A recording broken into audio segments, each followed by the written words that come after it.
Commissioner Osterkamp, Commissioner Kushney, and Commissioner Andrian, I see your videos are working. I believe we're waiting on being co-hosted for all of you three. Thank you. Okay, never mind. You're all good. Okay. Thank you. I'm actually about to transfer to my desktop too, so hopefully that Okay. doesn't create much of an issue.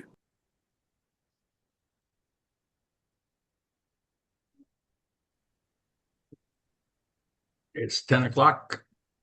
I hereby call the meeting of the Elections Commission order at 10 a.m. on December 3rd.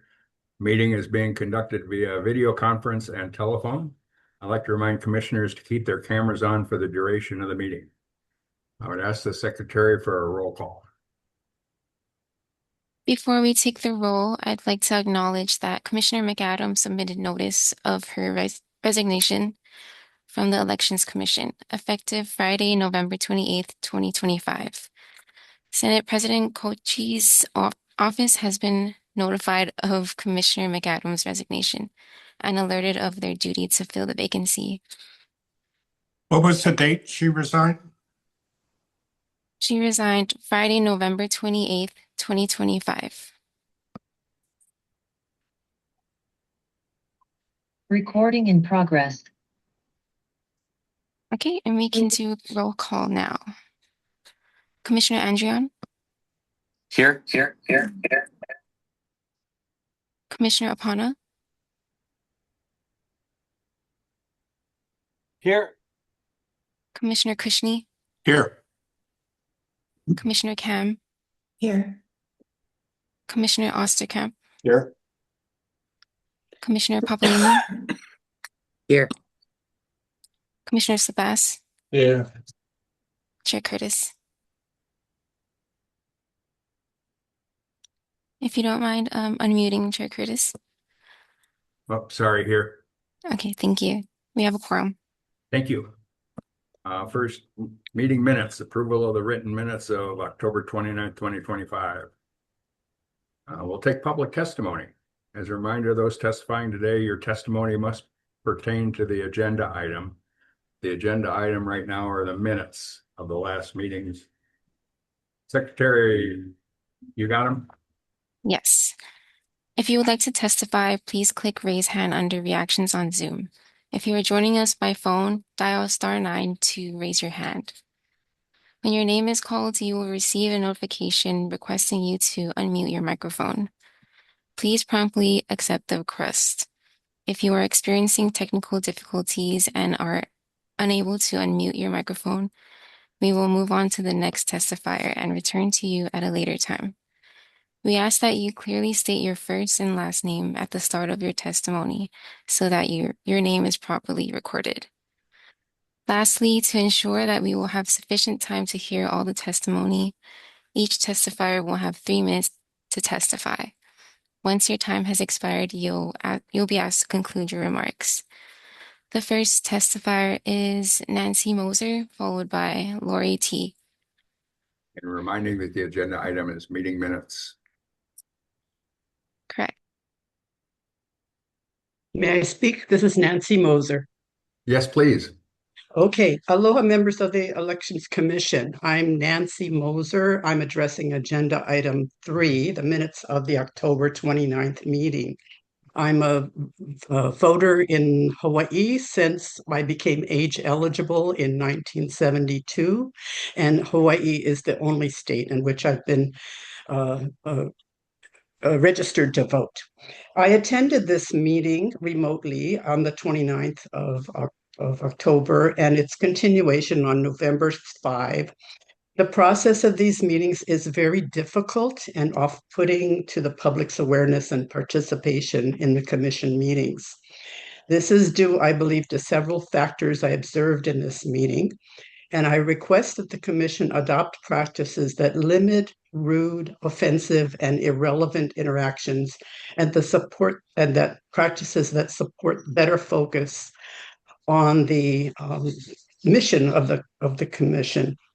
I ask that you adopt practices and publicize them with your agenda.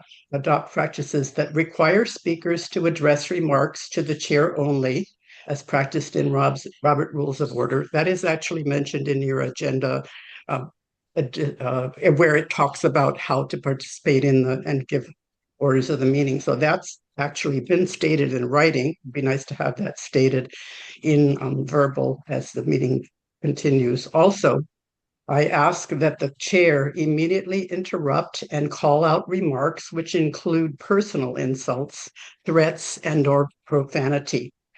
Then turn off the microphone I have to of a ask if you're testifier. addressing the agenda, the meeting Yes, minutes. yes, the Addressing the minutes minutes. of reflect those items that were of concern that are causing the meetings to be chaotic, and that I ask that the microphone be turned off when a speaker is expressing an insult, threat, or profanity. And I regard these as the minimum requirements to improve the relevance and reduce the chaos of the public meeting as reflected in the minutes. Thank you. I have other written input that I have given, and that is my input and request. Thank you very much. Thank you, Ms. Mosher. The next testifier is Lori T, followed by Austin Martin. Aloha kakahiaka. I'm happy to be here with my representatives from Maui, and you are all in a position of public trust for the common good. I am here in support of pertaining to item 4, section B, mail-in ballot voting. Is that part of the minutes? No, Then we're talking about minutes right now. thank you for the correction. Thank you, Lori. The next testifier is Austin Martin, followed by Robert Doerr.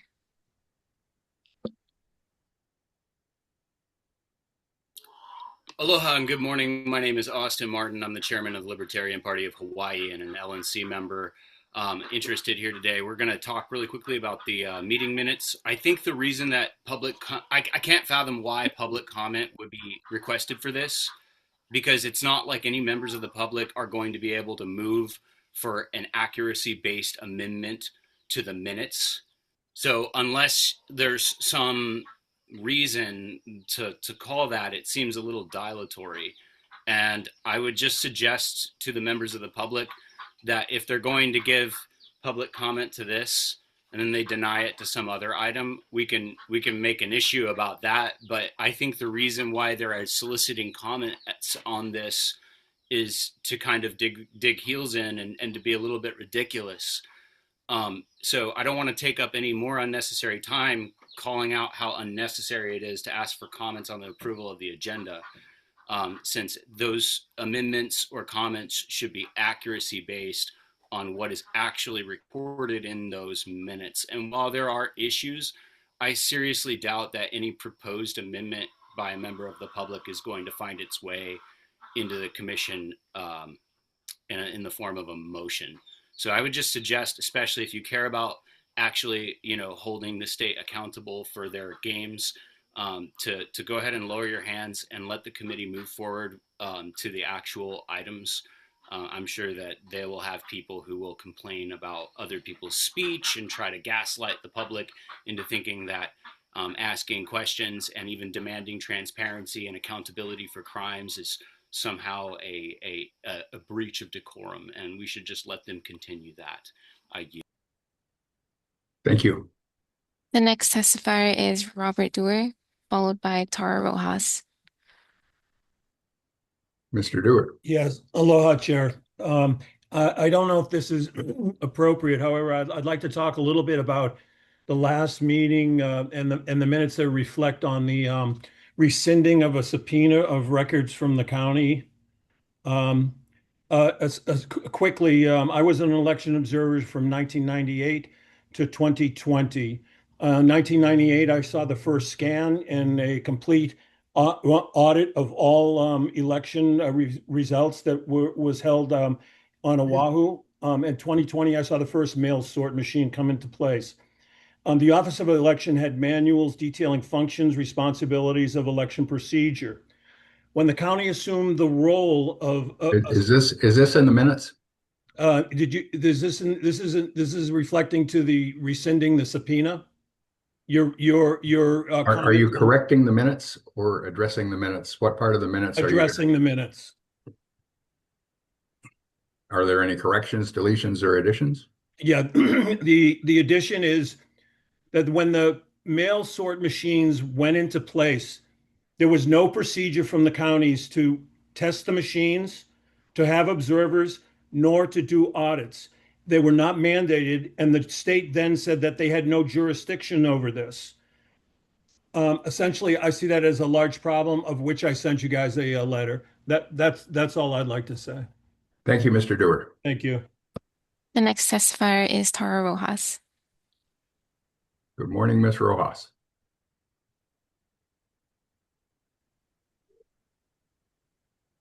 Aloha. There you go. Can you hear me? Aloha. Okay, so Tara Rojas, I want to just make a comment on the minutes and to the previous testifier.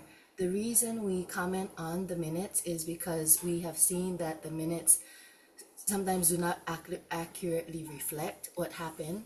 We can see also that during the meeting, which the minutes is recording, there has been a lot of hiding and non-hearing of items. And again, this was because a lot of people, before they started attending, right, when there was a little slow attendance, and we started seeing that how the meeting was run, how the items on the agenda were not being heard, is what I'm gonna say. They were being hidden through the majority of vote to not even hear complaints, for example.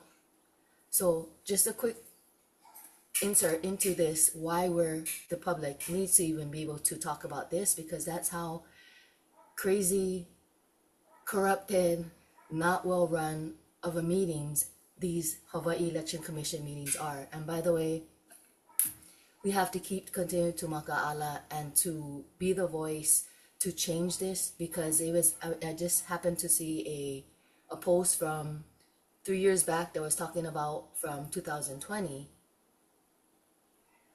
and how the HEVA in this Hawaii Election Commission and this whole process, especially like with the mail-in voting and not even adhering to their own rules. And so thus we are here, the public, to be the eyes, even with the approval of the minutes.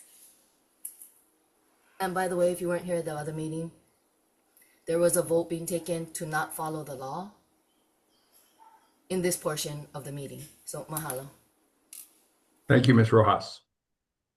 Chair, there are no further testifiers. Thank you.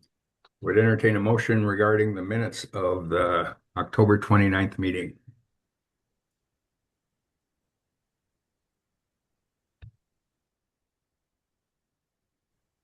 Move to approve, Apana. Second. Sabas. Sabas, been moved and seconded to approve the written minutes of the October 29th meeting. Discussion. Yes, Chair. Yes, sir. Yeah, I'm going to vote against this. The commission has already voted multiple times.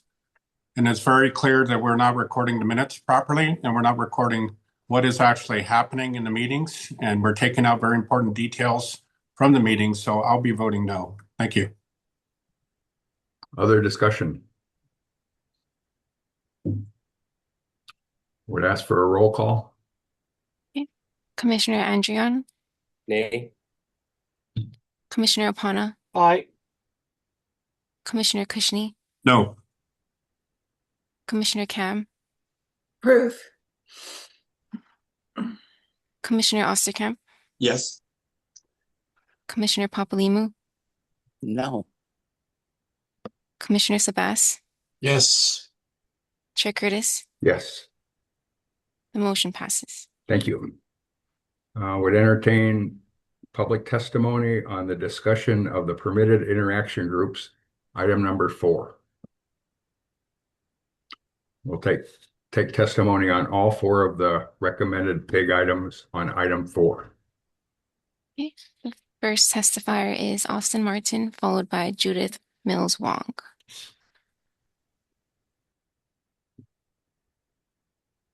Could you return to me if I could reserve my time? Certainly. Thank you. The next testifier is Judith Mills Wong, followed by Lori T. Aloha. Judith Mills Wong with the League of Women Voters. First testifying on agenda item 4B. Within that item, there is a suggestion to return to in-person voting on paper ballots on election day. I strongly object to this. My husband has mobility issues. This would be a severe difficulty for people who have mobility issues, but also for people who are working two jobs or have difficulty getting off during that one particular day. Further, the ability to just sit at home and with the ballot and study the constitutional amendments proposed and the city charter amendments proposed and look through the candidates and understand the ballot is far superior way to have informed voting than standing in a voting booth and looking at the ballot in a matter of minutes. So that is my testimony. I object to going back to in-person voting. My second testimony is on item 4D. First of all, I want to thank the Commission for taking a forward-looking approach to proposing a PIG to work with the county clerks on the chain of custody and daily reports issues. I think this is a good way to look at improving the process. I do think, and we do think, that the adequate validation of the chain of custody from the drop boxes to the counting center is very important. However, I see that there is a suggestion that the ballots be counted at the drop box. This is not a good idea. Counting the ballots, handling the ballots in the open is just not very secure. A better method is the method that's used by almost every bank of sealing and unsealing the containers, especially with official observers present to verify that you're using a one-time lock and that the process is secure, both from the pickup point to the delivery point. This is the process that the elections uses in the counting center. It's very secure, and I think it should be used in the process from the drop boxes to the counting center as well.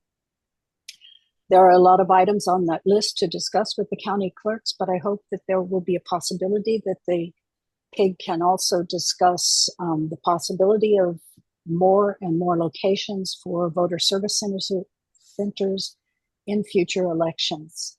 Thank you for the opportunity to testify. Thank you, Ms. Mills Wong. I have a point of information. Yes. To the speaker that just testified, she just said there's a lot of items on that list. I just was wondering what list she's referring to for that. I think she has a list of the checklist of the county, but Ms. Wong? Yes, I'm referring to the items that were listed about daily reports, chain of custody, both for the service center and the record of daily receipts from the post office. Thank you. We do have a request in with the ledge for a bipartisan committee to look at some of these laws and some of the rules and regs that we're going to be discussing today. Next Okay. testifier? No, sorry. Next testifier, please. I'm sorry. You'll get your chance. Oh, hang on. It's the same exact. We're talking about the same thing still. And it's public testimony, Ms. Papalimo. Right, but I never. It's time for public testimony. You're not the public. You'll get a chance to talk later. The next testifier, please. The next testifier is Lori T, followed by Austin Martin. Lori, you got to unmute. I am. There you go. You're on. We got you. Lori Tanner, former Hawaii employee, highly qualified public school teacher, and have been involved in voter registration in our state pertaining to item 4, section B. Mail-in voting is not the cause of the irregularities that have been uncovered in counting ballots. That correcting these ballot irregularities need proper training and oversight supervision. So my catchword for you, please, don't throw the ballots out with the bathwater. It is the basis of our country for equal opportunity for voting, and individuals are coming to you, trying to gain your ear to do away with voting by mail. And I'd like to ask you, has any feasible, honorable alternative been offered in place of mail-in voting? We cannot deny a procedure that's significantly true, honest, and effective. All investigations, including from the federal department, have been statistically insignificant of problems. We trust our post office to deliver our jury summons, our credit cards, our paychecks, our tax refunds. I trust my neighbors to respect our post boxes. And it is important that as an advisory committee, you, and I certainly agreed with our first Ms. Wong, in that the problem is at the ballot.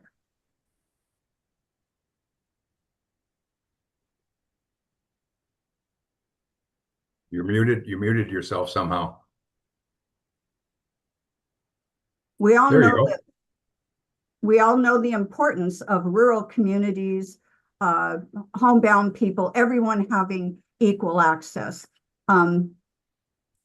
What we know is right now we are living in a climate of fear, that there is voter suppression tactics. The Election Securities Office under the DOJ has been stripped of its funding from the systems that alert state and local governments to election threats. So it went from 30 attorneys to a handful. This is a threat to our election process, and we know why this is happening now in this run-up to the midterms. There is pressure to adopt restrictive practices, Thank you, removing Lori. people from the rolls. Thank Don't throw you. the ballot out with the bathwater. Mahalo. Thank you. The next testifier is Austin Martin, followed by Jennifer Hunt. You can unmute Austin. Thank you. Aloha, and thank you. Again, I'm Austin Martin. I'm the chairman of the Libertarian Party of Hawaii. We are the largest third party in Hawaii and in the United States. And so we actually represent a lot of these supposedly disenfranchised voters that the big money and dark money PAC representatives have magically shown up to our meeting here to talk about. And it's very nice that they pretend to care about us, Mr. Chair. But I'll tell you, it's utter horse manure to claim that the way that we've always done elections since basically ancient Greece is no longer good enough because we had a security change, an emergency based on a pandemic, an emergency policy that upended our elections. And we made this very hasty, poorly executed change.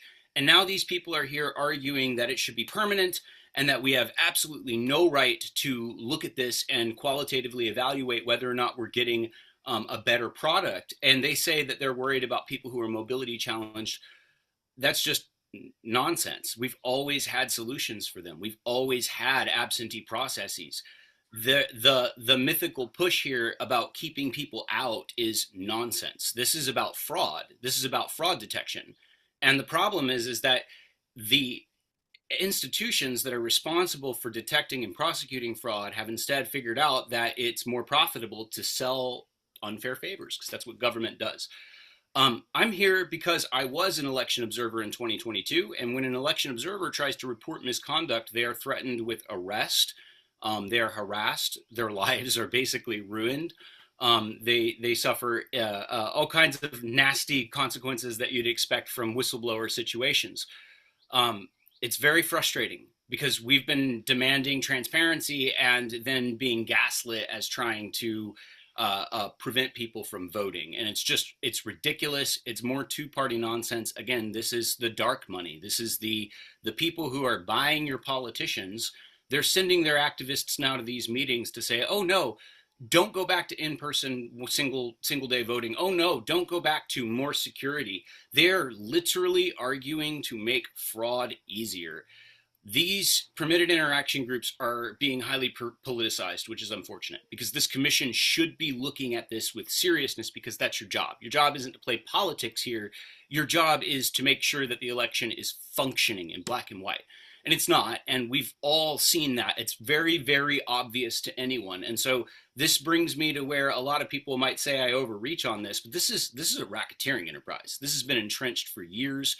You don't have this many compromised officials without some pretty widespread fraud going on. And when you look at the state's history, it makes sense. This is oppression under facially neutral law, and it has been for some time. So Thank you, this Austin. third party, we're putting people on the ballot to remove these people. And Thank you, and Austin. that's what needs. Thank you. The next testifier is Jennifer Hunt, followed by Jarek Medeiros. Good morning. Can you hear me? Good morning. Yes. Oh, good. Thank you. I have a lot to say about some of the people who have testified so far. Of course, I won't. We're not talking about people. We're talking I know. about agenda items. With all due respect, Chair, what I was about to say was, of course, I will not name them, but I want to make the record straight. I was an observer for the last 4 election cycles, and I can tell you there is no accountability between when someone drops off their ballot in the mail or into a drop box. There's no chain of custody. There's no counting of those ballots, nothing. And then they come into a counting center, and then everything is on the up and up. They look like they are being, tracked and done the right thing, opened up, counted.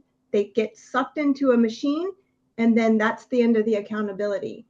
So I just wanted to say, people will say that they need to have time to study and look at the initiatives and so on. People get a ballot in the mail to be able to do that way before an election. And I would like to draw your attention to a very important point here. The Hawaii State Constitution says that no person who is non-compos mentis shall be qualified to vote. What that means is you have to be of sound mind. That means you can order yourself an absentee ballot. And if you can't do that, you're probably not of sound mind. So none of these sob stories about people not being able to vote on election day. So we have to go and keep this, fraud going with the 2-week voting and so on and so forth. It's just ridiculous. Like another previous speaker said, it's a ridiculous notion that you're trying to keep this unaccountability alive through sob stories and frankly, things that don't even make sense. So I wanted to also draw your attention to the fact that the 2 million, I think so far they found 2 million Social Security numbers that went out to people who are not eligible to vote. And I wonder how many of those came into Hawaii. Maybe, I don't know, 19,000? Could it be? There's no voter suppression, maybe only to the people who are not eligible to vote. But I say that we go back to the simplest way, let's keep it simple, stupid. 1-day elections, like the state of Hawaii's constitution says, 1 day, the second Tuesday after the first Monday, that's in the constitution. And let's keep this simple. It's just ridiculous otherwise. Thank you. Thank you, Ms. Hunt. The next testifier is phone number ending in 7747, followed by Shayna Kukila.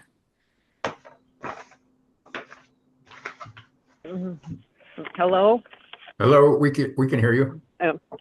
Oh, hi. This is Corey Harden from Hilo. I'd like to thank all the commissioners for their service. And I'm speaking on item 4B. The permitted interaction group questions election integrity, but if you check out the Conservative Heritage Foundation webpage for proven instances of election fraud, the grand total of cases that they found nationwide is 138 out of how many million Americans.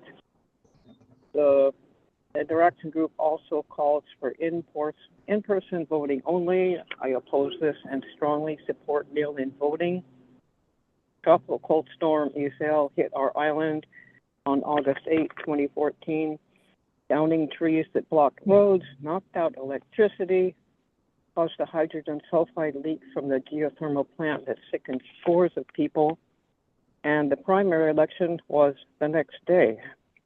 But people who had already mailed in ballots still were able to vote. Mail-in voting was also a big help during the pandemic, and it will be a big help if at election time people are afraid to go to the polls because we still have ICE agents grabbing people off the streets based on racial profiling in Hawaii, and we're having some troops deployed to different cities. With in-person voting, there's long lines, so employers have employees not there. Workers lose wages. It takes a long time, very hard on low-income workers.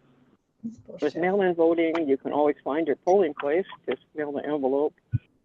And the mail-in voting supplemented by voter service centers reduces the enormous task of hiring and training poll workers, distributing and retrieving election supplies, dealing with difficulties like doors that were locked that weren't supposed to be locked, malfunctioning equipment, and makes it easier to deliver accurate and timely results. So thanks again for your service and for taking testimony. Thank you, Corey. The next testifier is Shayna Kukila, followed by Samuel Takara. Aloha. Aloha, can you hear me? Yes. Okay, mahalo. Aloha, Chair Curtis and Commissioners. My name is Shana Kukila. I am submitting personal testimony today on Agenda Item 4, Section B, Commissioner Adrian's pig relating to Maui County chain of custody in regards to the recommendation return to in-person voting on paper ballots on Election Day. I am strongly opposed to this recommendation, and I am strong support of voting by mail. My concern is that rightful voters will be disenfranchised, like myself. As a wife, mother, and veteran caregiver, I live and vote in South Hilo, County Council District 2, House District 1, Senate District 1, and Congressional District 2. My testimony in strong support of voting by mail comes on behalf of myself, my family, and my community. I am a part of this community, and my ancestors are from here. I am not a paid activist, nor am I paid to influence anyone. I come here with aloha and to provide my voice for those who cannot voice theirs. These are not sob stories. They are the stories of real people with real concerns like myself.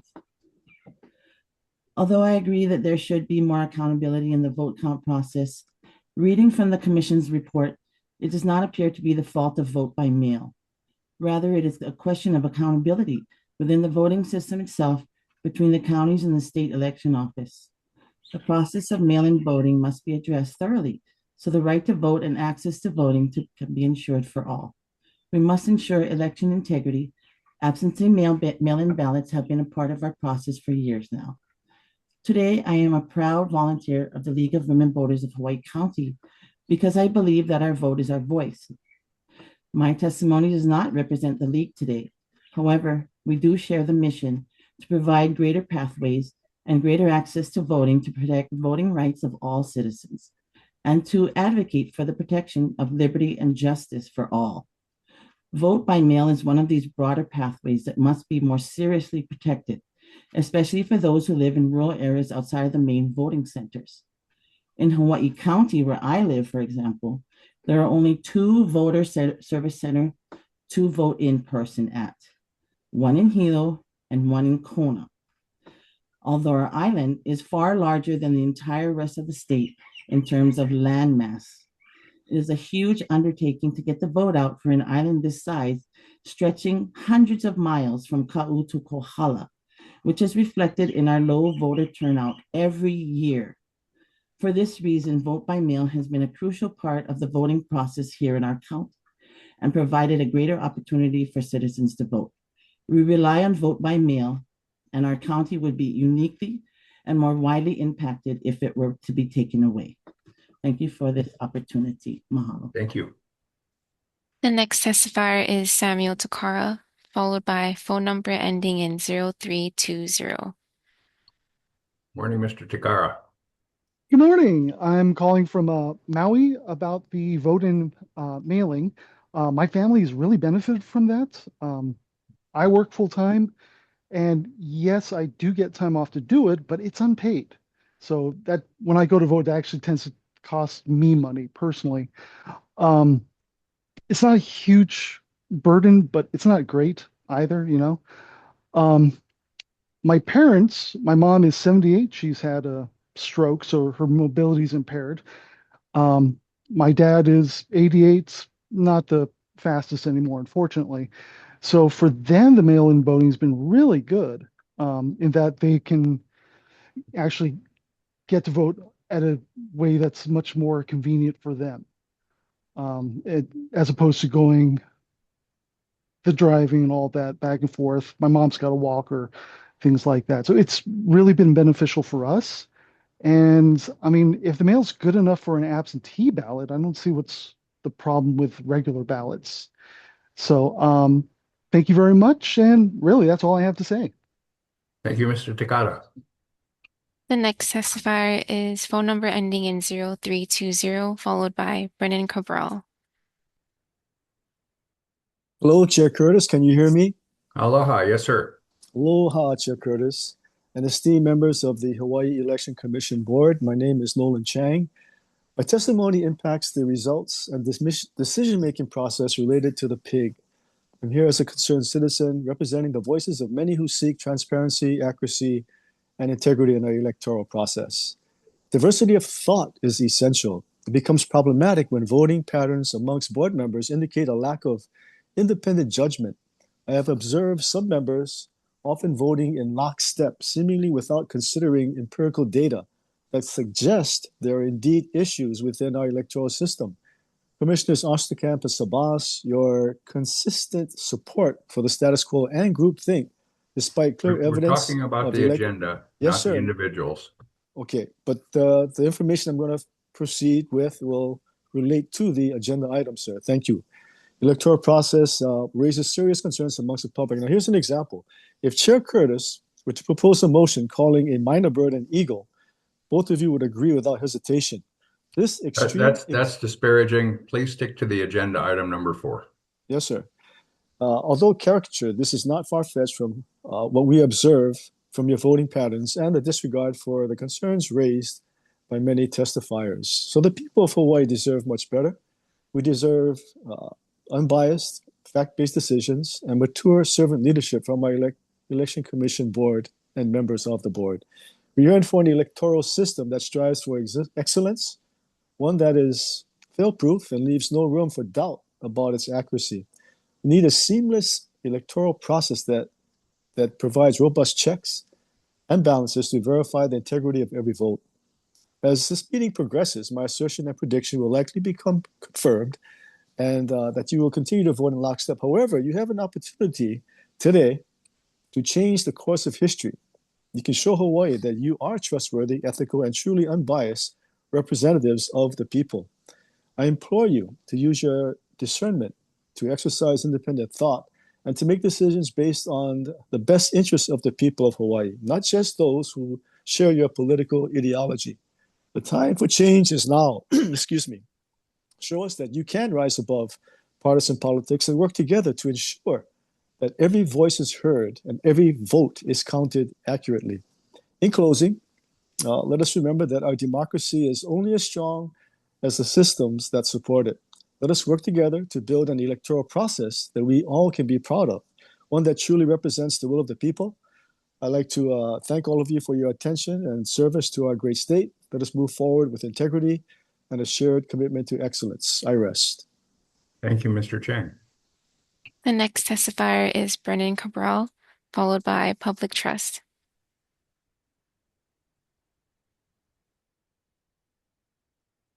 Hi, can you hear me? Yes, sir. Okay, my name is Brennan Cabral. As you can see, that I am disabled. I can't get out of bed. And you know something? There's no excuses. You know, like, I think that what the middle is like balance. Absentee balance. It should be for certain people like myself and for everybody else out there that can get up and walk and stuff like that. They should go down to those places and to vote in person.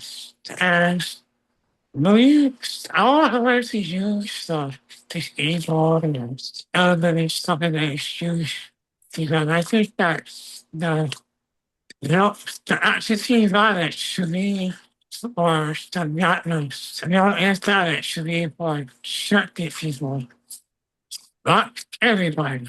Just to be fair, you know, I don't, you know, there is sort of thing going on with the ballots and stuff like that. I can't 100% trust the system because there's a lot of inconsistencies. And I agree with a lot of Christian's stats on this. And, you know, I just here to see what I gotta see as a disabled person. If you should get off and walk, go to the places as well to vote in person. If you get lost to disabled or something like that, I think there should be a certain, you know, thing for that kind of type of people. All right, thank you. Thank you, Mr. Cabral. The next testifier is Public Trust, followed by Jamie Detweiler. Hello, you guys can hear me? It's Jared. Yes. How's it going, guys? Hey, so a couple things that I gotta touch on with this. So I'm all about in-person voting one day.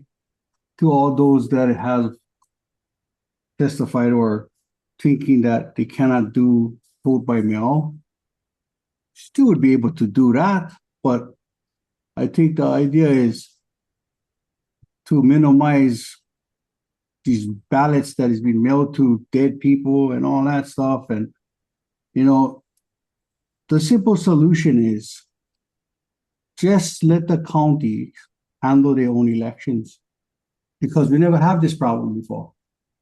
Since 2012, when the counties took the corrupted initiative to follow the state in their election process, all the voting places, the precincts, it all belongs to the county. That's why I had so much. Now that the state is trying to run everything, I'm in a road of shits, man. We just should hand it back to the counties. Definitely wouldn't have 19,000 votes showing up from we don't know where, but it's just the most simple thing to do is go back, let the county handle their stuff. The state can handle their own election. And we're going another day, you know, that way you don't want to vote for the state, you don't have to vote for the state. But I think it's the most right thing to do is put the jurisdiction back where it belongs. People can vote by mail if they choose to, just in a proper time, and we were given a day, 2 hours to go vote, and we were getting paid to do that. So I don't know where all these other problems coming from of guys complaining that take 2 hours out of my day. If you feel like your rights are that important, 2 hours ain't much. Like simple. I guess, I'm glad to see that some people are waking up with conscience and seeing that McAdams stepped on. Hey, right on. Please put somebody that can help us move forward, because it seems you're stuck in this rut. But anyway, thank you guys. You guys have a good day. Aloha. The next testifier is Jamie Detweiler, followed by Painkillers. Aloha, Chair, Commissioners. Aloha. My name is Jamie Detweiler. I did also submit a testimony in writing, and I hope you all had the chance to review my testimony. What I'd like to say right up front, sir, based on the evidence that has been presented by myself as well as other official election observers, that I strongly recommend that the Commission considers termination of Chief Elections Officer Scott Nago for failure to comply with the law. As outlined in HAR 3-177-453, may I remind everyone that it says the clerk shall maintain a complete and current count of all marked sense ballots issued, spoiled, and received in their county. The accounting of marked sense ballots by the clerk shall be recorded on forms prescribed by the Chief Election Officer. This also pertains to each county elections clerk. This is serious business, sir. And that's why I'm making this serious recommendation. To those of you who've said that there's a threat to elections by removing mail-in ballots, that is simply a false statement. As also testified here by many others, we have absentee ballot voting.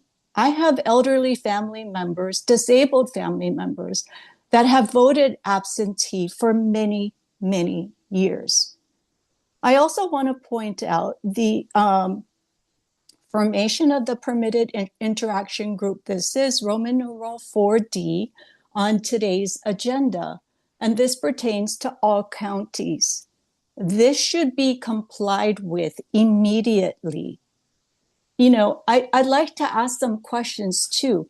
The Chief Elections Officer, I believe it was in 2021, stated publicly that there were over 100,000 people who voted who were either dead, deceased, or have moved out of the state.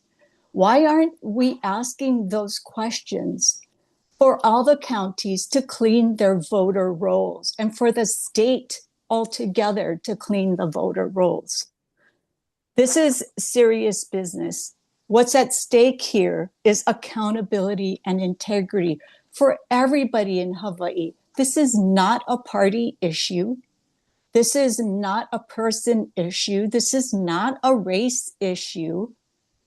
I'm Kanaka Maoli myself, born and raised in Hawaii, proud to be from Hawaii.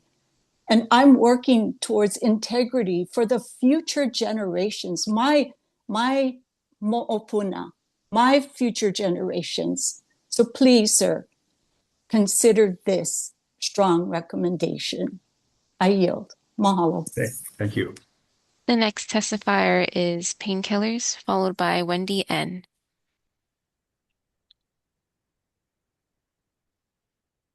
Hello, everybody. Aloha. Are you guys going to allow me to talk today? As long as you talk about the agenda item. All right, man. It's like a lottery with you guys, man. I feel so blessed to be able to even get a chance to speak to you guys, because you guys constantly mute me and do other unethical things. Okay, but yeah, let's talk about the agenda item. Also, to the previous testimonies, the ADA has protections in place for disabled people.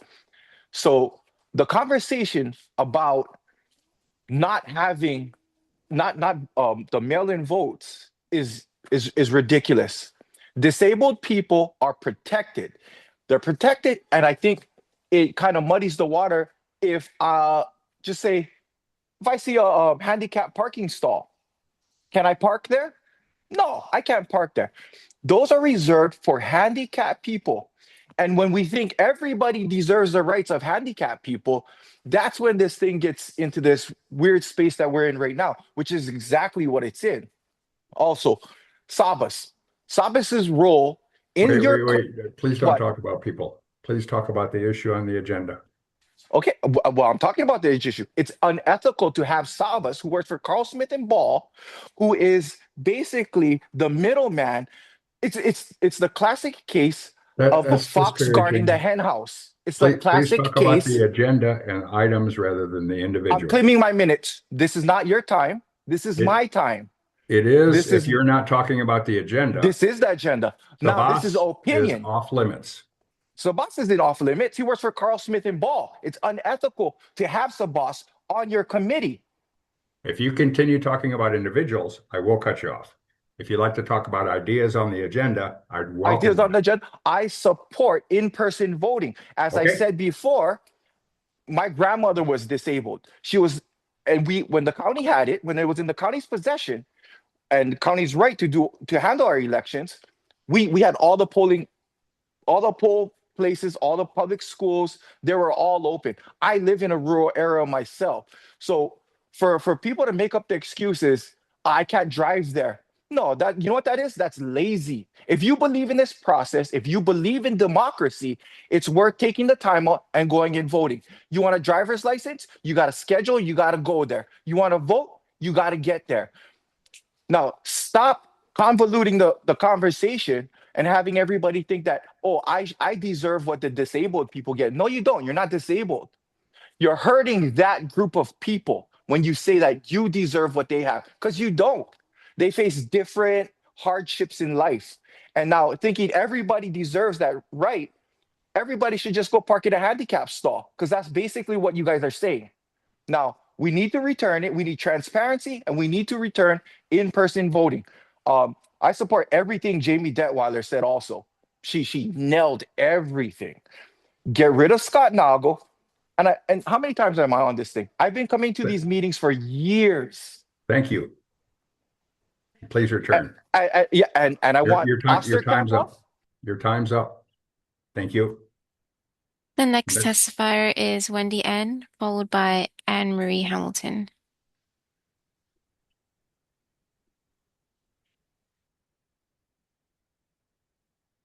Morning, Wendy. Hi, good morning.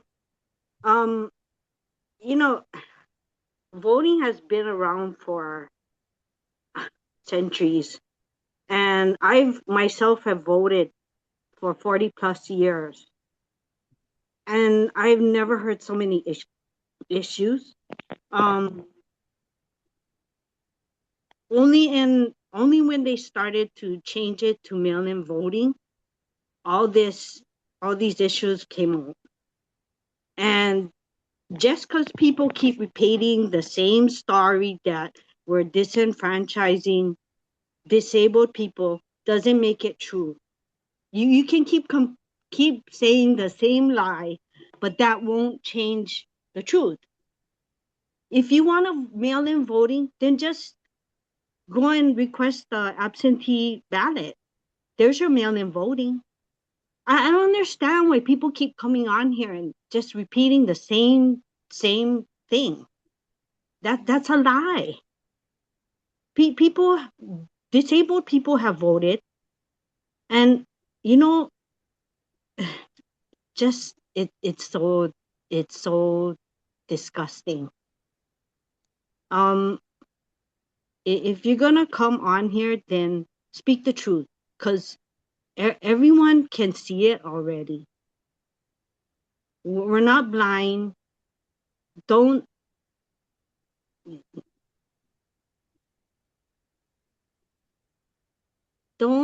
insult the intelligence of the people. We're tired of it. And the people that are lying, the commissioners, we can see it too. It's so sad. because you're going to have to live with yourself, the things that you're doing. Anyway, stop repeating the lies. Again, even if you repeat it 1,000, 2,000, 1,000,000 times, it doesn't make it true. The voting system worked. It's only in the past, during all this COVID bullshit, the whole thing was a lie. We know that too.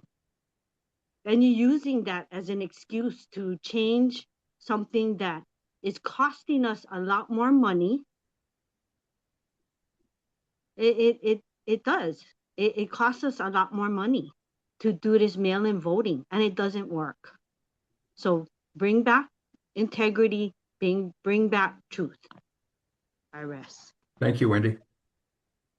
The next testifier is Anne Marie Hamilton, followed by Doug Pasnick. Can you hear me? Yes. Okay. I'm talking about item B, and the PIG report, August 27th. The recommendation is to eliminate the voting machines and universal mail-in voting. And I want to concur with the other speakers that we are not getting rid of mail-in voting by doing this. We've always had mail-in voting, absentee voting. You can do that. We're not taking that away at all. We want to get rid of universal mail-in voting. So we need to be really clear about that. So I want to talk about the machines. We don't talk about them a lot. And I want to give a little history lesson about the machines. Are they regarding these pigs? Yes, because that was one of the recommendations to go back. thank And I'd you. like to reclaim my time for that comment. Thank you. You got it. The story of electronic voting didn't begin in Silicon Valley of USA. It began in Venezuela. In the early 2000s, Hugo Chavez promised modern democracy, sleek machines, fast results, no more paper. But behind the curtain, those machines were powered by proprietary software, and they still are. No citizen was allowed to see into that code. And that is the problem for the people that are clinging to mail-in voting. It's these machines. We need to get rid of them. The code was sealed, the audits were forbidden, and the outcome was predictable. I will remind everyone that Maduro has not lost a single presidential election since he took office in Venezuela using these machines. And he is extremely unpopular, but he continues to win elections, and it's because of the machines. The illusion of participation replaced transparency. That's with these machines. When Maduro took the throne, after Chavez, the same black box tallied the nation's vote. The code was unchanged. And I want to remind everyone that code is proprietary to all companies, no matter what they're called, including Hart InterCivic. It had the same ownership structure, and the ownership is hidden behind LLCs. You can never, they change their names and they hide behind it. These same machines began appearing globally. They were sent out to countries globally, including the US. They had different names, but it's the same proprietary secrecy that people cannot look into. So let that sink in. The algorithms that count your vote may have roots in a system that once counted Hugo Chavez votes. That's where these machines came from, Venezuela. That's not progress, that's digital dominion. And that's an interesting choice of words, isn't it? They told us these machines made voting efficient, but efficiency is the language of tyranny.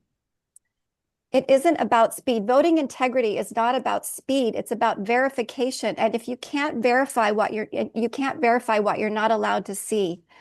Here's the truth. When election machine code is proprietary, your vote is not your vote, it's theirs. When audits are not done with paper ballots, they become theater. When trust is replaced by faith in a private vendor's algorithm, the people's power and their vote dissolves. Thank you. I gave you extra 30 seconds. Thank you. You're welcome. The next testifier is Doug Pasnick, followed by Representative Garner Shimizu. Can you hear me? Morning, Doug. Yes. Yeah, thanks, Chair and Commissioners. There's an important distinction that often gets lost in this conversation, and that's universal mail-in voting is not the same as absentee voting. Universal mail-in voting means every voter receives a ballot in the mail, whether they want one or not. This expands chain of custody, increases the risk of lost or stolen and misdirected ballots, and it introduces vulnerabilities that undermine the public confidence. Absentee voting is very different. It's a focused system designed for voters who truly cannot be present on election day. And Hawaii already has one of the most permissive absentee systems in the country. Under your rules in Chapter 15, especially 15-2, 15-4, 15-5, and 15-9, any voter who cannot appear in person may request an absentee ballot for any reason and have it mailed to any address and return it by mail or to a voter service center before polls close. So returning to in-person voting with paper ballots counted by precinct does not disenfranchise the elderly, the disabled, the travelers, the military, or anyone facing hardship. They continue to vote absentee exactly as protected in the current law. In-person voting restores election integrity. Absentee voting preserves that access for those who need it. I remind you, on February 10th of 2021, this commission sent a letter to the legislature self-reporting that they needed to prioritize verifiable chain of custody of ballots at every stage of transportation and handling. And 4 years later, this commission is still debating the same issue. I ask you one simple question.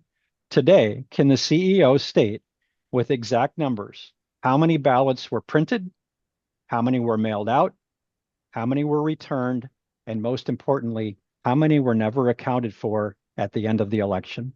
If the CEO cannot answer that one simple question, then you have the most basic problem with ballot accountability. Thank you for your time. Thank you, I Mr. yield. President.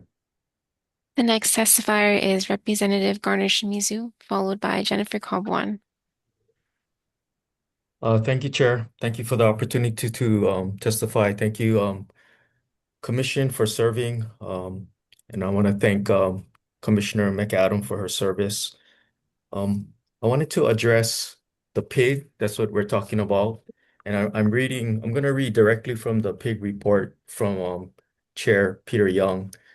This report concludes the complaints regarding chain of custody and election result discrepancy on Kauai are valid.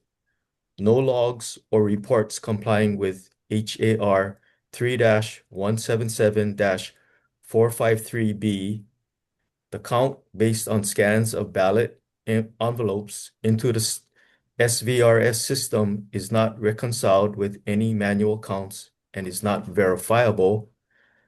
No plausible explanation for the increase of 661 ballots was offered by CEO Scott Nagle or the county Kauai clerk. The pig asked the clerk to demonstrate how they fulfilled HAR 3-177-453. They have not, however, provided a clear understanding of how the checks and balances work, nor have they removed doubt about the integrity of the election procedures. The pig did not receive documents that comply with the law cited above. Figures in the spreadsheet represent a manual count of envelopes, not the number of ballots counted. If these counts are not official, providing a full explanation of each hand count iteration would address this discrepancy from the counts that are official. There are opportunities to remove or add ballot envelopes prior to scanning.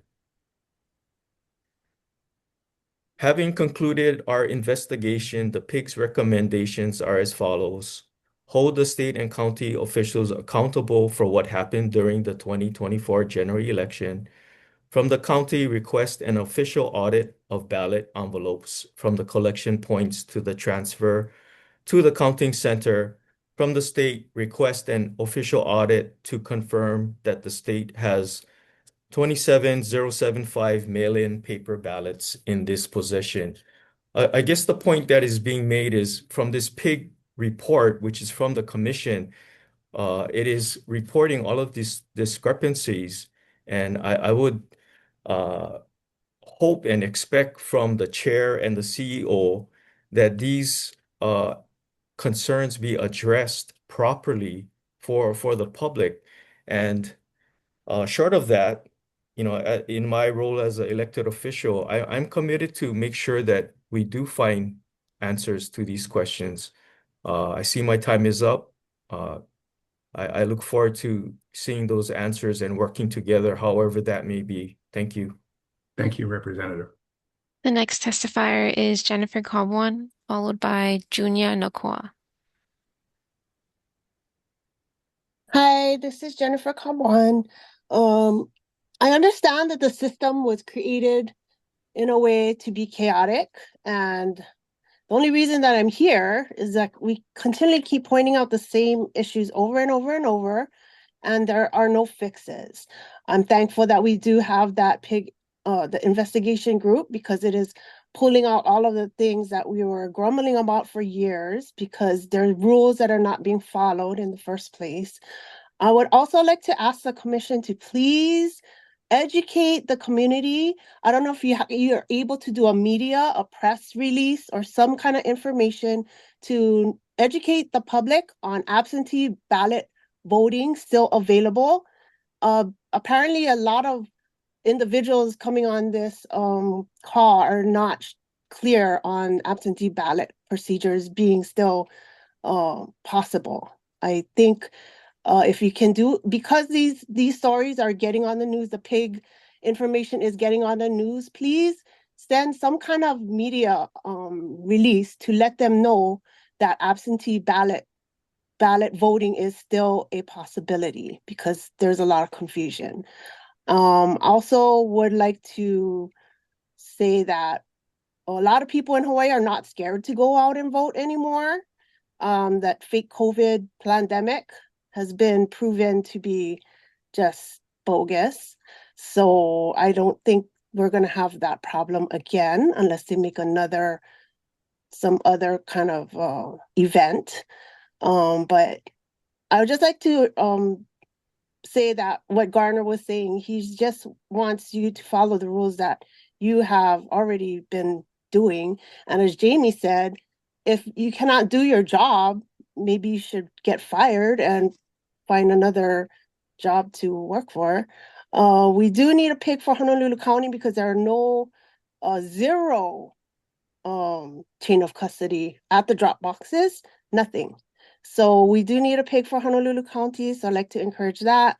And just one more point is that the bank tellers will always count your money in front of you before they give you the deposit slip.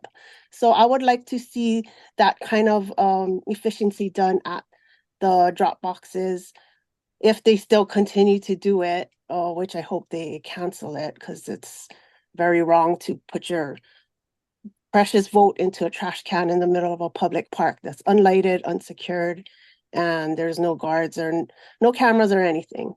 With that, I yield. Thank you, Jen. The next testifier is Junia Nakua, followed by Wallen Christian. Good morning, Junia. You need to unmute. Junia Nakua. Got to unmute. Junia going once, twice. Next. The next testifier is Wallen Christian, followed by Michelle S. Good morning. Good morning, everybody. Can you folks hear me? Yes. Good morning, Chair. Thank you, Commissioners. First, I would like to thank the Commissioners who were in these pigs. I know it's a very trying thing to get through with all this information and hearing the public speak, whether they're for or against in-person or mail-in voting. I, for one, will say that Wallen Christian is in strong support of in-person voting only. I understand that there are some people, I do have family members who are also handicapped, and although they struggle to get where they need to get, they consider their voting privilege very important. I have some young, some old, and they are very thankful that they're able to speak their voice through the voting system. With that, I do want to address a couple of things with the PIG, and it's all good because I do believe that they did an excellent job, and I do agree with the previous speaker that we do need one in Honolulu more so than any other island. I was going through the elections website to find out exactly how many voting centers we have in each, and it really surprised me to hear from Keone Payton that Big Island only has 2, yet they're the biggest mass of island. And yes, they are kind of spread out because of the 2 main cities, but that needs to change. I do believe that those that cannot make it in should have an option to have their votes heard through the absentee voting. I did go through that as well on the HRS. That is still in place. That should not be taken away for that mere fact. And so that they could be also given their right and their privilege to vote. I will say that last time that I did testify about these drop-off boxes, they were, people say it's secured because it was locked. Well, how do we know it was locked? A lot of times we sat and we watched those boxes, and we saw one person dropping in many envelopes, which that should not be it, because part of your right is to take that envelope and drop it in yourself so you know that you put your vote into the box to be heard. Well, that's not being done. In-person voting, that is exactly what you're going to do. You need to go with your valid ID. You need to show who you are. You need to do your vote, and then you need to put it into that machine. I'm weary about the machines as well as the previous speaker, and I learned something new about it, how it came from Venezuela. Well, then at that point, now we need to investigate that. So I would like the commission to really think about, we already know who votes yay and who votes yay and nay. Really think about your vote, because are you there just as a yes man or a no man, and man or woman, or are you really here for the people to make sure that our voting system gets changed, gets corrected, so that we become a better state for the people of Hawaii? And with that, I yield. Thank you. Thank you. The next testifier is Michelle S., followed by Hadi Siad. Morning, Michelle. Hi, good morning. Thank you. The PIG report in section 4C submitted by Mr. Osterkamp is not a valid report. It basically says, don't worry about not being able to verify counts and just trust the current process. It is obviously that our current process is not working and it's not legitimate. Otherwise, we would not have a discrepancy throughout the state as we do. Over 19,000 in Hawaii County alone. As an official election observer, I can verify as a firsthand witness that in-person voting, one-day election is the most effective and secure method of handling our elections. When I was an observer, I was not allowed to observe the counting and processing of ballots that came in to the voting center by ballot boxes. These boxes were taken into a large storage closet where only 2 people were allowed to go in. One was the driver and the other was a polling place worker.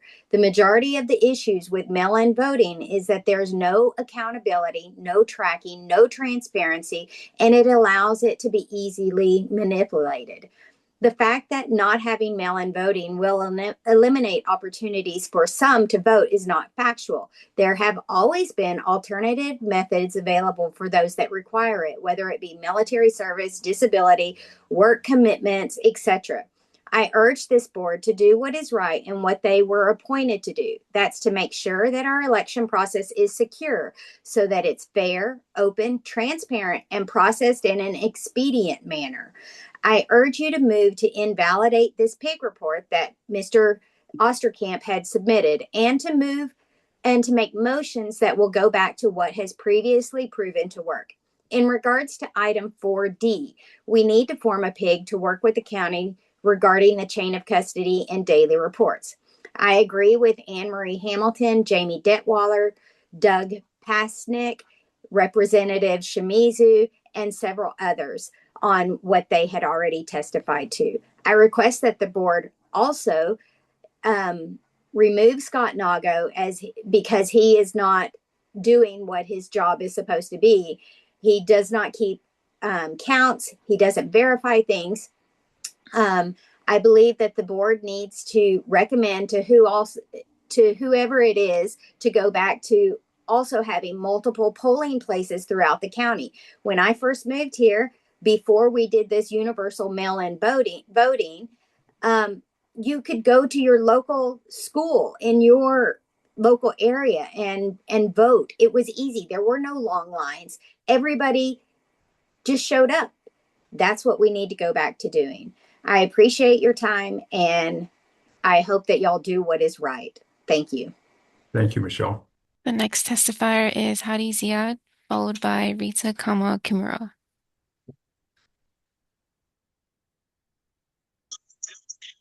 Good morning.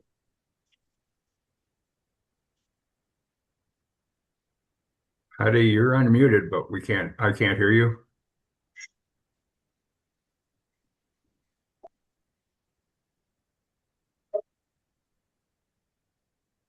Somebody's trying to, but sorry, can't hear you.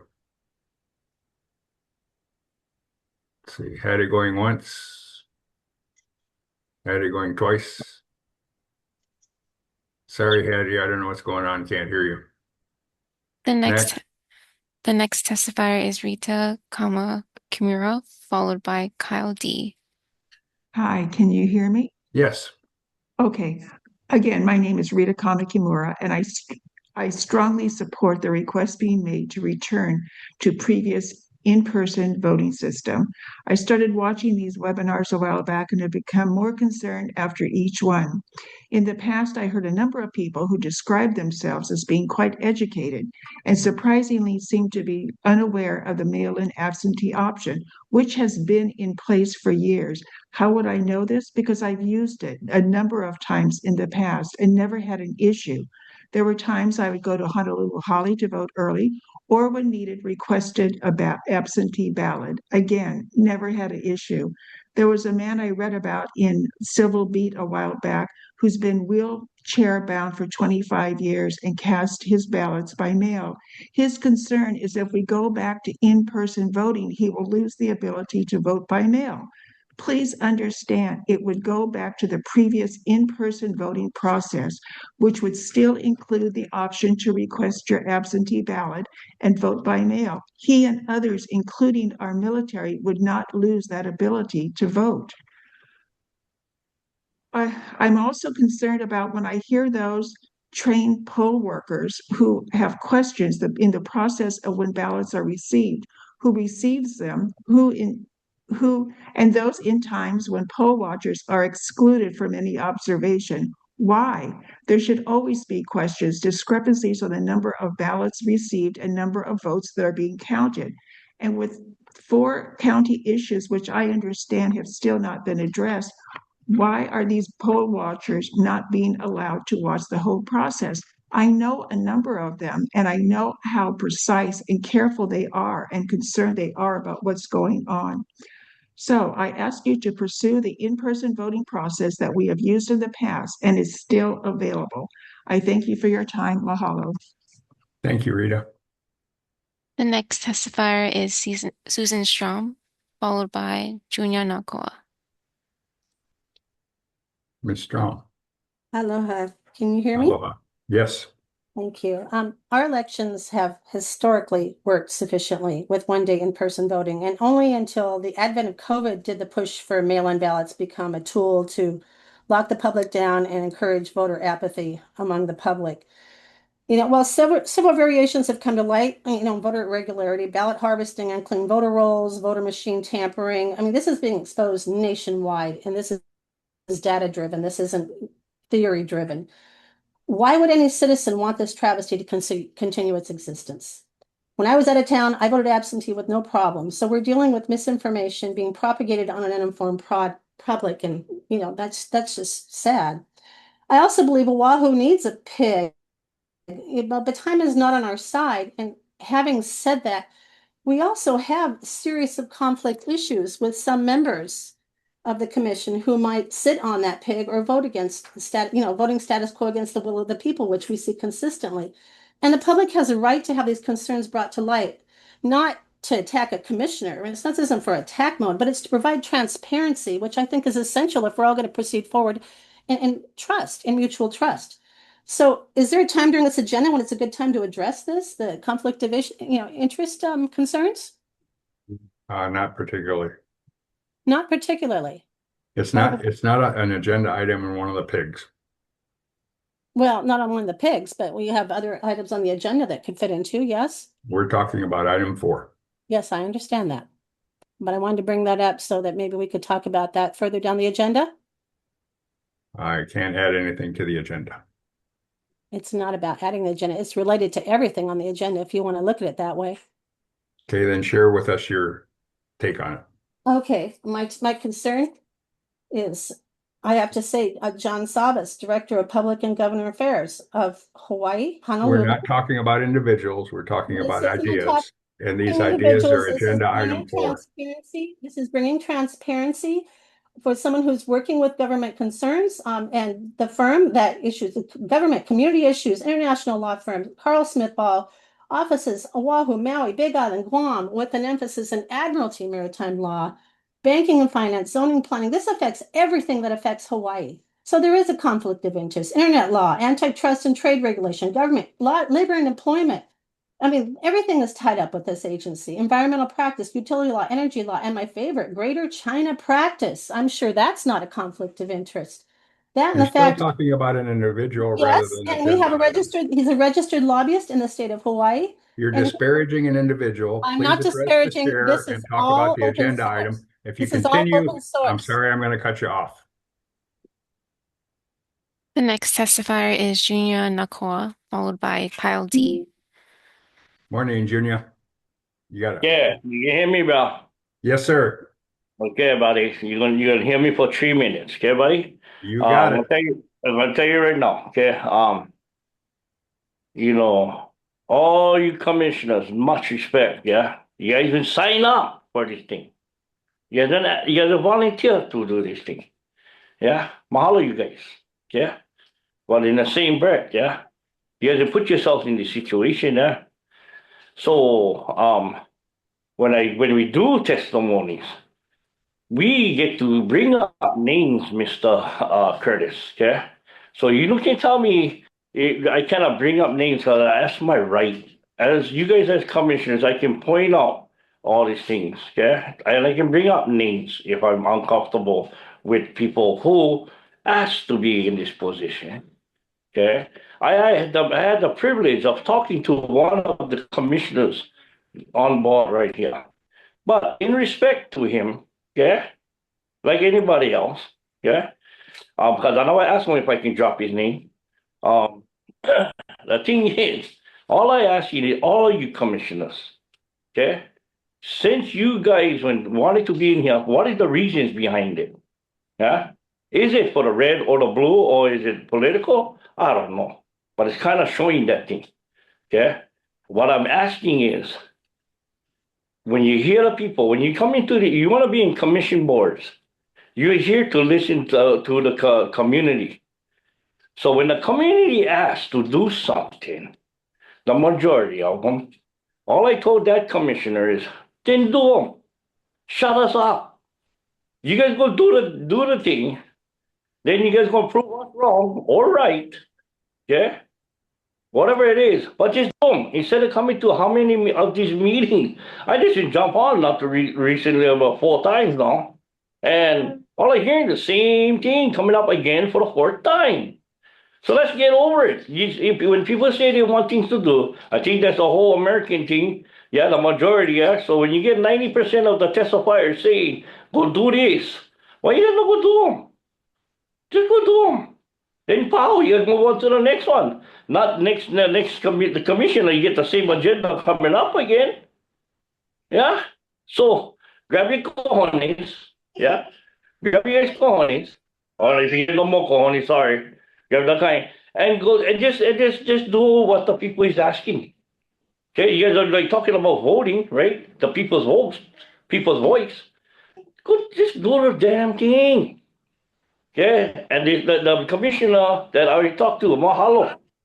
Please do the right way. I'm gonna watch what you're doing, and also I'll be involved. I'll be on the pig when you guys gonna do the county clerks because I questioning my county clerks here, Maui. Okay, peace. Peace. Thank you. The next testifier is Kyle D., followed by Magesa William Dennis. Kyle, you're up. Hi, can you hear me? Yes, sir.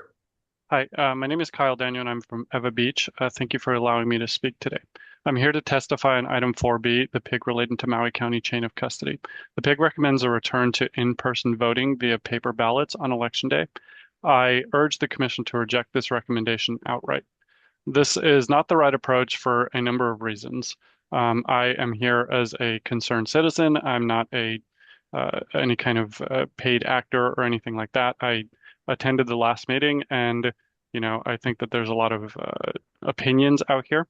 But even though the state already allows for mail-in ballots to be requested, the issue here is that more people are afforded the right to vote when mail-in voting is automatic. They do not have to take time off or reschedule their lives, deferring trips, etc., when they can vote by mail. And they do not have to specifically request a mail-in ballot, which is a huge, huge godsend. There are an unlimited number of situations that people can specifically point to as to why they cannot show up to a polling place. Things come up, and even those with the best intentions can have their plans disrupted in the heat of the moment. To add in an extra step of having to request an absentee ballot is genuinely a voter disenfranchisement tactic. To the testimony provided today regarding dead people voting, the voting rolls on the ballot should be compared to the Social Security death master file if it is not already. So the issue of dead people voting is a ludicrous idea. There are plenty of ways to verify the ballots are counted. The mail-in voting allows ballots to be kept and unsealed for audit purposes. If there are discrepancies, those can be addressed on a case-by-case basis. There are likely other ways to ensure that mail-in voting can be made more secure. QR codes could be used to confirm that ballots are sent and for voters to confirm that they are received. Implementation of these things could help reduce discrepancies in the future. In short, no process is perfect, and the process can be improved upon and made to be better, safer, and more trustworthy. To just go back to the way things were is not a path forward, but is regressive. One of my biggest priorities in life is continuous process improvement, and I think these processes can be improved upon instead of throwing out the entire process because of perceived issues. Just throwing the whole thing out is akin to using a sledgehammer on the process instead of making surgical incisions to correct the deficiencies. I urge the commission to address issues and make things better in the future than to axe the entire process. That concludes my testimony. Thank you again for allowing me to speak. Thank you, Kyle. Chair, could I ask some questions to the testifier? No, it's their testimony. You allowed the other commissioner to ask clarifying questions as well. What question did you want to ask? Thank you so much. Kyle, I really appreciate your testimony. And I asked you what question you wanted to ask, not to address the testifier. What question did you want to ask, Dylan? I have a series of questions that I'd like to clarify with the testifier, and I should have that right as a commissioner. No, I'm sorry. You can talk when the commission's time. This is a testifier's time. Would ask for the next testifier, please. Every commission I've sat on or a board I've sat on, we've allowed questions as follow-up questions to the testifier. That's the point of public testimony, sir. We'll receive the testimony in order of the testifiers. Thank you. You're not going to allow me to ask questions to the testifier? No. It's not a discussion. It's a testimony. The next testimony, please. The next testifier is Magesa William Dennis, followed by Tara Malia. Good afternoon, Commissioner. Good afternoon. Or morning. It's Magesa William Dennis. The civic duty of every individual is to vote in free and fair elections that require integrity of process. Having installed and maintained these voting machines, they are not infallible and can be compromised by software, administration override, and hardware malfunction. The feasible alternative to mail-in voting that has the highest form of integrity is in-person voting with voter ID, one-day voting with no machines. and the only exceptions to in-person voting being the military and those who are fully disabled and housebound, meaning those individuals never go to the bank, shopping, graduation, funerals, weddings, or any other public or private function. Elections should be held on a statewide holiday, and businesses should honor the process by allowing their employees to perform their civic duty. I am sure that many of those who say financially losing a couple hours of pay is hurtful. I bet they have taken many half days off to attend family, sports, concerts, or other events because they're human. The commission should be embarrassed and held accountable for the constant failure to protect chain of custody ballots, conduct improper audits, and more that challenge election integrity that affect we the people, who are the government. The current leadership of the commission should resign their posts to save what little face they have left. The lack of integrity regarding elections in Hawaii has been occurring for a long time. We need people of the highest integrity to protect this process riddled with corruption and fraud. It is time for new leadership to protect the process that determines the future of our islands. In person, voter ID, no machines, same-day voting, with the exceptions I referenced before. Thank you for your attention to this matter. Thank you, Mr. William Dennis. The next testifier is Tara Malia, followed by Tara Rojas. Good morning. Aloha. Good morning. Can you hear me? Aloha. Yes. Okay, thank you. Aloha, Chair Curtis and fellow commissioners. I'm Tara Malia Gregory. I want to thank Commissioner Ralph Cushney and just the last speaker. Thank you for all that clarity and that evidence-based testimony. It was really nice to hear that. Thank you to everyone who's worked on this PIG for standing for transparency. And the PIG I'm addressing today is Agenda Item 4B. I strongly support in-person one-day voting with voter ID. I stand on Jamie Detweiler's testimony, Junia, Keone, Anne-Marie Hamilton, and everything that they were saying. It really does align with the failures that have already been documented that we're discussing today. You know, I just want to make it clear, we've talked about this, but I want to make it clear that the absentee voting and the universal mail-in voting are not the same. And I just want to be clear on what that is according to what is stated. That absentee ballots can be requested by those that, and they're also verified, they're tracked, and they're limited, right? So what Keone was saying is very poignant as far as his addressing the those that get specific parking spaces and those who do not. If that's open to everyone, you're not special anymore in the lack of abilities, right? And that's the way that we should be functioning as a society, because absentee ballots are requested and verified and tracked.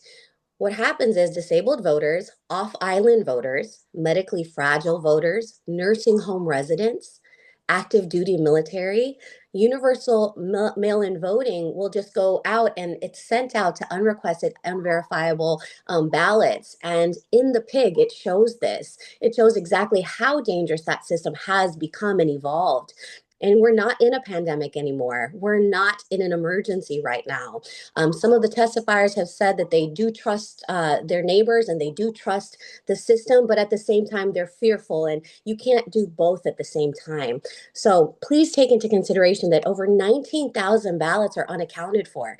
That's Wait a minute. only one That's county. That's not correct? accurate. That And the 19,000 number is a you're correct. It's fictitious. 19. You're correct. It's 19,042. And you can't That's throw not accurate. ballots out with the bathwater if you can't prove those ballots ever existed. You know, if we can't verify those through envelopes, logs, or chain of custody, then how do we know that they do exist? So I speak as a former middle school teacher who taught students to take civic duty seriously. And as a daughter of a Kanaka Maoli, a Navy veteran, he has one leg, major health issues from Agent Orange, from this government. His vote should count. And guess what? He wants to go to the polls. And he will. So the law is very straightforward. HR 3-17453 ballots counts must be complete, and they were not complete. HRS 11-155 reconciliation must happen before certification, and it didn't. HRS 11-96, there's 4 more. including even HAVA. Now, who is responsible for this? It is Scott Nagle. So we really need to go back to who is on this commission, and we really need to put the accountability where everyone, whether you're Democrat, Republican, and Independent on this call, and you're Thank watching you. this, and Mr. Chair Curtis, we've got to go back to who is doing the counting, and are they reliable sources to count these votes? Mahalo Thank for the you. time to speak. Aloha. The next testifier is Order, Tara Chair. Rojas, followed by Laura Nakane Lua. Point of order, Chair. Yes, what rule am I not following? Not all the commissioners are on camera. You expressly stated they're supposed to be on camera. And I think that Please turn your cameras on. Thank you. all the Next gallery, speaker, please. the speaker view should show all the commissioners. They should be able to look at the commissioners when they're speaking. So please make the speaker view so that the speakers can see all the commissioners as they are speaking. Thank you. Thank you. Next testifier. The next testifier is Tara Rojas, followed by Laura Nakane Lua. Ms. Rojas. Okay, aloha. So Tara Rojas, I'm gonna say as I'm listening to all of this, what I totally agree with what testifier Junior Nakoa said, what testifier Tara Malia said. We come to every meeting, just listen to what we're mentioning to you. We just know that each and every meeting, how the votes go. Osterkamp, McAdams. Please stick to the issues, not the individuals. Okay, well, discussions relating to permitted interaction groups, just what the testifiers have said. I agree with Nakoa, Junior Nakoa, Tara Malia. We've been saying it each and every meeting, 8 hours at a time. So please listen and please do the right thing. Mahalo. Thank you, Ms. Rojas. The next testifier is Laura Nakane Lua.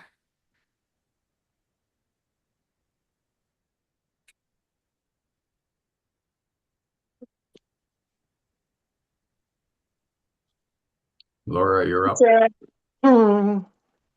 Thank you, Chair Curtis.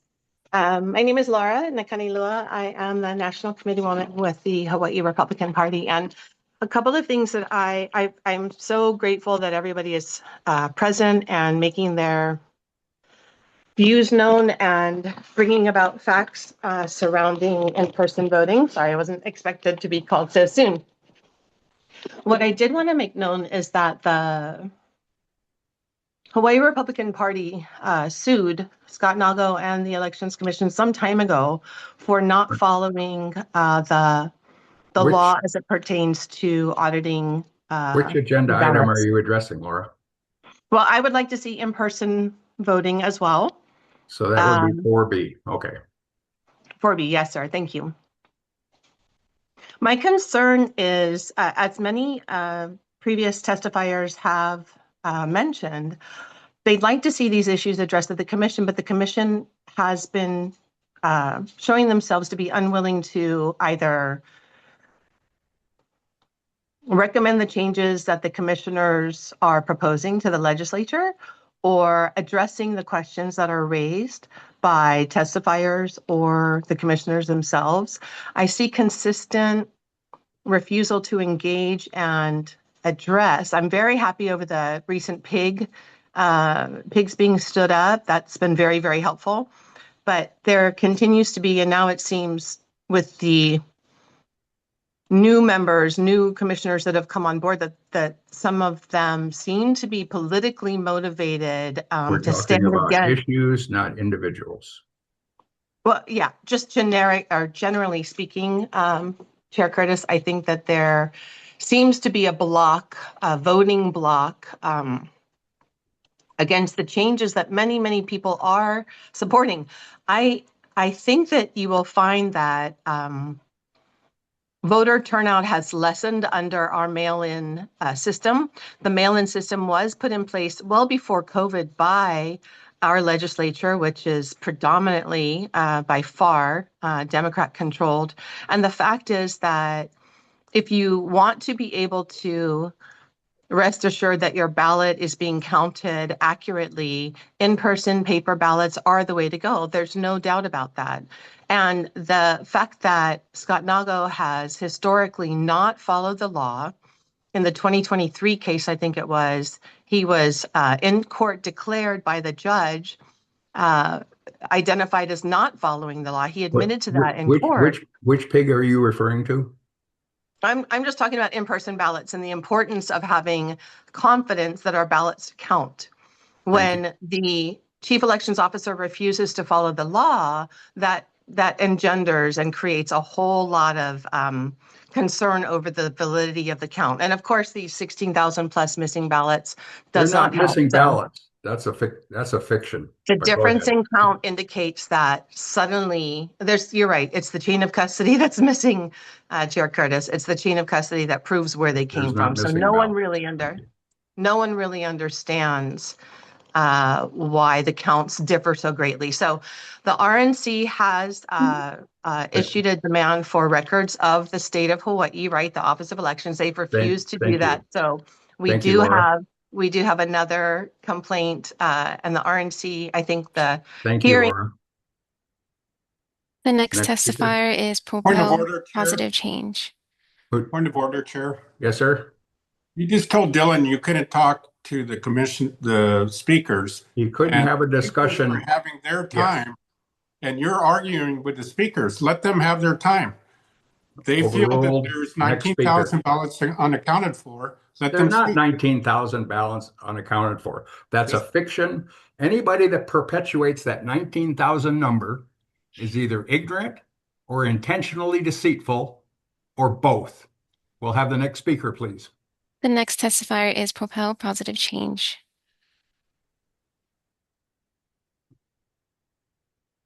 Aloha, mahalo, Victoria, Thompson. Can you hear me okay? Yes, ma'am. Thank you for taking my testimony. I've worked with the Elections Commission, and maybe you can't tell, but I am disabled. And sometimes I can't get to a poll or have a day that I can show up and vote. Do we need one day? Yes. Do we need to do it in person? Ideally, we need to have those voters authenticated. We need to know that they can vote. We need to know that they're still alive and breathing. But we do need to do it better. We don't have enough polling sites. We don't have enough people. And being on Big Island, it takes some people 3 hours to get to Kona or Hilo. So 2 hours off, really not reasonable. We need to make the system better. We can do better. We have blockchain, we have technology, and we have ways of authenticating people that does not invade their privacy. And for Mr. Andrian, they should be allowed to ask questions. And if you have further questions, how are we supposed to connect with commissioners who have other questions? I mean, I can dox myself now, propelpositivechange@gmail.com. Please email me, call me, 509-251-0152. I'd love to have this conversation. I'd love to make it more accessible. I'd love to make sure that they all get counted, because I know there were ones that weren't counted, and I know that there are no receipts. And if we are showing up by the troves all the time, we should have numbers, we should have receipts, and Scott Nago needs to step down. If he's not doing his job, that is your job as a commission to hold him accountable. If you're not holding him accountable, I yield. Thank you very much. The next testifier is Inoka Shane, followed by iPhone.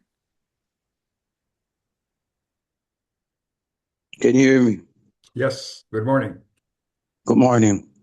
Sir, you keep yelling at people to not talk about the 19,000 ballots that is fiction, but you guys won't prove to the people that it is in fact fiction when you downvote the motions that are being made to actually go figure out if that's fiction or not. So by you, Curtis, just saying on your own, oh, that's fiction, that's BS.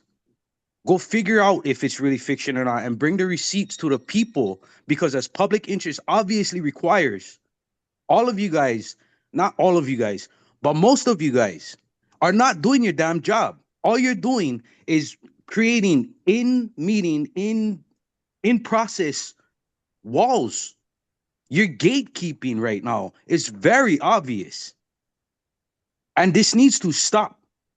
Ralph keeps making very commonsensical motions for you guys to put forward. And you guys bring up one little thing and all voted down. Everything gets voted down. I come on these meetings for the last 3 years, 4 years. Sabas, Apana, you guys are new, but it's the same stuff. It's the same stuff that's been going on for the last 3 years. How's about if you guys want to see change and you guys want to see forward movement and progress, vote with the people, and then we'll see some change and progress. The guy who came on here from Eva Beach and said that there's no dead voters voting. Guess what? Scott Nago said that on the news. 60,000 deadwood voters. That was 2021 or 2022. You guys just like to sit here and dangle all of these things in the front of our face. What's the point of doing a pig? If the same kind of investigation that Osterkamp did, trust me, bro, is the conclusion. Do your jobs, bro. Do your damn jobs. Stop sitting here and downgrading and downvoting all of the things that need to be done. The public is here. We are interested. We are watching you guys every damn month screw up and kick Ralph out the meeting, and oh, there goes all our accountability. Brother may not be on it completely, but try to figure out if he is. Try to at least vote in the direction that gives us some confidence in what you guys are doing, or what are we all doing here. I yield. Thank you. The next testifier is iPhone, followed by Shelby Billionaire.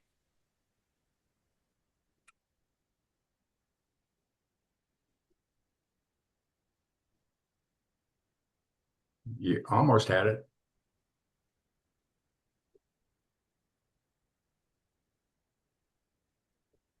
How does iPhone unmute? Unmute by pressing *9. iPhone *9.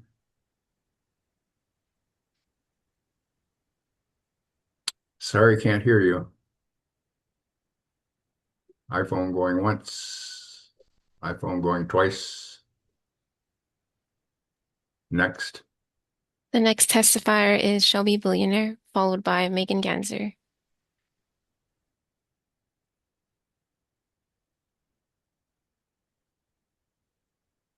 Pikachu.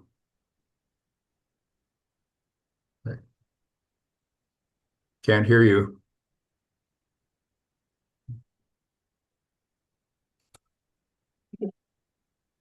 Pikachu going once. Pikachu going twice. Next. We'll try iPhone again. The next testifier is iPhone. There you go. I am so sorry. I like to think I'm hip and young, but I think the iPhone gets the best of me. So I'm going to make this really short and easy. I'm from the community. I do tons of work towards the recoveries of Lahaina. My job here is to leave the earth that I came onto better than I found it. So that kind of drives me. Those are my motives. I do just have two things. I would like to urge the commissioner to thoroughly review the obligations under the Hawaii Sunshine Law. I do feel like there was some questions that were not allowed to be asked, which is legally it's not legally allowed under the Hawaii Sunshine Law to have an inconsistency in questions being asked by the commissions. And I would also like to request that Scott Nago withdraws his petition due to repeated failures in ensuring transparency with voting process. I would like to tell everyone to have a great day. And let's hope for some change for the future, because if this is the rate that we're going at, we will be looking back at this time in history, thinking that some of us here in this room are a little bit closer to Nixon than here for the people. Thank you. The next testifier is Andrea Rogers. Hi there. Thank you for inviting us to come speak today. I want to speak on item 4, and I want to point out that in-person voting would be back in precinct voting, close to each person's individual neighborhoods, not one center. And the beauty of that is you're strengthening the fabric of our neighborhoods and our communities together for a safer Hawaii. I want to tell you a quick story about my friend Paul. Paul is 30 years old, was raised in foster care. He has slight intellectual disabilities. He will not ever be able to drive, most likely. And he really likes to engage in his community. And he could not understand why he couldn't go vote in his precinct anymore. It was one of the highlights of his year was to go to his precinct and feel like an important part of doing his civic duty. So we're disenfranchising people with autism that want to be part of their community by not allowing in-person voting. He's not going to take the bus or drive to a center that's an hour away from his home on the North Shore of Maui. And returning to precinct voting will be small, intimate, and as I mentioned, rebuilding the fabric of our local communities, which strengthens for a better Hawaii. Thank you.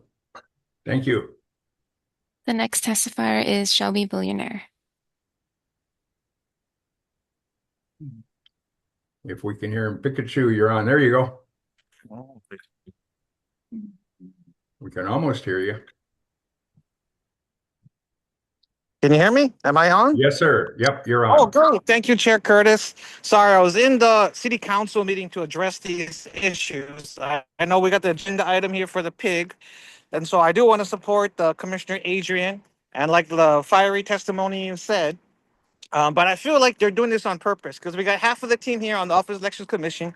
We got city council going, and it seems like a systematic sabotage, Chair, so we can't address these issues to get concerns.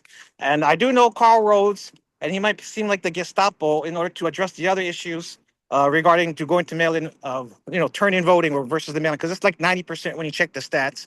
Most of the problem we have is in mail-in, not in the actual voting. And then we're going back to the chain of custody, because I see the issue is Honolulu and Maui did not do what Kauai and Big Island did, and that's not really being addressed. So when the boxes go into the ballots, they're supposed to count the ballots in the box and then verify it and send it back to whatever sender. Maui has no records, and Honolulu as well, which is the majority, I think, is the problem. So hopefully you can address these issues, and I'll leave it all back to you, Chair, and everybody else, so you guys can formally figure this stuff out with or without the legislators' help, because we have to figure this stuff on our own. Thank you very much. Thank you. Chair, there are no further testifiers. Those with their hands raised have already testified. Did they testify on this issue or the prior issue? On this issue. Okay. Then we don't have a whole lot of time. So in the interest of time, we'll only take one testimony from each individual, and we've done that.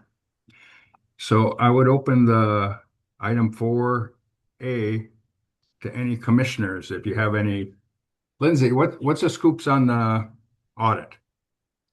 Thank you, Chair. Having served on Peter Young's pig and also on Commissioner Adrian's pig, and having made the motion that was passed at our October 1st meeting to request that the legislature pursue an audit of the 2024 general election, I would like to respond to what you just asked me. We got a letter from Speaker Nakamura, and she directs us to find a legislator to introduce a bill requesting an audit. And I think that we were hoping that she would do that, or that Senate President Kochi would do that. But since they didn't volunteer, we should find a sponsor who shares our concerns. And so that's one avenue. In addition, though, I think we can transmit our findings directly to the state auditor and ask him to authorize an audit at his own discretion. It's worth a try. He can do that, and I'm prepared to make a motion. We can also submit a report to the governor outlining the findings of the pig and the pigs, plural, and our decision to request an audit from the legislature, and Speaker Nakamura's response, her deferral, and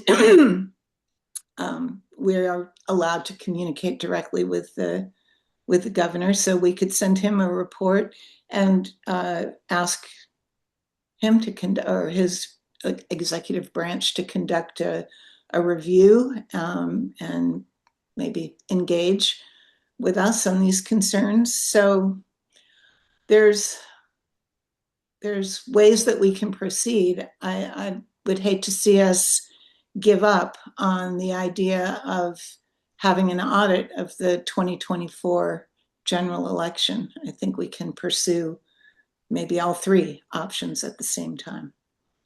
There's additional ones. We can ask the auditor, Mr. Kondo, to come and discuss with us the options. It's not up to the legislature. It's up to us to figure out how to do it. And actually, it's up to the administration to figure out how to do an audit, a non-biased audit. We could ask Mr. Kondo to initiate an audit on his own, which is within his authority. Right. And there are other avenues besides that. We could hire our own if we had money, but we don't have money. So there are other people we could ask that do have money. And that's the Department of Justice. I would hate to suggest inviting the Department of Justice in and audit our Kauai election. We should be able to do it ourselves. And if we can't, this commission has voted to perform an audit at the Kauai 2024 elections. And we're going to do that. We just have to find the mechanism to do it. Mr. Kondo can do it on his own initiative. We could prod him to do it, or we can go the legislative way and see if we can get somebody to support us and get a majority to fund an audit for the Kauai 2024 election initially. The motion was to audit the whole state. Correct. Let's start with Kauai the way it was originally planned and originally designed. Lindsay, you had a motion you mentioned. Well, okay, but why would we do that? Why would we do what? Why would we limit it to Kauai? Well, that would be an initial one. We're not limiting it. We're experiencing it on Kauai, establishing the process and doing it. If there's, we can go ahead and do it for each of the other counties. But I'd like to see Kauai's output before we make any other commitments statewide. But Kauai is who we want to look at, and we want to have an audit. And the process of the audit would be established for Kauai. Then that process would be in place in case we wanted to take it to each of the other islands. We were talking about Maui and Oahu not keeping records.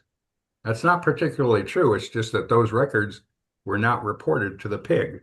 Maui didn't offer anything to the PIG, as I understand it. And the conclusion that they don't have records is perhaps a fallacious conclusion. Chair, But, can I Lindsay, correct you on that real quick? If you remember Jennifer Hunt's testimony, she submitted several documentation showing the response from the county clerk that they didn't keep those records. And Scott Nago verified that. Okay, by mistake.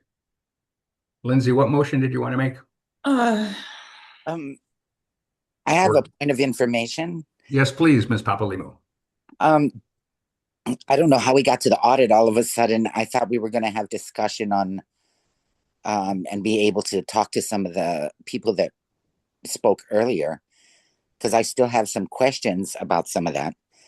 So are we going to get back to that so that we can have our turn to speak to the people that we're just on about 4B and C and D? Well, we're right now 4A is what I'd like to discuss, and that includes the audit. We can get to 4B, which includes the mail-in voting, 4C, which was Big Island's outcome, and whether we're going to do another permitted interaction group to look at the chain of custody. Okay, then I do a point of order here. Yes, ma'am. The vote that we took and passed was to audit the election, and it was not contained to Kauai. That's correct. So in order to make this only about Kauai, that would have to be a totally different vote, and I'm not for that. If we're going to do an audit, I get that you want to design a process. I don't have a problem with designing a process, but I do not want a motion to come up that only says Kauai, because No, we did already pass a motion to do the entire state. I concur. Thank you. Chair, maybe we could hear from everybody before trying to word a motion correctly, because I think we just end up making a lot of amendments to the original motion if we don't know what people are thinking. Okay, we're talking about the PIG 4A, talking about audit of the state elections. The Kauai one would be the easiest to perform initially and would set up the process in my mind. You can audit the whole state at once if you want to, but I think I'd like to suggest we break it up into pieces and do them one county at a time.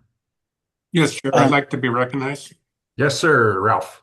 Okay, so I agree with the theory. The people want some kind of accountability here. So I think that we should audit Maui and Kauai. Those are the two easy ones. We have unexplained increases in the number of envelopes and the number of ballots that were counted after the envelopes were collected. So if we did those two islands, we could simply just have the observers go in and sort ballots by whether they came, not ballots, but envelopes, by whether they came in through the mail or whether they came through a drop box. And we compared those numbers to what the report was. So let's say on the Big Island, they reported 27,000 ballots coming through the drop box, very detailed reports. And they have receipts for 29,000 ballots coming through the post office. Now there's 19,000 ballots on the Big Island that we don't know where they came from. And if we count the ballots or we count the envelopes and we sort them by whether they came through the mail or not, we will find out if those envelopes came in the mail. And if they didn't come through the mail, we know there's something wrong, because that's the claim right now, that those came through the mail and we didn't get a receipt. That's a 40% error rate on the post office's part, if it's true. And we need to find out if that's true, and we need to do it quickly, because the primary is coming up. And the last audit that we said we wanted to do, they made the excuse that the primary was happening, and then they had to wait 9 months. And so it was not a conclusive audit that happened. So I'm in favor of doing the two islands, Maui and not Maui, the Big Island and Kauai. And let's just count the envelopes and see if they came through the mail or not. The audits for ballots, counting ballots. You're right. We're going to count the envelopes. The only way you can get mail-in ballots into the system is with an envelope. So if the envelopes aren't there, we know something is wrong. And the auditors can do the ballot counting. I'm suggesting we just count envelopes. That was what our motion was counting ballot envelopes. Yeah. Envelopes, not ballots? Envelopes. We want to know if they came, how did they get into the system?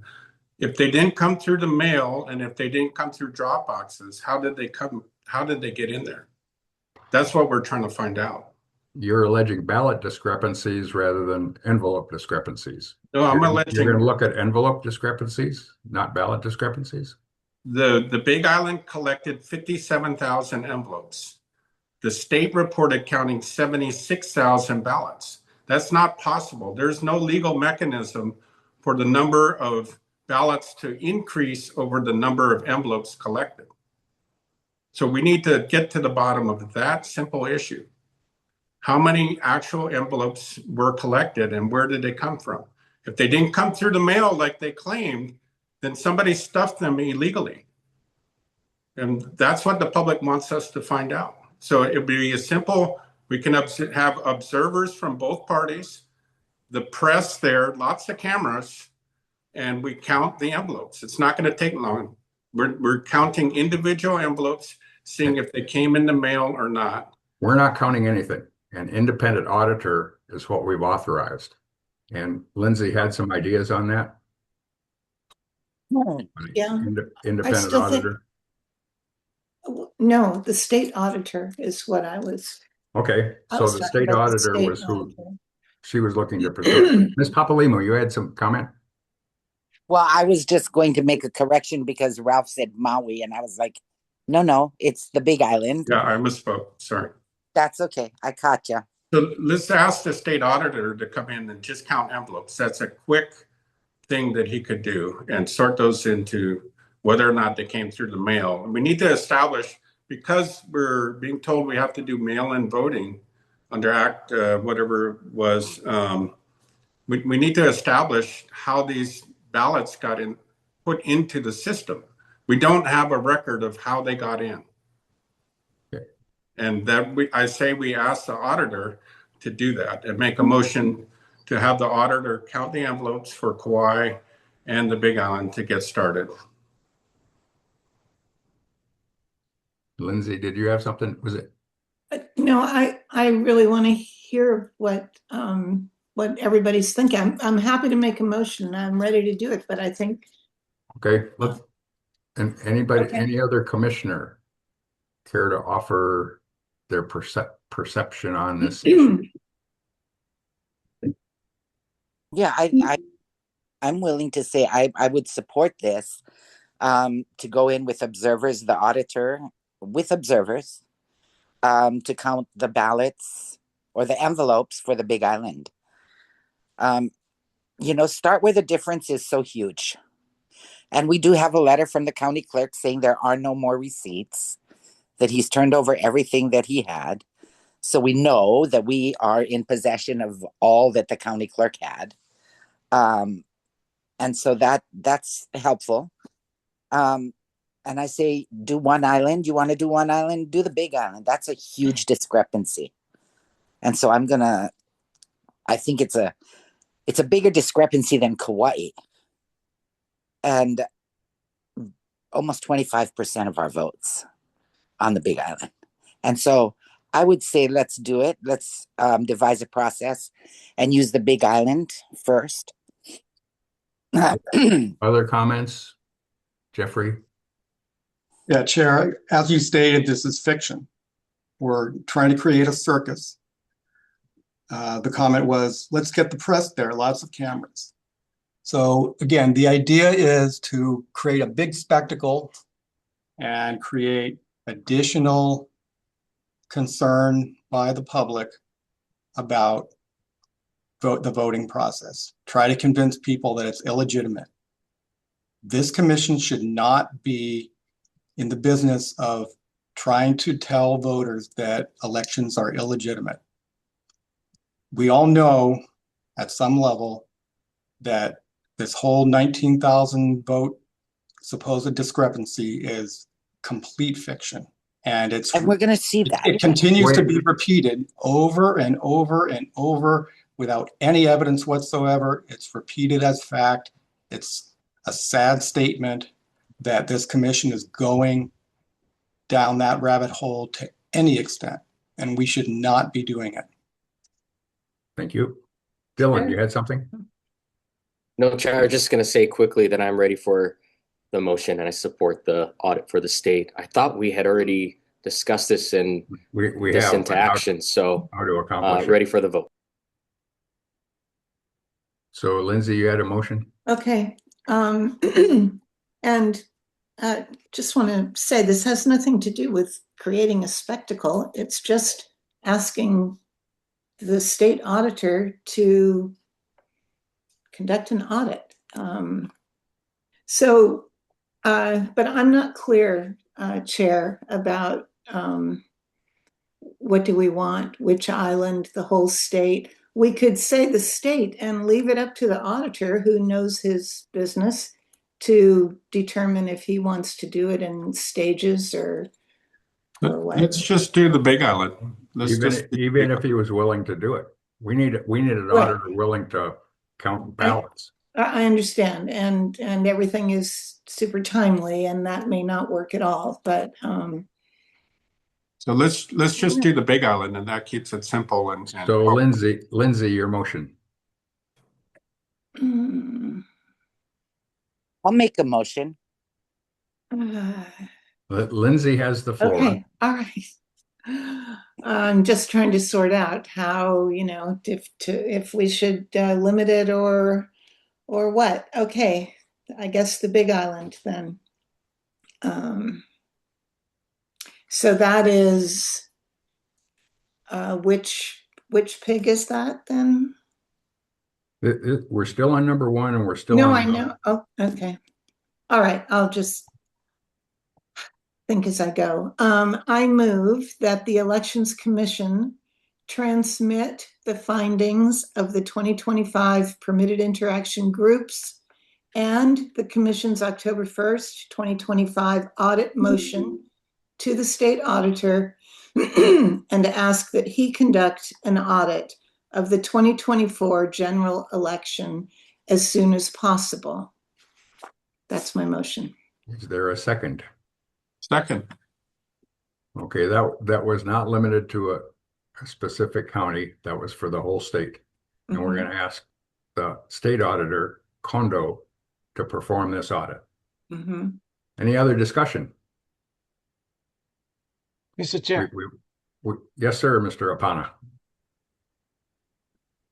I'm not sure if it was last meeting or the meeting before. I asked the AG, can we go directly to the auditor?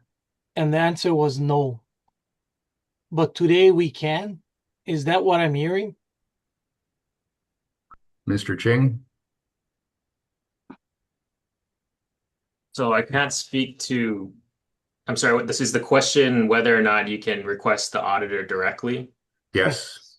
So I think initially, because the state auditor is under the legislature, it was determined to be appropriate to submit that request to the legislature. But given Mr. Nakamura's response, if the commission is so inclined, it could make that request to the auditor. It would just be in his discretion how to respond.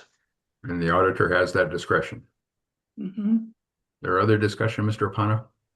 I'm sorry that I got misinformation the first time around. But yeah, we got more information. Let's go. Okay. Other discussion? Are we asking him to audit the whole state or just the Big Island right now? The motion is for the whole state. Yes, Chair, I have discussion in favor of the motion. Okay. Well, hang on, I have a question. Wait, Ralph. So I'm confused because we voted for this audit and we went through the legislature. Are we saying we need another motion now to go directly to the auditor and ask? Yeah, we were having problems finding somebody to audit our election. The auditor is the auditor. So we asked the ledge, the chair of the House, and she said that we can get somebody to sponsor it in the legislature. But then since then, we found that the auditor, Mr. Kondo, can initiate investigations on their own behalf. How did we find that out? I'm sorry. Lindsay. The letter from Nadine Nakamura, she said, under Hawaii law, the auditor's work is authorized by statute, concurrent resolution, or at the auditor's own discretion. Oh, so we can't tell him to do it. We can ask him. We can request it. So. Yeah, and then he decides if he has the manpower or if he thinks it's worth it or whatever. This is why I have a question about your motion. Would we have a better opportunity with him if we asked him to audit the Big Island instead Perhaps. Of for the whole state? And we would put to rest this, it's not a discrepancy, it is a discrepancy. We would put to rest that. Okay. And so maybe if you would like to add to your motion or I could withdraw it and redo it. Absolutely. Let me suggest that we pass this motion, invite the auditor in to discuss with us at our next meeting, and then see if we want to limit it or expand his parameters. Right now, this motion is to audit the entire state, which has already been passed. I would like This to one amend- this one applies to the state auditor, Mr. Kondo. I'd like Limiting who the auditor is. There may be other auditors. Ralph. I'd like to amend the motion to just ask for the audit of the Big Island. Then that will speed things up and we can find out if there is a discrepancy or not. And this is the quickest way to find out if there's a discrepancy. So I move to amend the motion to say we're going to ask the auditor specifically to look at the Big Island to start. Is there a second to the amendment? Second. Discussion. I'm Yes. fine with that. Yes, Ralph. Okay, so there's a saying that once the ballots go through the machine, you put them in the can. And what Mr. Osterkamp wants to do is sit on the can so nobody can look at them. Wait. I would Don't ask, talk about people, talk about facts and I would things. ask if it's deceitful to claim that there's 19,000 ballots that came through the mail, but the county has not paid postage for those. So those are little things that we need to find out. Is there a liability for the county or the state or both or the commission that we know that 19,000 ballots came? We don't know. That's why we're auditing. Okay, we're You're being in favor, told. you're that- in favor of the amendment to limit it to the Big Let Island. me speak, Chair. It's my discussion. We're being told that 19,000 ballots came through the mail and did not have accompanying. So that applies to the Big Island. Your amendment is to audit the Big Island. Is there That's any what I'm- reason why not to audit the Big Island? I'm speaking for it, Chair, and I'd like to finish You've my. already spoken for it, and No, you're I'd like to bringing up finish other my issues chair. besides the audit. Do you I'd want like to to audit the Big Island only? That's the amendment. Is there other discussion on the amendment? Point of order, Chair. Yes, sir. You're violating Rule 1.14A. A member of an assembly in a parliamentary sense, as mentioned, is a person entitled to full participation to its proceedings. I am trying to convince the others in my argument, my discussion, and you're cutting me off from discussing why we should vote for this. We are being told that 19,000 ballots came through the mail from the Big Island, but we have no receipts. Now, we have no, if the postage. So that's what the audit's for. That's why we're focusing on the Big Island. This is my Are discussion. there any other discussion? No, you're being Here. redundant, Ralph. We've already heard it. Is there any other discussion? Is there anybody You're violating my rule. against this favor? Focusing the discussion on auditing the Big Island only. We're gonna vote, we've already voted to audit the whole state. This is to limit it to the Big Island. First. Is there anybody against that? Anybody wants to talk against it? In that case, I'll call a roll call on the amendment for the audit to be limited to the Big Island. Not to be limited, to start with the Big Island. Ah, okay. I think you're changing the motion. Okay, I'm sorry. I'm trying to clarify it. Yeah, I think the motion as amended is to start with the Big Island. We're not saying we're not going to do the state. We've already Okay, voted to do. so we'll ask the auditor to audit the Big Island initially. Yes. And that's the amendment of the motion. Any other discussion on the amendment? Well, personally, I think Kauai's better, but because it's cleaner, but that's just me. I would ask for a roll call on the amendment. Yes, Chair. Commissioner Andrian, Aye. Commissioner Apana, No. Commissioner Kushni, Yes. Commissioner Kam, Yes. Commissioner Osterkamp, No. Commissioner Papalimu, Yes. Commissioner Sabas, Yes. Chair Curtis. No. The motion passes. The amendment passes. No. Now to the main motion is to ask Mr. Kondo, the state auditor, to audit the state to start with the Big Island. Is that how everybody perceives the motion? Yes. You guys ready for a vote? Yeah. Roll call, please. Yes. Commissioner Andrian, Andrian, I can't hear you. Aye. Aye. Okay, thank you. Commissioner Apana, Yes. Commissioner Kushni, Yes. Commissioner Kam, Yes. Commissioner Osterkamp, No? Commissioner Papalimu, Yes. Commissioner Sabas, Yes. Chair Curtis. No. The motion passes. Is there any other discussion on 4A, the pig for the audit? Now we're at pig 4B, which is recommending mail-in voting be canned. And anything else? Anything else, Dylan, that you want to discuss on your 4B? Sorry, can you just clarify? I thought we already discussed and made motions on. Okay, yeah. Okay, then we're done with that. We've recommended mail-in voting to the legislature. Right. So that one's done. Okay. No, Chair, let's before we move on. Okay, what you got? So the public has said that they want, this says that it's for the island of Maui, but this was kind of done in a broad brush for the whole state. The public has asked that we find out why the island of Maui has no records and the island of Oahu has no records. And there's a lot of speculation circulating, but I recommend that on the next meeting, we put on the agenda to form a PIG specifically to find out why the island of Maui has no records, and a separate PIG to find out why Oahu has no records. Point of order, Chair. Yes, sir. We're hearing multiple unsupported statements. I don't recall the public, quote unquote, asking for anything. I don't recall any actual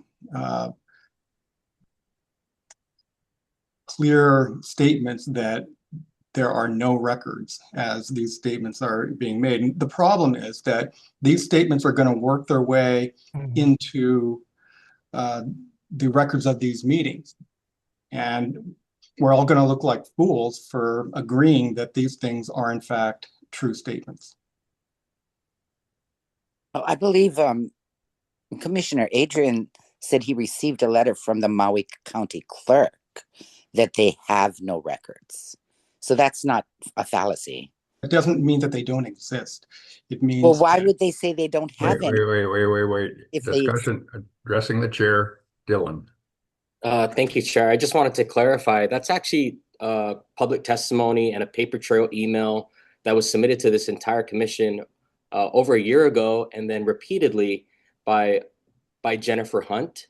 She's one of our constituents here on Maui. And Scott Noggle also confirmed that due to human error, those documentations were not kept. In any case, I support the motion for a PIG to be formed, but also I would love to, even with my fellow Maui commissioner, go visit with the county clerk and just seek out clarification. I think that's allowed under sunshine law if two commissioners go, just not more than three. You and one other can do that. So, I think that's also an approach me and Commissioner Opana could take either way, but I would support the motion for a PIG to be formed additionally because it shows the full backing of the commission. And I would invite all of our commissioners to please review Jen Hunt's testimony and her email chain. And she has spent hours submitting documentation to us. And at one point it was filed as, it wasn't filed on our agenda as a complaint. It was filed as something to just file away. And that's the issue. Part of the issue here is I don't know if all of our commissioners have truly reviewed that testimony.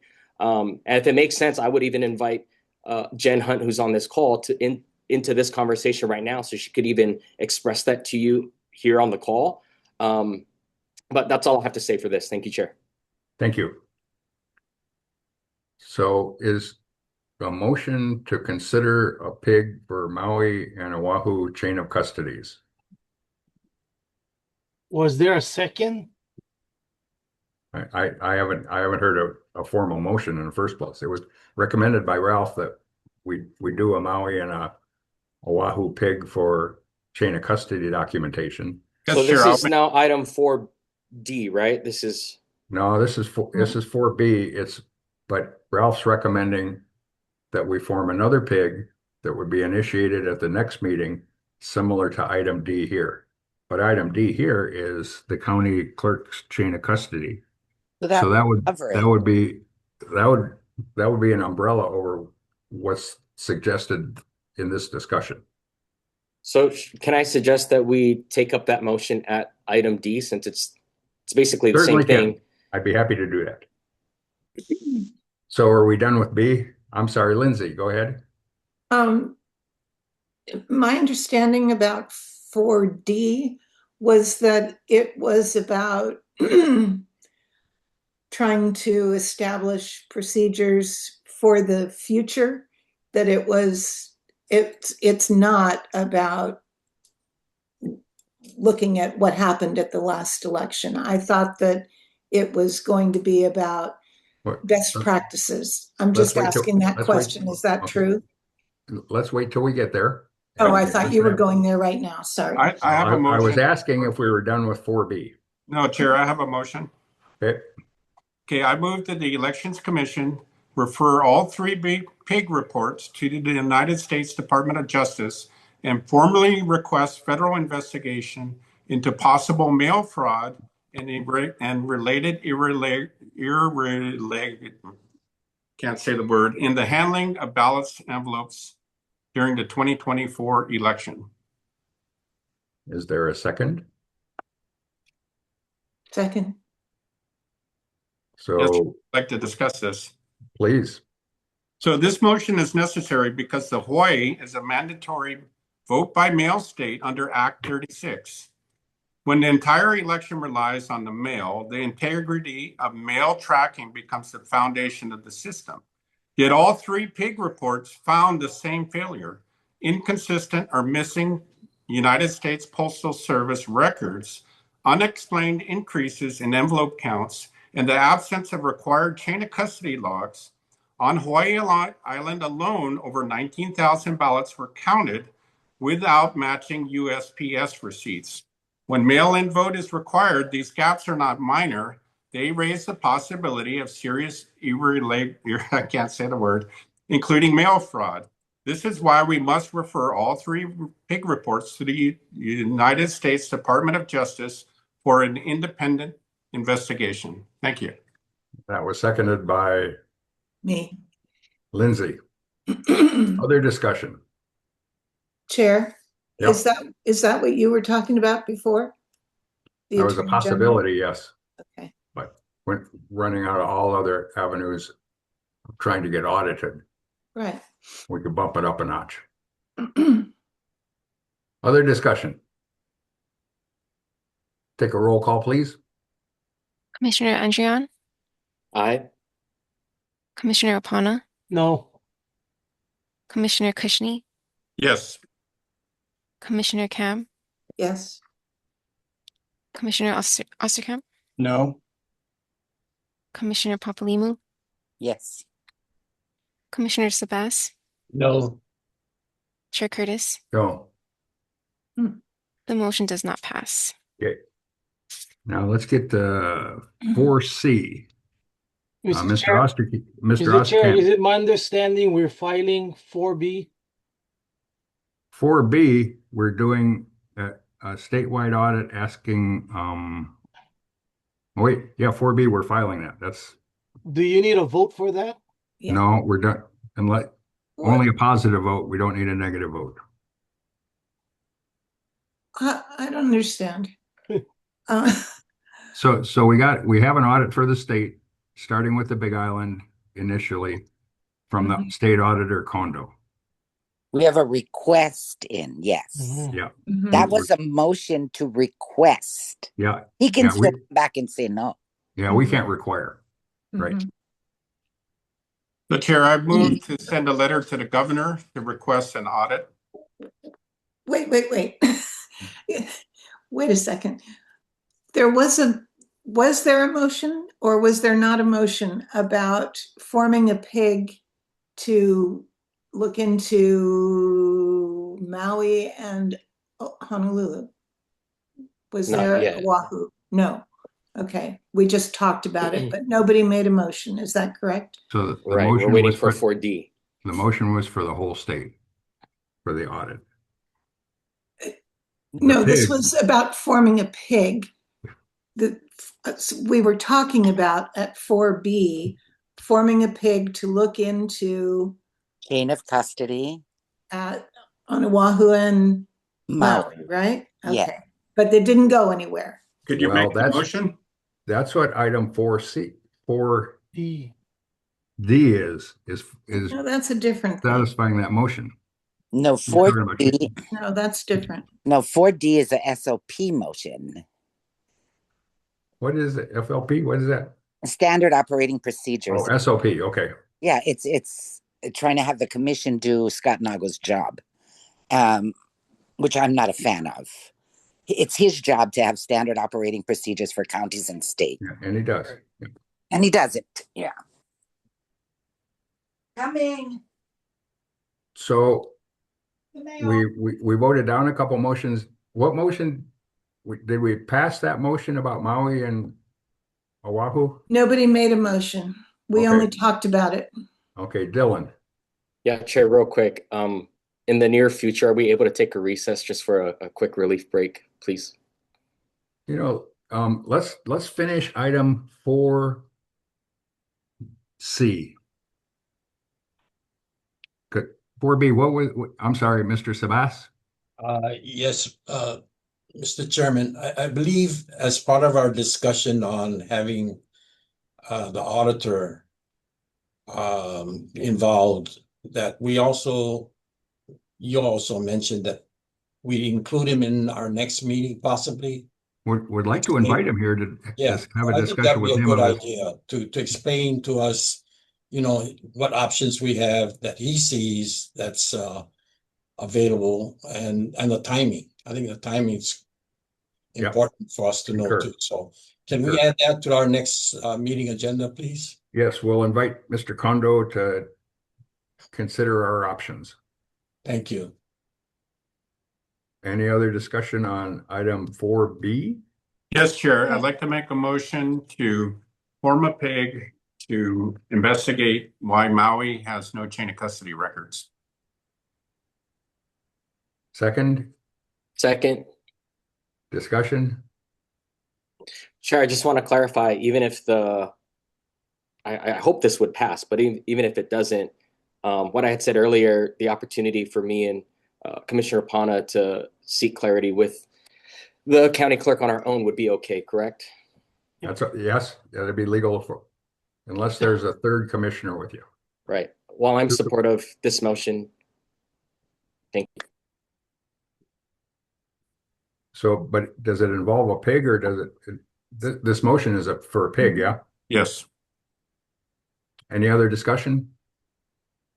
Mr. Sabas? Yeah, I'm going to vote against this motion, mostly because I think it's premature. I think given what has been offered by our Maui representatives, I think a discussion with the Maui County Clerk's office first, would help us clarify some of these issues. So I'm going to vote against this motion. Dylan, you're muted. Yeah, Okay. I was waiting to be recognized. I just want to Yeah, thank clarify, when the public submits testimony to us, and I understand that we have some commissioners that are new, and I do think that this needs to be shared with all of them so that they can review it in full. But for me, when I receive that testimony from Jennifer Hunt and I see the conversation and the paper trail, and then we have the chief election officer, verifying what she claims in that documentation, for me, there's already been the conversation, and so I don't feel like it's premature.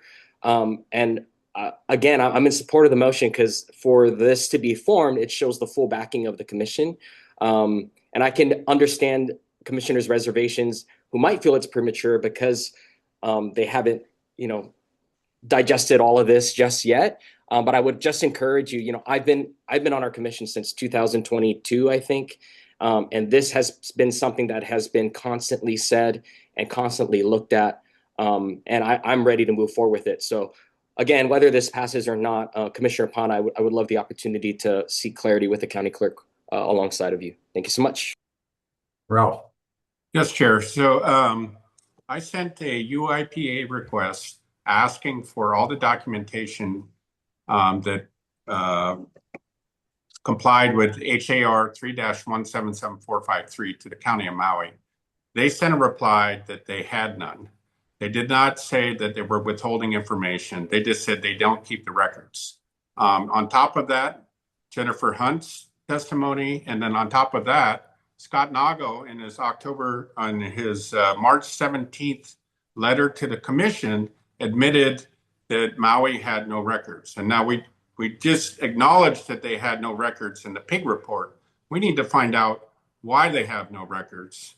And that needs to be fixed. Everybody needs to have records. So I hope that we can vote for this PIG. It's not premature.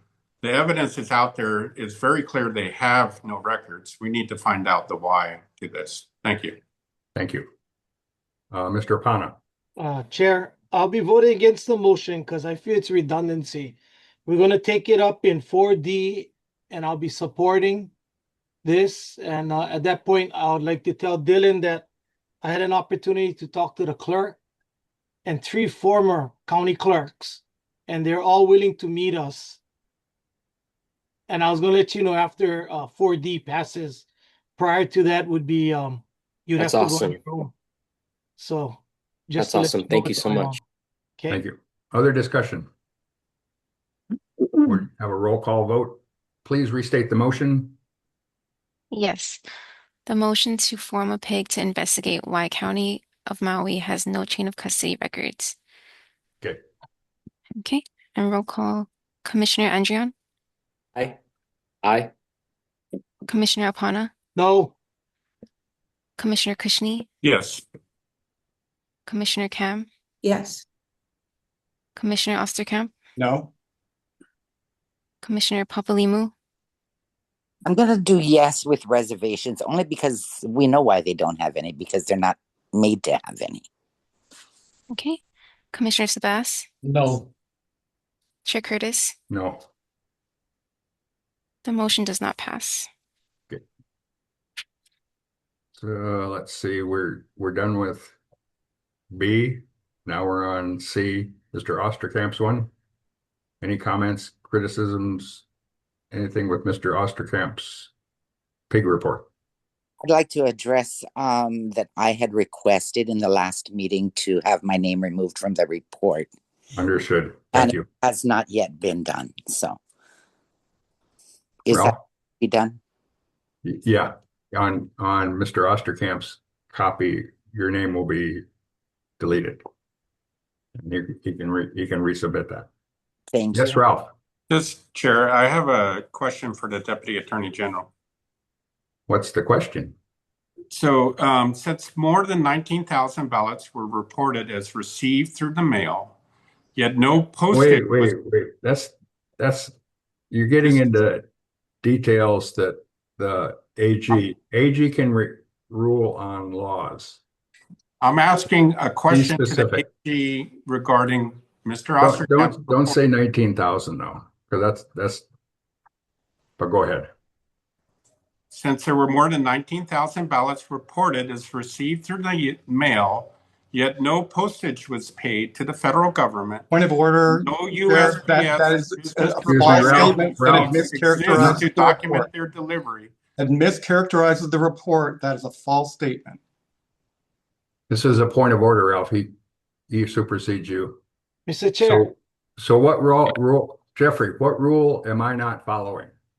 I don't know the name of the rule, but we all know he's mischaracterizing the report. We're discussing the report. And I object to attempts to mischaracterize it in the way that he's doing. Yeah, I'm overruling your, it's all within the rules. Mr. Apana. You promised us a Lua break after the last vote. Oh yeah, sorry. Ralph, I'm sorry. You unmute yourself.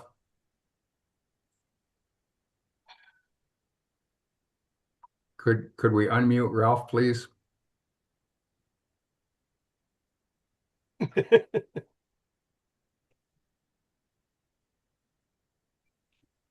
Can somebody unmute Ralph, please?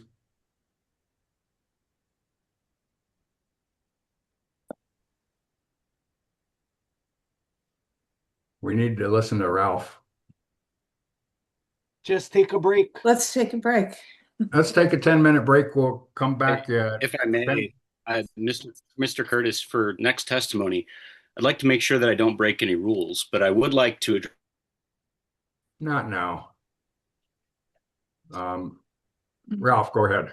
Okay, so in the report, it says that there was 19,000 ballots there was extensive discussion about the postal records not being So good. what is your motion here?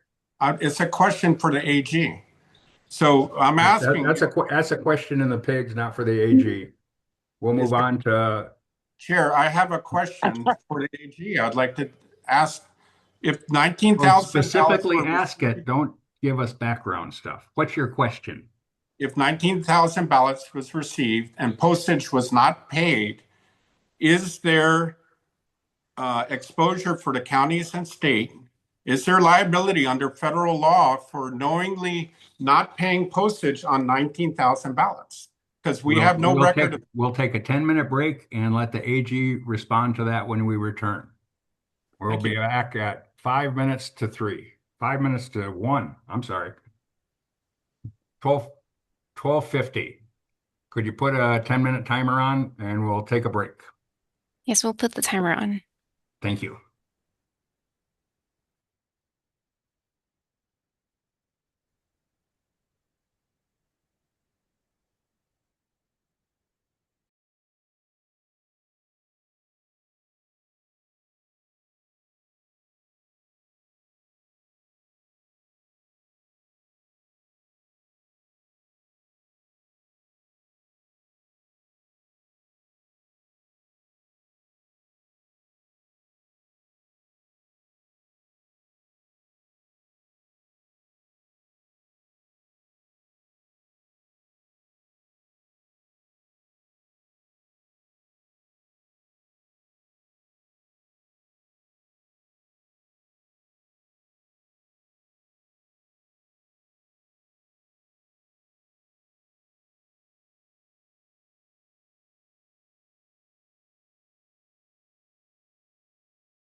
Um,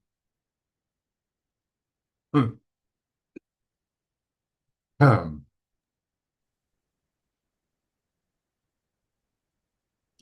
Welcome back. Would ask for a roll call, please. Yes, sure. Commissioner Andrion, Here. Commissioner Opana, Here. Commissioner Kishney, Here. Commissioner Cam, Here.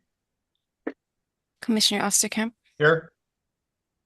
Commissioner Papalimu, Here. Commissioner Sabas. Here. Okay. Chair Curtis. Here. Okay. I'm Just have a quorum. asking the AG for an opinion on a hypothetical. I think we should wait for the Big Island audit. Chair, I have a motion to make still on this discussion item Which discussion item are you talking about? on C. C, okay. 4C.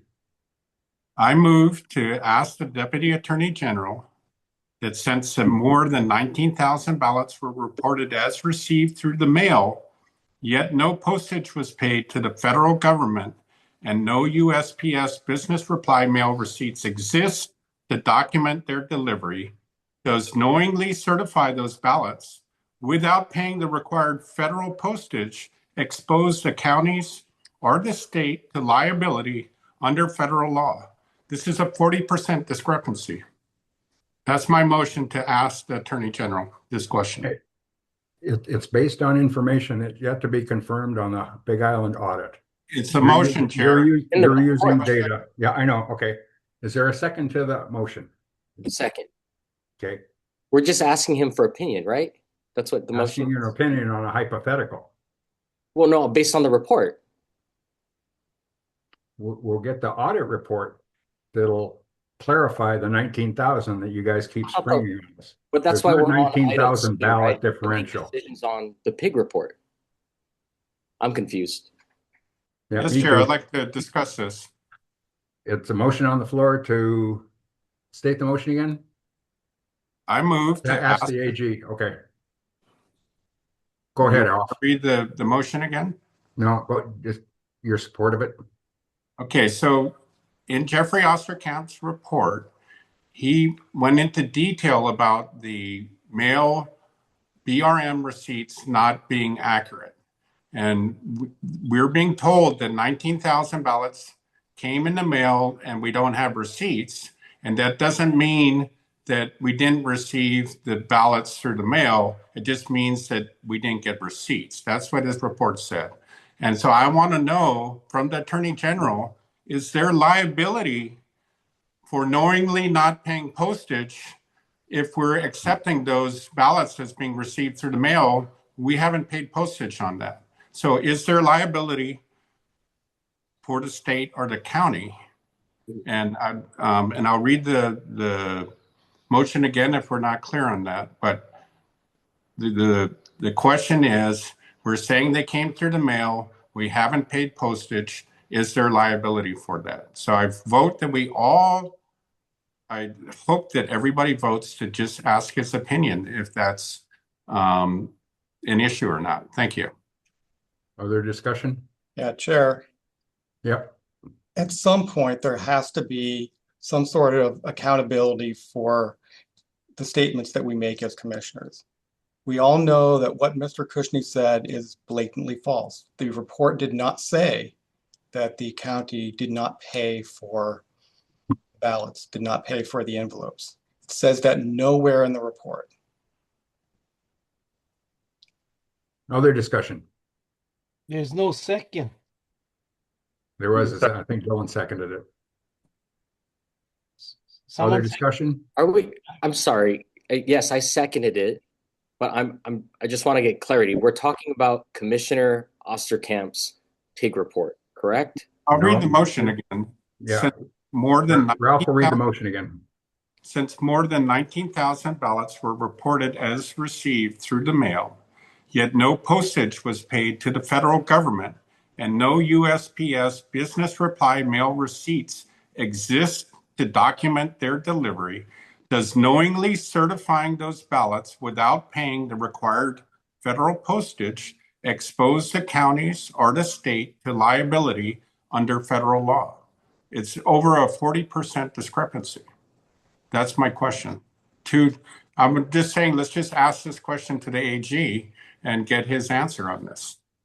Of course, we're liable for unpaid bills. Actually, it's the county of Hawaii. They're the ones that Are we contracted allowed to with just the ask him? USPS. Can we just ask the deputy AG like now? Or Mr. Apana, You're asking me to support a motion if we liable for not paying a bill we never received. Is that what you're saying? No, it's not. that's what we're asking the AG. Did the government ever receive a bill? Well, Did the government ever receive the bill that they did not pay?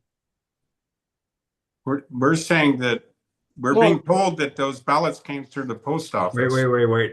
Can Mr. you answer Apana, my question Mr. Apana, clearly? you have the floor. Did the government, maybe state or county, not pay a bill that they have received? Because that's the question you're asking. Are we being the state or the county liable for not paying a bill we never received? Is that the question? Yes, because we're claiming those envelopes came through the mail. So we know, we're saying that they were delivered, but we know we didn't get a bill, so we're not paying the bill. Yes. Thank you, Ralph. Any other discussion? Would ask for a roll call. Commissioner Andreon? Wait. Commissioner Ms. Papalimmo Papalimmo was had her muted. hand raised. Yes. Hi. Yeah, and I would go even a little bit further. Do we as commissioners with oversight have any fiduciary responsibility for this? I want to make sure we don't. And I get what Commissioner Apana is asking. It's just that we don't know. We don't know if there was a bill and they paid for it.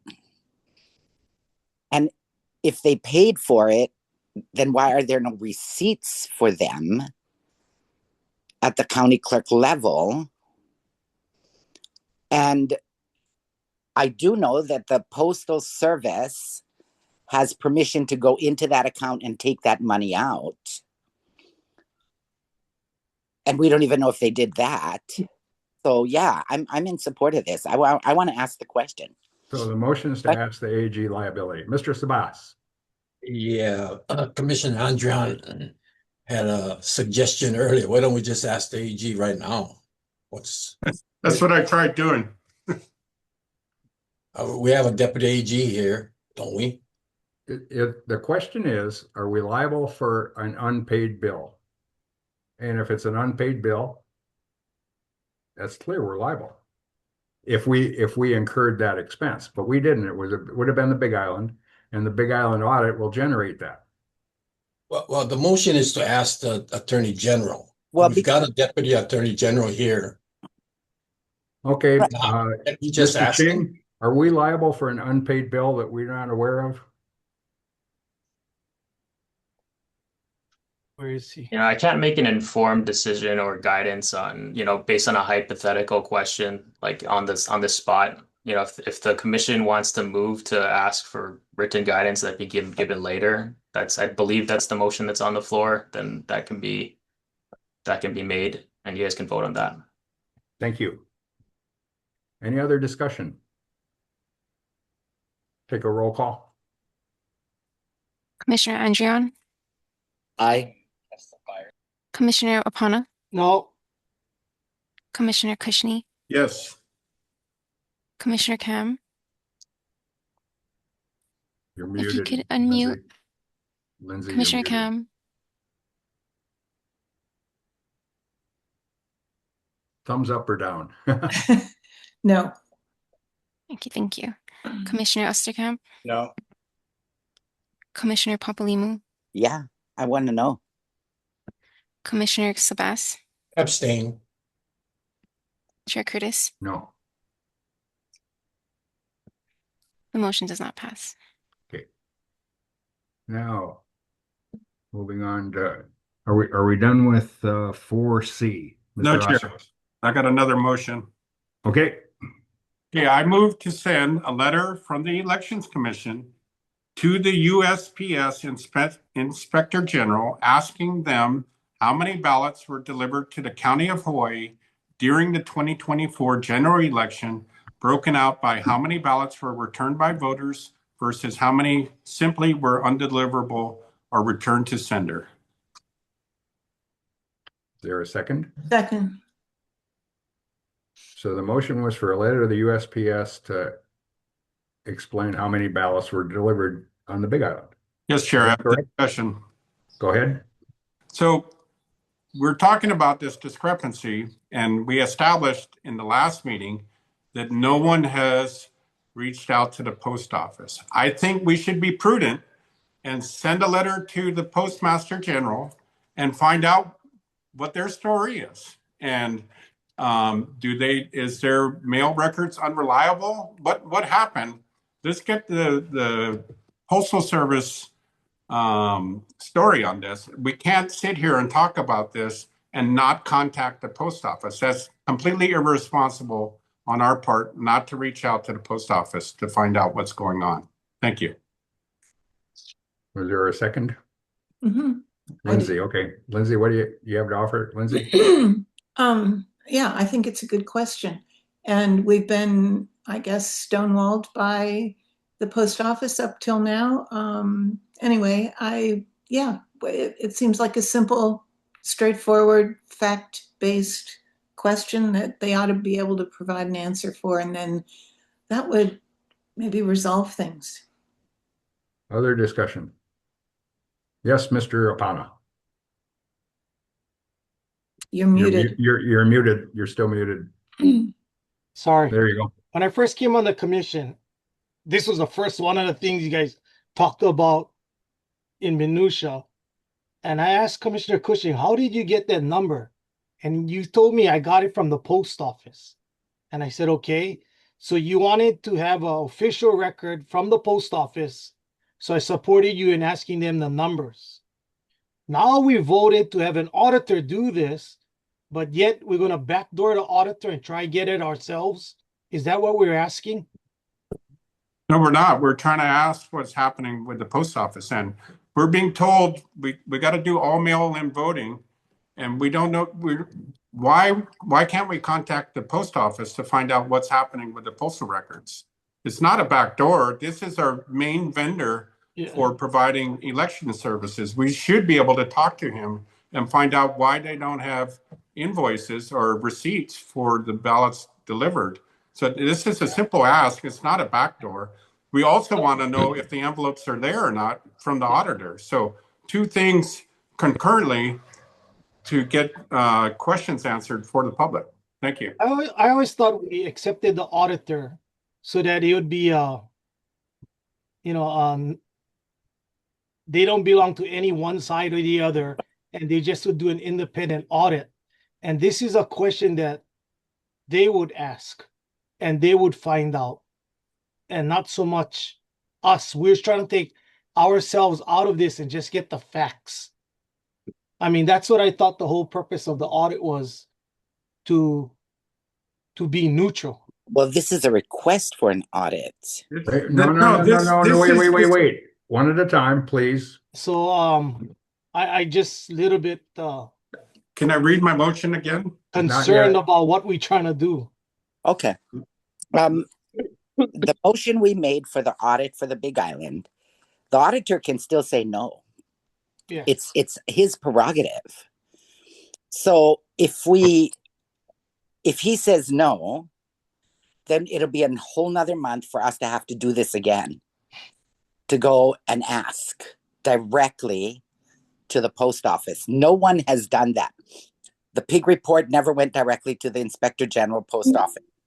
The John Hendricks says he doesn't have any more receipts. That's what his letter states. So this is just the commission going directly because we have oversight. And so this is the commission. It's a motion for the commission to just go ask, because in 3 weeks or 4 weeks, they could the auditor can say, no, we're not going to audit.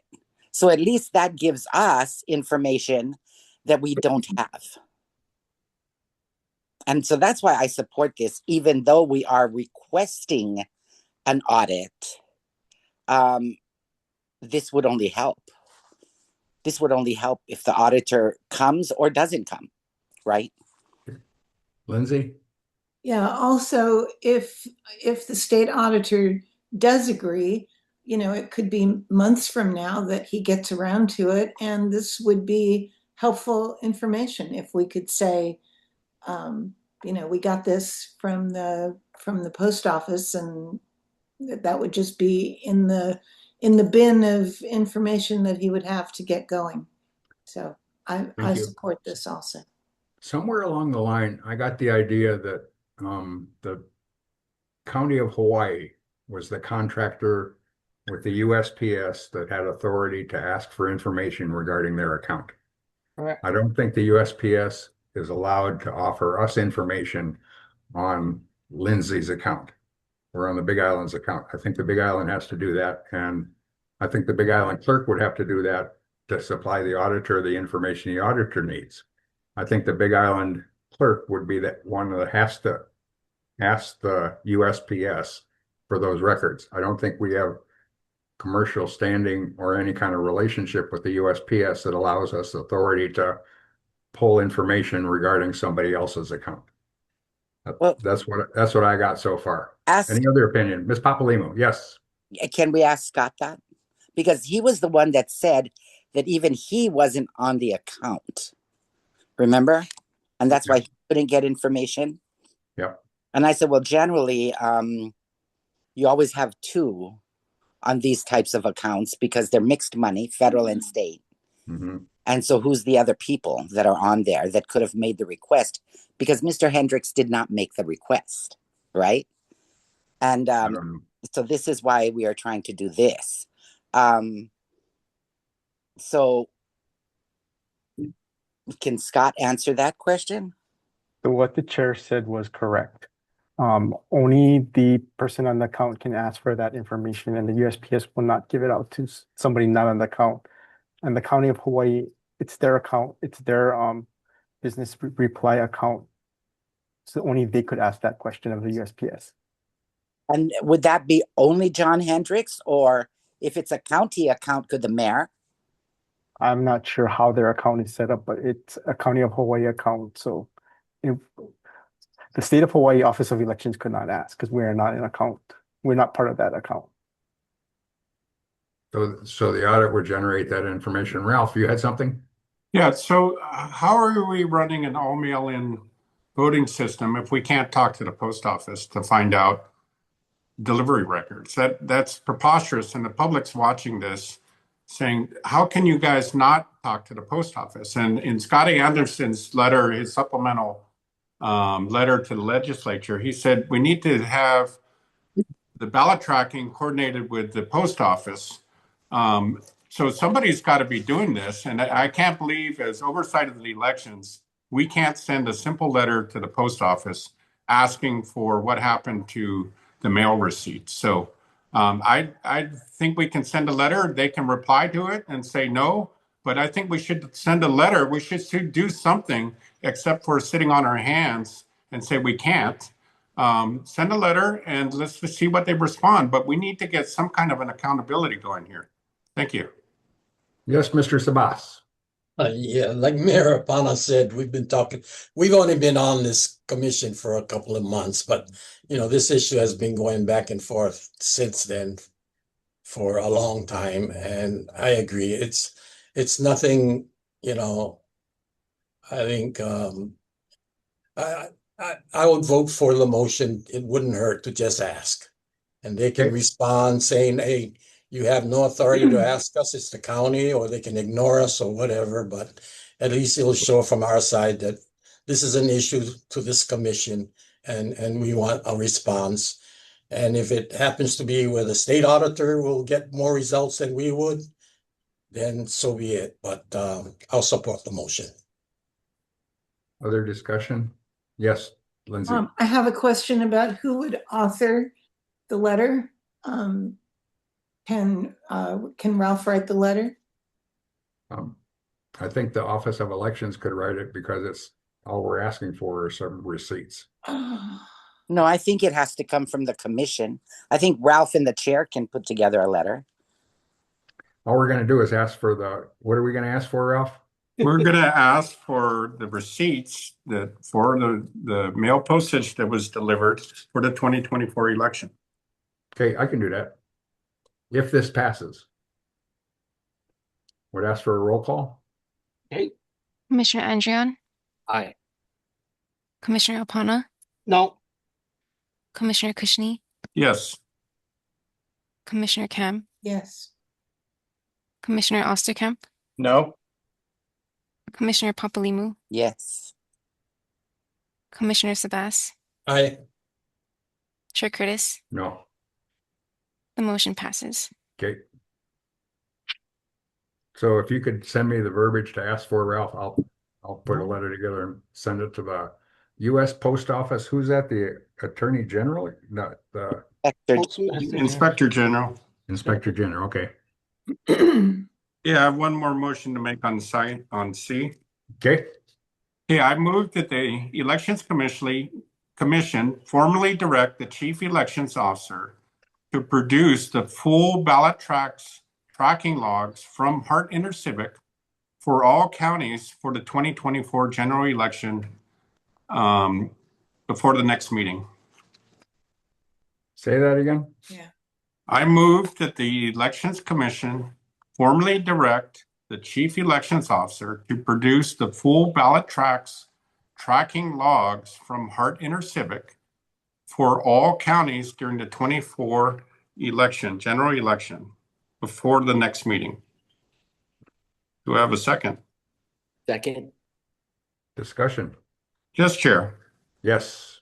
So Ballot Tracks records every USPS scan, every transfer, and every acceptance timestamp. And right now, counties have no HAR 3-177453 logs. We are told the USPS doesn't track ballot deliveries, and SVRS numbers don't match physical envelopes. We cannot verify NAGO's numbers without an independent system, and Ballot Tracks might be that system. So they advertise Ballot Tracks as being able to track your ballot when it's sent to the voter, when it's in the voter's post office, when it's received by the post office, and when it's counted at the signature verification. So all those steps along the way, Ballot Tracks has all those records, and this would help us reconcile what's going on. And we have received no records for chain of custody from any counties that comply with the law, and this Ballot Track records would be a great start. They are contracted with Hart InterCivic, so we would ask Mr. Nago to get with Hart InterCivic to get these records so we can see how many ballots they actually logged going through the mail system. That was second. Other discussion? Yes, Mr. Opana, you're muted. Timo, you're muted. There you go. Could I have Mr. Nago on? Mr. Nago, Are what's you your on? question? I have no idea what he's asking. Is this something you guys capable of doing? Yeah, so this is not okay, so we do have a system called Ballot Tracks where voters can sign up to have their ballot tracked. They would get alerts as to when their ballot is being mailed to them and when it, after voting, having it back, sending it back, and when it's received and processed for counting. I'm not sure if we can provide everything for every voter or for just the voters that signed up for Ballot Tracks. So I don't want to say anything. Question, if I did not sign up for Ballot Track, Yes. you have no ways of tracking my ballot. There's What you're saying? I mean, through this company. through this company I'm not sure. I don't believe we do, but I'm not positive. So even if you got a number, it might not be the full number of people returning their ballots. Correct. if you use the ballot track system. Yes, I understand what you're saying now. Okay. Thank you, Mr. Chair. Other discussion? Ralph? Yes, I don't, we're just simply trying to get information and for us to figure out ways of why we can't do something. Let's figure out ways that we can get information and get accountability to the voters. And this would be a simple method. Let's write a letter and let's get these answers, you know, and let's get formal statements from people. But we got to have some kind of accountability. Ballot Tracks is advertised as a way to track your ballot as it's traveling through the system. They're going to have those records. Yeah, I think when you sign up for Ballot Tracks, it's not to track your record, it's to be notified. So I believe they track everything, but they only notify the people that sign up. Exactly. Other discussion? Call a roll call, please. Okay. Commissioner Andrian, Aye. Commissioner Apana, Aye. Commissioner Kushney, Yes. Commissioner Kam, Aye. Commissioner Osterkamp, No? Commissioner Papalimu, Yes. Commissioner Sabas, Aye. Chair Curtis. No. Motion passes. So item number 4D is to form a PIG to work with the county clerks regarding chain of custody and daily reports. Is there a Chair. motion to form a PIG? Lindsay? Before we jump into that, we talked originally about a multi-pronged approach to trying to get the audit to happen, and we passed the motion about sending a request to the auditor. But there were a couple of other ideas that that we didn't discuss yet, and I just don't want them to disappear. One was to ask the governor to review all of this, and the other was to find a sponsor in the legislature. I don't know if a motion is required to find a sponsor, because we already voted that we wanted to ask the legislature. Now we learned from Speaker Nakamura that we need to have a sponsor. Anybody want to volunteer to find a sponsor? What I'd like to suggest is that we ask both Nadine and Ron Kochi if they would, as requested, sponsor a bill to fund an auditor. We could ask them to do it as a friendly request. Not that they're supporting it or anything, but they can put it on the agenda for the ledge. Mr. Sabas, you have any ideas on that one? You know, I believe Representative Shimizu, you know, is still on the line, and he's been very actively involved in our discussions. I'd like to hear from him if possible, Mr. Chairman. I would think that he could be a likely one of the sponsors, at least from the House side. But if Representative Shimizu is on, is it okay that we hear from him? Yes, please, Mr. Representative Shimizu. Will you sponsor us? Yeah, sure. You know, as I've tracked this issue, it seems like there's a lack of clarity on some of the procedures, and even in meeting with Speaker just this week, asking about the Elections Commission and where do I get questions answered.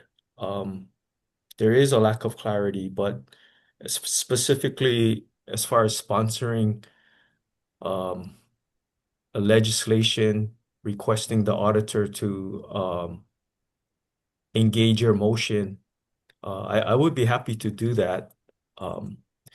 Just to clarify, we in the House have a 10 bill limit for this session upcoming.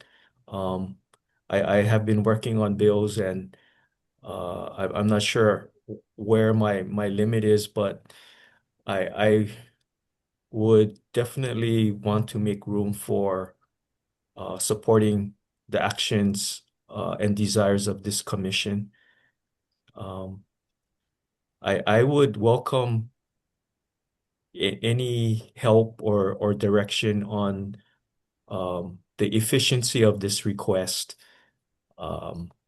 You know, as you may or may not know, and I'm learning as a freshman legislator, there's a lot of politics that goes involved in submitting and introducing a bill and getting it heard and moving it forward.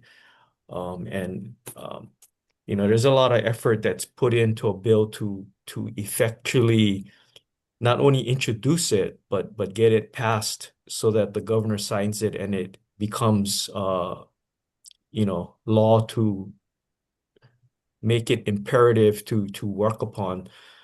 So all that being said, yes, I would be happy to participate in this. So thank you for inviting me. Mr. Sabas. If I may also add, Representative Shimizu, if you would be willing to also find someone to support it on the Senate side, so we could have a companion bill or resol or whatever it is you are able to come up with.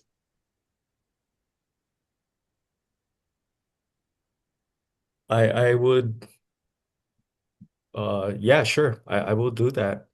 Okay. I will try to see if there's a Senate participant. Thank you. Yeah, I think the Senate Chair and Nadine could both co-sponsor a bill, or at least to get it floated, if nothing else. Ralph. Yes, Mr. Sabas, is that something you could help Garner with, and perhaps get other legislators on board with this? I believe this should be a concurrent thing because this may or may not pass. But if you can get support from other legislators, I think that would be helpful. I'm open to working with the representatives and anyone else. Sure. Okay. Yes, Lindsay. Chair, you mentioned again Senate President Kochi, and I mean, of course, that would be great. Would you be able to contact him? I can send a letter. Yep, I'll send a letter asking him to co-sponsor this with Shimizu. Okay. But you know, I was so puzzled by what Nadine said, that we don't do this via letter. The legislature does not initiate audits directly by letter or correspondence. That's a quote from her recent letter to us. So how are you supposed to contact them or make a request if not via a letter? Well, initiating an act and proposing an act is what we're suggesting now rather than a letter. At Mr. Shimizu sponsoring it, and Mr. Sabas, you know better than me. No, I think what the speaker has responded to our letter. What she's done is just provide us some guidelines on how it works at the legislature. One of which is to get a sponsor, like we just have, you know, with the Representative Shimizu, or to go directly to the state auditor. So I think she responded, you know, appropriately to our letter, and she laid out some guidelines. Yeah. Chair, I thought that's what we were asking her and Senate President Kochi. I thought we were asking them, you were asking them, you know, would you pick this up and carry it? And I don't know how you're supposed to do that if you don't send them a letter. Yeah. Knock on their door. They want you to walk in their office. They do. Yeah. They want it to come from somebody who has clout and pull. And who they know. Okay. So Mr. Shimizu, and I'll write both Nadine and Ron and see what they have to say to support Mr. Shimizu. And Mr. Shimizu, if you could let me know what's up, I can help coordinate with you. Well, this is I have just a lot of points of information here, because this letter was sent back to the commission, yet I've never seen it. I didn't see it sent out. It's on the website. It's on the website, but it wasn't sent to us individually. Okay. So I now need to check the website daily to see if there's new stuff. I did not know that. One of the people who has spoken earlier had mentioned a list that she had that we have apparently.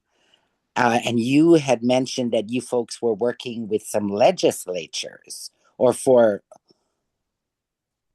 some ledge items, and this woman had a list. I'm not familiar with that list. Is that a list that who's working on this list for the legislature? I don't know. I think she had her political ideas too. But I haven't seen anything. I think she had her own list. I think she was a representative of an organization that has their own list of priorities. I haven't seen any list. That's why it's so important that we're able to ask them questions when they testify, because now we're so many people out and we're so far away that we don't know, because she said we, and then you mentioned it was for legislative stuff. So I thought maybe the two of you knew what was on this list. I have no idea. I think that's her personal agenda. Okay. It really is important to sometimes be able to question these people immediately, so that we have a clearer idea of what they're talking about. Especially when it pertains to the Elections Commission. It's a question I think I would have liked an answer to at the time. Yeah. Lindsay, you had something? Well, I just wanted to say thank you to Representative Shimizu and to Mr. Sabas and to you for going ahead and seeing if we can get some help from the legislature. The other idea was to write a letter or write a report to the governor. I don't know if there's an interest in doing that sort of all, simultaneously. Yes, I think we should.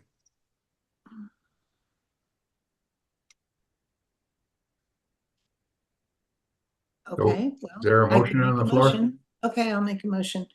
I move that the Elections Commission transmit a formal report to the governor, including the findings of the permitted action groups, the commission's October 1 audit motion, the chair's letter to the legislature, and Speaker Nakamura's deferral. The report will include a request for an executive branch review of ballot accountability and assistance in securing full compliance with election laws. Second. Discussion. Chair. Yes, Dylan.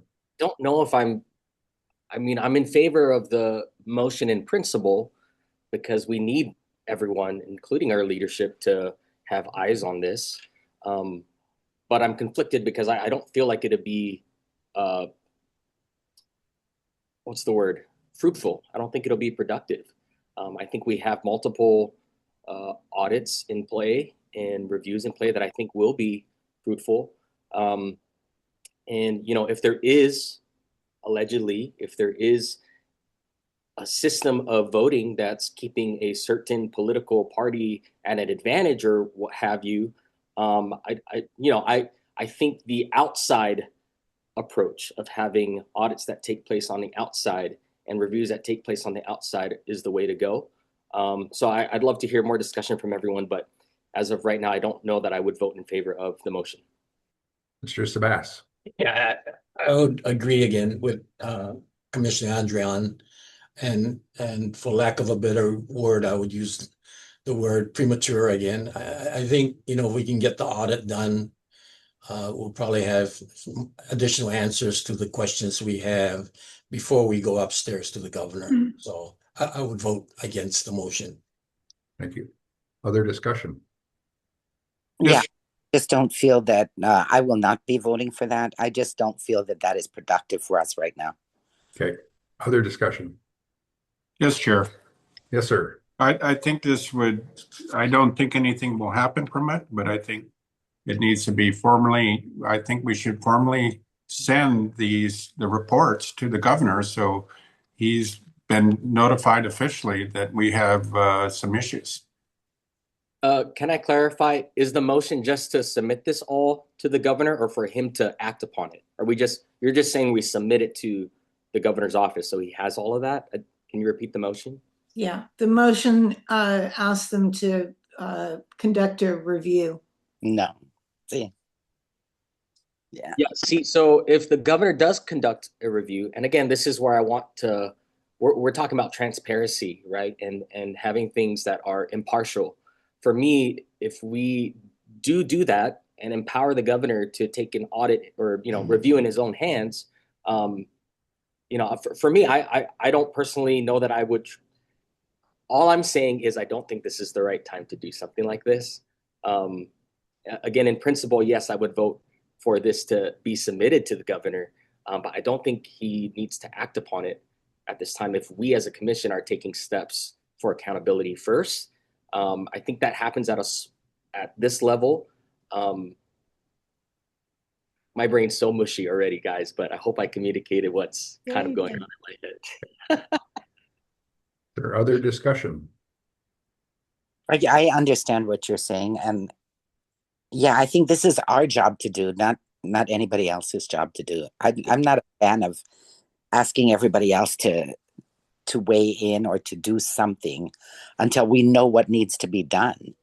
And no offense about working with the legislature, but this commission voted to break the law. And so we are not ones to speak. We already know the law is not being followed in chain of custody, in oversight of the election. We know that. We have too many facts showing that they're not following the law. Okay, the motion is to send this to the governor. Right. And so this is what I'm saying. I just don't know. I think we're wasting a lot of air and brain time on something that's not going to make a difference. Okay. Dylan, you had something? It just slipped my mind. I'm ready for the vote. Okay. Can I have a roll call, please? Yes, sure. Commissioner Andrion? No. You said no? You said no. Okay, thank you. I said no. Commissioner Apana? You're muted, Emo. How about now? You're good now. No. Thank you. Thank you. Commissioner Kushney? No. Commissioner Cam? No. Commissioner Osterkamp? You're muted, Jeff. Jeffrey, you're No. Commissioner Papalimu? No. Commissioner Sabas? No. Chair Curtis? No. The motion does not pass. Eric, can I just make one comment? Sure. Rick, I just wanted to say, it doesn't also mean that the public can't ask their representative and their senator to make sure that this gets into the governor's hands so that he is visible. He does see all this. I mean, we're in a lot of articles, guys. I'm sure he has some noise about this.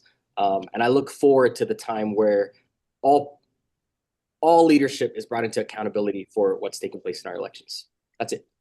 Thank you. With no objection, we'll move to 4D.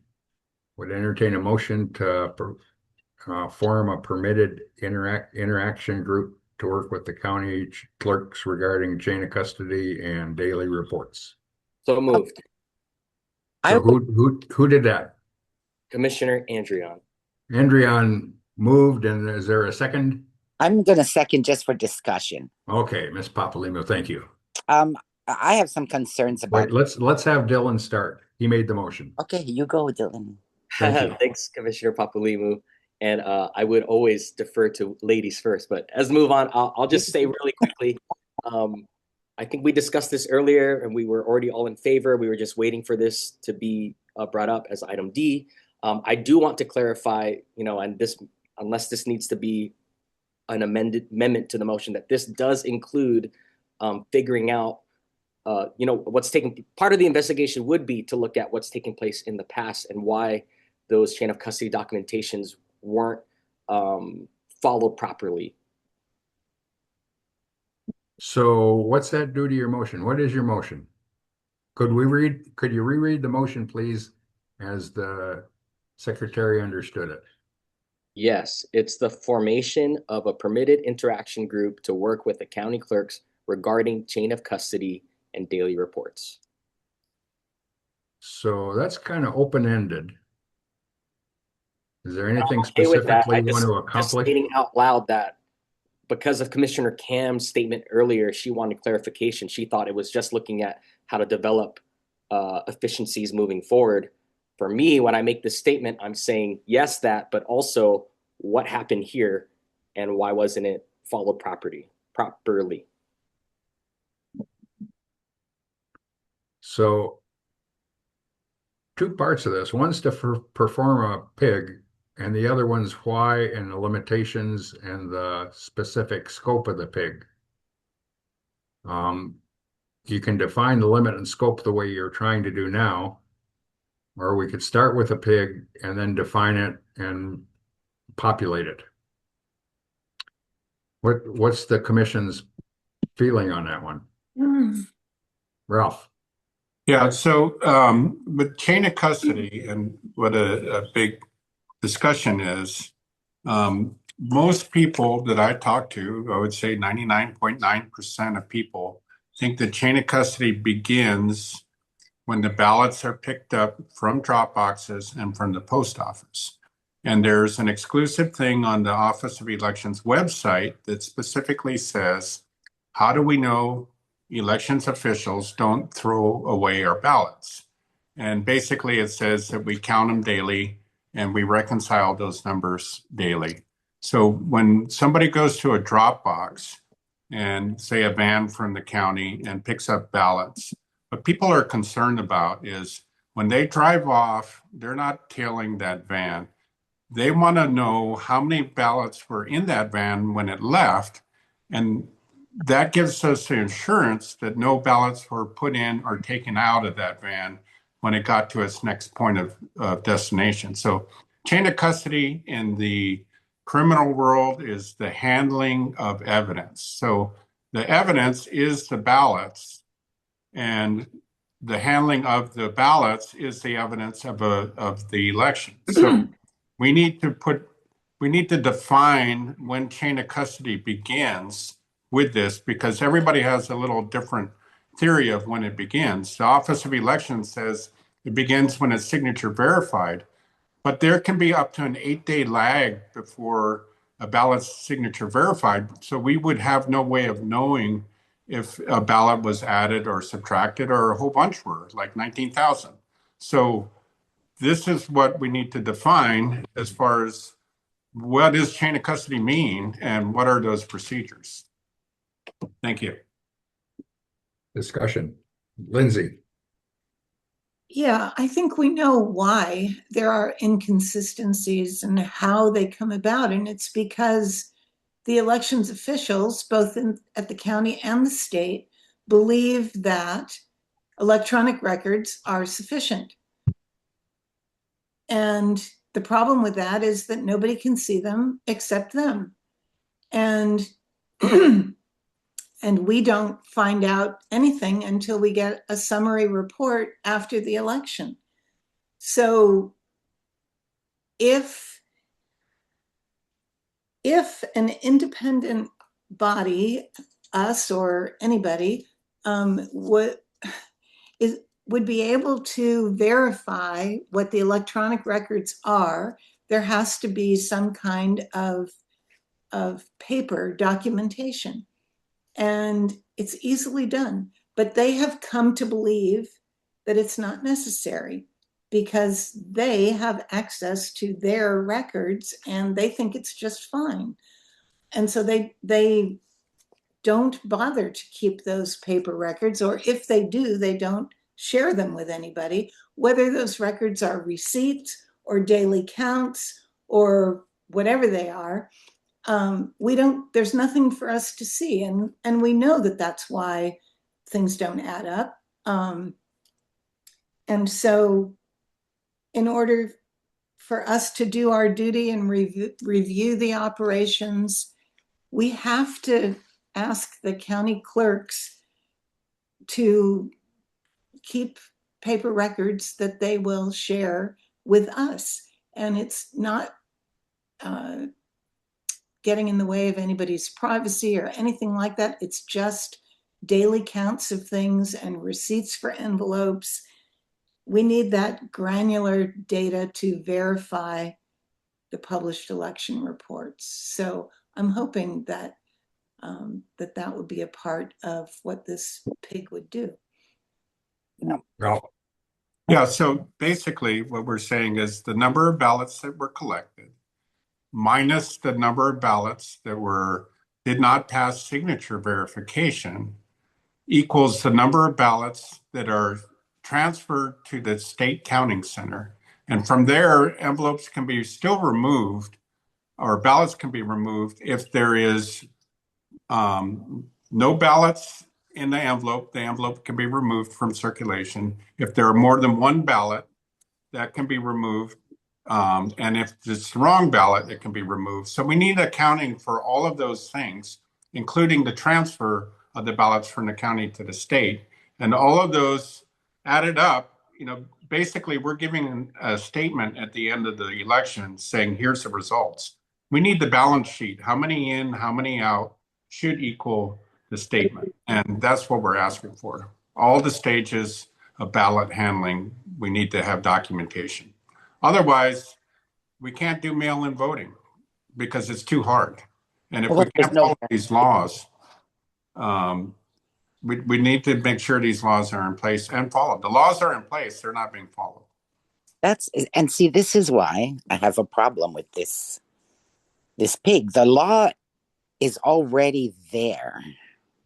The Office of Elections is not following the law. And now we're going to go in and we're going to rewrite the SOP on how to do this. We're going to do the forms so that everybody throughout the state is doing the same form. That's not our job. That's the CEO's job. And now we're going to do his job. Then why do we need him? And if he's not already doing that, and there aren't forms, and he's not making sure that they're doing this, then why is he there? This is where I get frustrated. See? And I love everybody wants to go do this work for the PIG, but we already know the laws are being broken. We already know there aren't forms. We already know that he does not require consistency. He said that. He said, I allow the counties to do their own thing, which is why we have this problem. And so I don't want to do his job. I'm not getting paid to do his job. I'm a volunteer. Yeah. And then there's no accountability. We are not holding them accountable for following the law and doing the job you're being paid for. Okay.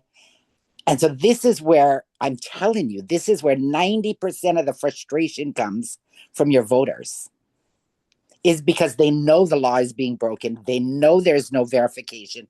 They know there's no paper trail. They know they can't see anything. And that's the frustration. That's where the transparency has disappeared. Yeah. And this all comes, and this is why when we say, or when I vote for paper voting, it's because of the difference between universal ballots and absentee ballots. Yeah. Absentee ballots are verified. You have to request them. You have to show who you are. And universal aren't. It just goes out to everybody on the list, right? And we don't even get to see the list. We don't, because it's all automated, right? It's all in a computer that we have no access to, like accounts that we have no access to oversee, but yet we're given oversight. So, and I don't know how many requests we have made of our CEO, and he was very clear in a legislative forum that everything we do and say to him is a request that he does not have to follow. And we've already done this before. This happened during the Eric route, right? When the commission voted against Eric and he still went to the legislature and got funding for it. And this is what worries me when somebody says that this is in stuff that they're working with the legislature, and I have no exposure to it. I have not been, nothing has been shared with commissioners about that, right? So this is my about this pig. I don't know what it's going to solve. I don't know what it's going to see that we haven't already seen. And it's frustrating. Thank you. Forming the pig, are we going to form this open-ended pig, or we could form the pig and then define the limits and the purpose of it, or we should probably do that before we establish the pig, if we're going to establish the pig. What's the purpose of the pig? What kind of outcomes are you looking for? And what do you want to do with it? Chain of custody at all points of ballot handling and transportation. Of ballot handling, okay. And transportation. So We're discussing membership of the pig as well. I would like to have Jennifer Hunt be a part of that pig, if possible, if she's willing.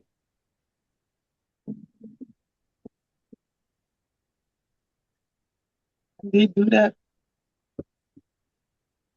I believe so, because last time we were forming pigs, the council was that we could have people outside of the commission be a part of the permitted interaction. Correct. That is true. And Commissioner Kahiolani, if it would help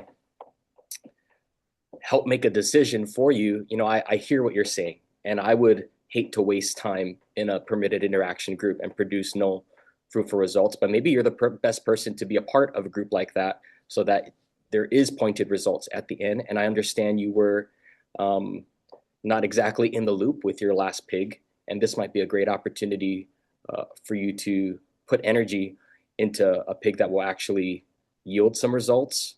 I think that is not nice. Sorry.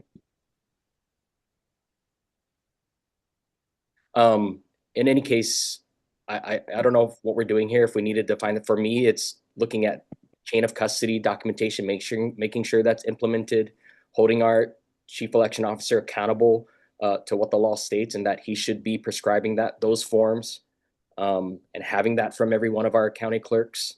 And do we have forms? Are those forms already there and we're just not using them, or? Right. So it's not just looking at, you know, how we advise the chief election officer as far as moving forward, and maybe it is prescribing a form that he should be using, but also looking at, you know, this past election and going, why were the counties not producing the documentation, keeping the logs like they should have? Why did that take place? Right. Because they are also beholden to the law for elections. So. Yes, Lindsay. For me, this is, you know, we've done a lot of, I'll just finish up. To me, we've done a lot of investigation, and I know in the name, it's a permitted interaction group. I'm approaching this more as also accountability and finding solutions forward. And so I'll still be in favor of forming this pig. Chair? Other discussion? Yes, Chair. Yes, Ralph. So Scotty Anderson summed up really succinctly what we need to form this pig on. And he wrote a letter and he said, we need to have two things. One, verifiable chain of custody of ballots at every stage of transportation and handling, and ensure ballot tracking is in place for the 2022 election in coordination with the United States Postal Service. So this letter was written February 10th, 2021, and that captures what needs to be done. It still hasn't been done, but this is very succinct and would be a good mission for this group to get in place. Would be a good direction for the pig. Okay. Yes. Other discussion? Yes, Chair. Yes, Ralph, or I'm sorry, Jeffrey. That may be the first time anybody's confused the two of us. It won't happen again. Well, I don't know. I would suggest that if there were a pig of this sort, that Commissioners Apana and Sabas would be the best people to be on it, given their experience and I think demonstrate ability to get things done. I apologize to both of them for volunteering. But I do think that they would be particularly effective in roles of that sort, if there were such a pig. Back to the pig. You guys want a pig to work with the county relating to chain of custody and daily reports? Yes, Chair. So could we add in the language of Scotty Anderson's letter? We could use that letter to advise the direction of the pig if it's formed. Yes. Okay. Ready for the vote? Yes, Mr. Sabas. You're muted.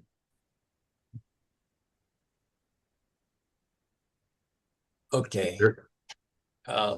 You know, what led to this point in farming a pig was, I think, my comments that, you know, I wanted to familiarize myself more with what's going on at the county levels and at all levels, because being new, you know, I'm not aware of all the things that's happening, what has happened in the past, and what needs to be done going forward so that, you know, we do it right. And so, you know, my intentions haven't changed.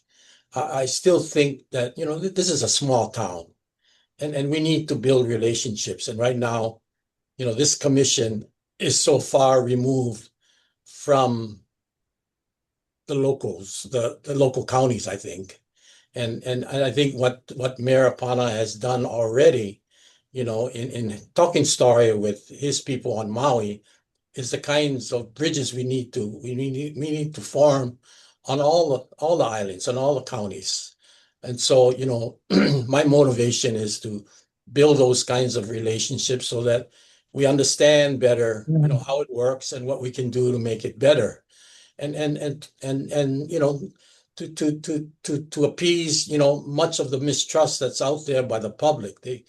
They too don't understand what's going on, and you know, and we need to do a better job of keeping them informed. But it starts with us, you know, getting out there, getting out in the field, and knowing how it works. Yeah, I had the good fortune of visiting the state elections office a few weeks ago, and Scott Nago was very gracious in sharing with me, you know, what his functions are and introducing me to some of his staff. But it's that kind of experience I think we all need, you know, to make it, you know, a place where, you know, we all know that this is what we're here for and we want to make it work well. So, you know, I'm willing to serve on this pig, and I welcome, you know, the suggestion that someone outside of this commission also be a part of it. I think the more eyes and the more, you know, informed, you know, contributions we have will only help us. So, yeah, I'm good to go. Thank you. Other discussion. Yeah, Chair, one other suggestion. Perhaps if we're looking at somebody from outside the commission, we could ask Junya Nakoa to be a part of it.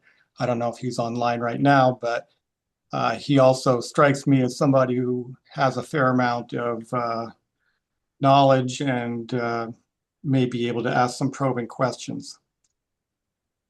Other discussion.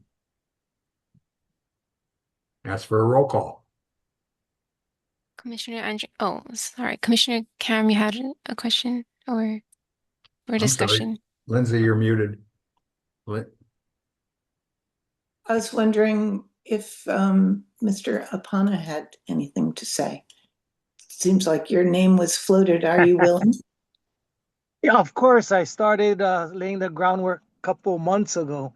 Yeah. Yeah. Okay. And is it limited to 3, Chair? 3 people commissioners. altogether? Oh, 3 commissioners, I think. So Jen could be. We can have up to 4 commissioners, but we can't have a quorum. So that way we can have 4 commissioners. Well, I would suggest maybe 2 commissioners and then this Miss Hunt, if Mr. Apana and Mr. Sabas would accommodate her. Wait, are we doing one for each island or just the county No, of no. Maui? This is No, the this whole is- this is the whole state. I'm The talking to whole state. working with the 4 clerks. Then how do we get to these four counties? A Zoom call. Okay, okay. Mr. Sabas? Yeah, and I would like to also ask, Scott, I think it's critical because he knows who these people are in the different counties, I'd like to know, what role he could play, and I'm hoping that he could be, very critical in arranging these discussions with the different county clerks. Me office, I would like personally, to- I'd like to get out there physically and meet them personally if I could. Mhm. Dylan, you had something? You're Yeah, I was muted. gonna save this for when we're actually, I know we're voting just to form the PIG, and then we're gonna define members and scope. But just to clarify for everyone, it doesn't mean that the PIG can't consult with people outside of the PIG. People Oh, in the that's right. public. It's just we can't exchange notes with them. They cannot be involved with the investigation. But if we had someone from the outside, like Jen, who's specifically assigned to the PIG, she could be in the know of what we have been finding, be a part of the discussion, things like that. So I'm just saying this because it sounds like we're naming more than the 4 members, and we can form a PIG and still, consult with a Scotty or consult with a Jen or consult with a whoever, depending on how that PIG is actually formed. Yeah, that's for the purpose of gathering information. Yes. Right. Other discussion, Ralph? Yes, Chair. So how do we include this letter into the direction, Scotty Anderson's letter? We referred to it. If we form the PIG, we'll refer that letter to the PIG, which you've already read. And then almost all of us agree, consistent with your suggestion. Okay, thanks. Other discussion? As for a roll call to form the PIG, Yes, Chair. to work Commis- with the county clerks regarding chain of custody and daily reports. Okay. Commissioner Andrian, Aye. Commissioner Apana, Aye. Commissioner Kushney, Yes. Commissioner Kam, Aye. Commissioner Osterkamp, No. Commissioner Papalimu, Aye. Commissioner Sabas, Aye. Chair Curtis. No. The motion passes. Okay. Again, I would ask Mr. Apana and Mr. Sabas and Jen Hunt And Dylan. be members of this PIG. Uh, We got Maui represented already. Dylan, did you want to be on? You wanted to be on that, Dylan? I think it might make sense because I know Commissioner Pond and I already have plans to visit with the county clerk here together. Okay, then Mr. So it might be Andrian. cleaner if I'm a part of the PIG to avoid any kind of, Yeah, like, okay. you can't tell me I this. agree with you. Okay, Apana, Andrian, and Sabas. And if you wanted to invite Jen Hunt to participate, you're welcome to.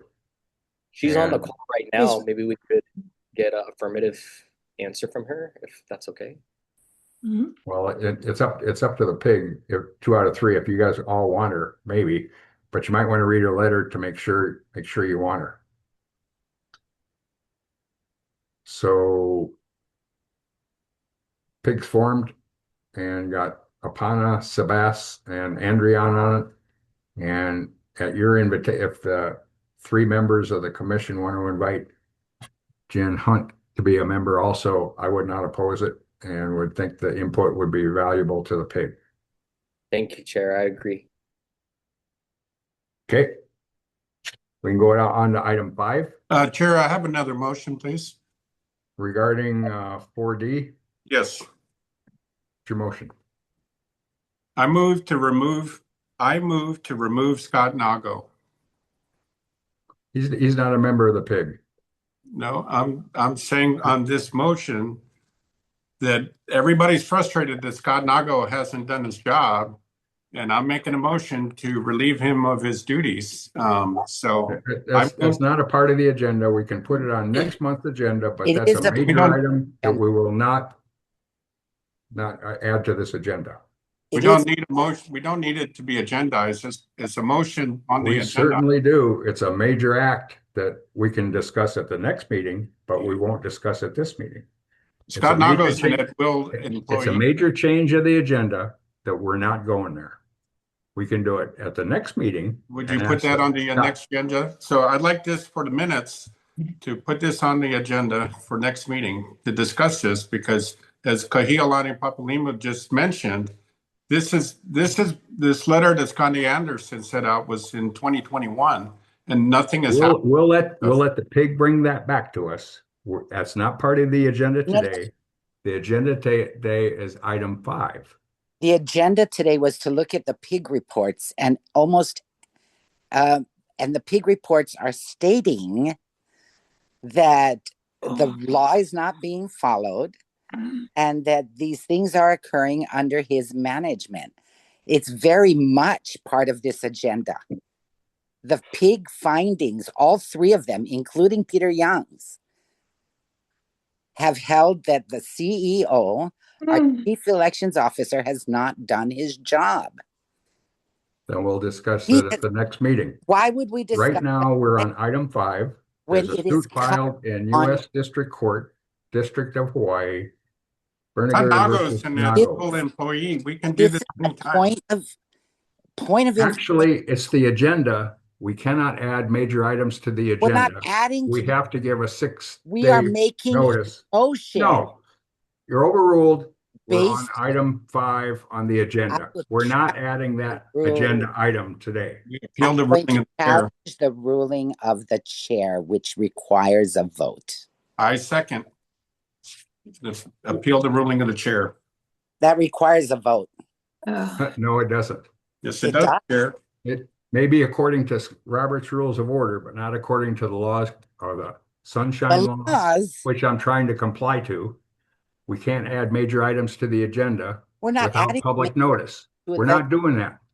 Item 5 Making a motion. Yes. Dylan wants to be recognized. on item 5. Item 5, do you have something on item 5, Dylan? No, this is on item 4B. Sorry, we're done with that. And Scott Nago's question is not on the agenda today. We can bring it up next agenda. It's in every single Because page. it's a major item. We won't do that according to Sunshine Law. Right now, item 5. We have a suit filed against us that the Attorney General asked that we go into executive session to discuss. I need 6 members to go into executive session. Hi, Chair. to- Chair, to sorry, discuss before. this. Hi. Yes, Chair, Dylan. hear me? Chair, this is Jordan. Jordan, I'm sorry. Yeah, no. So first, because we're moving on to a different agenda item, I just wanted to check to see if there's public comment.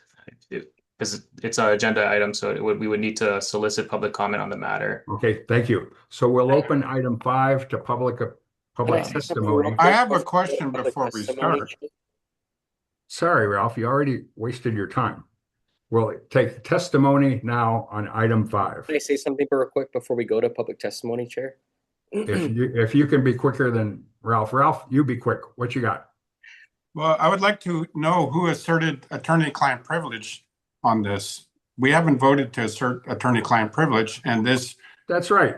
And we were discussion was chaired. asking to get into executive session to No, discuss it's it. not an executive session question. It's who asserted attorney-client privilege. If the commission didn't vote to assert it, who did?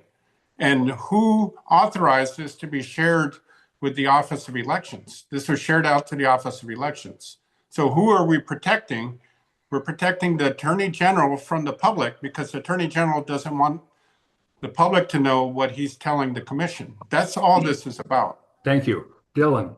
I was just simply going to say that I would be opposed to the executive session. I feel like this needs to be shared in public, especially because I read the opinion. I don't think there's anything in there that the public shouldn't know. So, okay, just to clarify, what's on the agenda today, I believe, is the lawsuit that Mr. Bernegger has taken is filed against, amongst other things, the chair of the commission. I put it on the agenda because I wanted the commission to be aware that since the last meeting, Mr. Bernegger has filed a lawsuit against, amongst other parties, the chair of the commission. He's also named Scott Nago. and the various counties. All of this is relating to his complaint that was filed with this commission. I wanted to make the commission aware of this lawsuit. If they have questions, we can go into executive session, but that was the extent of what I wanted to share with the commission at this time, and that is our office is preparing a response to this complaint. Again, if there's questions about it, we can go into executive session, but I would just note that any discussion on this would, have to do with ongoing active litigation that shouldn't be conducted in an open forum and is subject to attorney-client privilege. So that's So who asserted the privilege? There's no privilege being asserted at this point, and for purposes of this meeting, this agenda item is being brought to bring the commission's attention to this suit. If there's questions, then again about the suit, we can move to go into executive session to discuss that. And that the basis to go into the executive session is attorney-client privilege. Who asserted the privilege? I'm not sure I understand your question. As I said, there's no attorney-client privilege being asserted at this point. Again, the point of this being placed on the agenda is to bring this to the commission's attention. That's what is happening. So in other words, we don't have questions. We don't have to go into executive session. Yes. So it does not commissioners. It only names the chair. That is correct. Oh, then I got no. The chair in his official capacity as chair of the Elections Commission is one of the parties.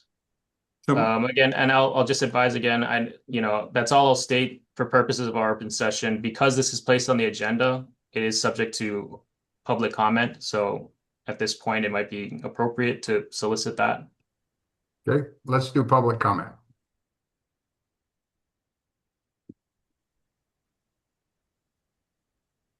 I have a question before you go to public comment.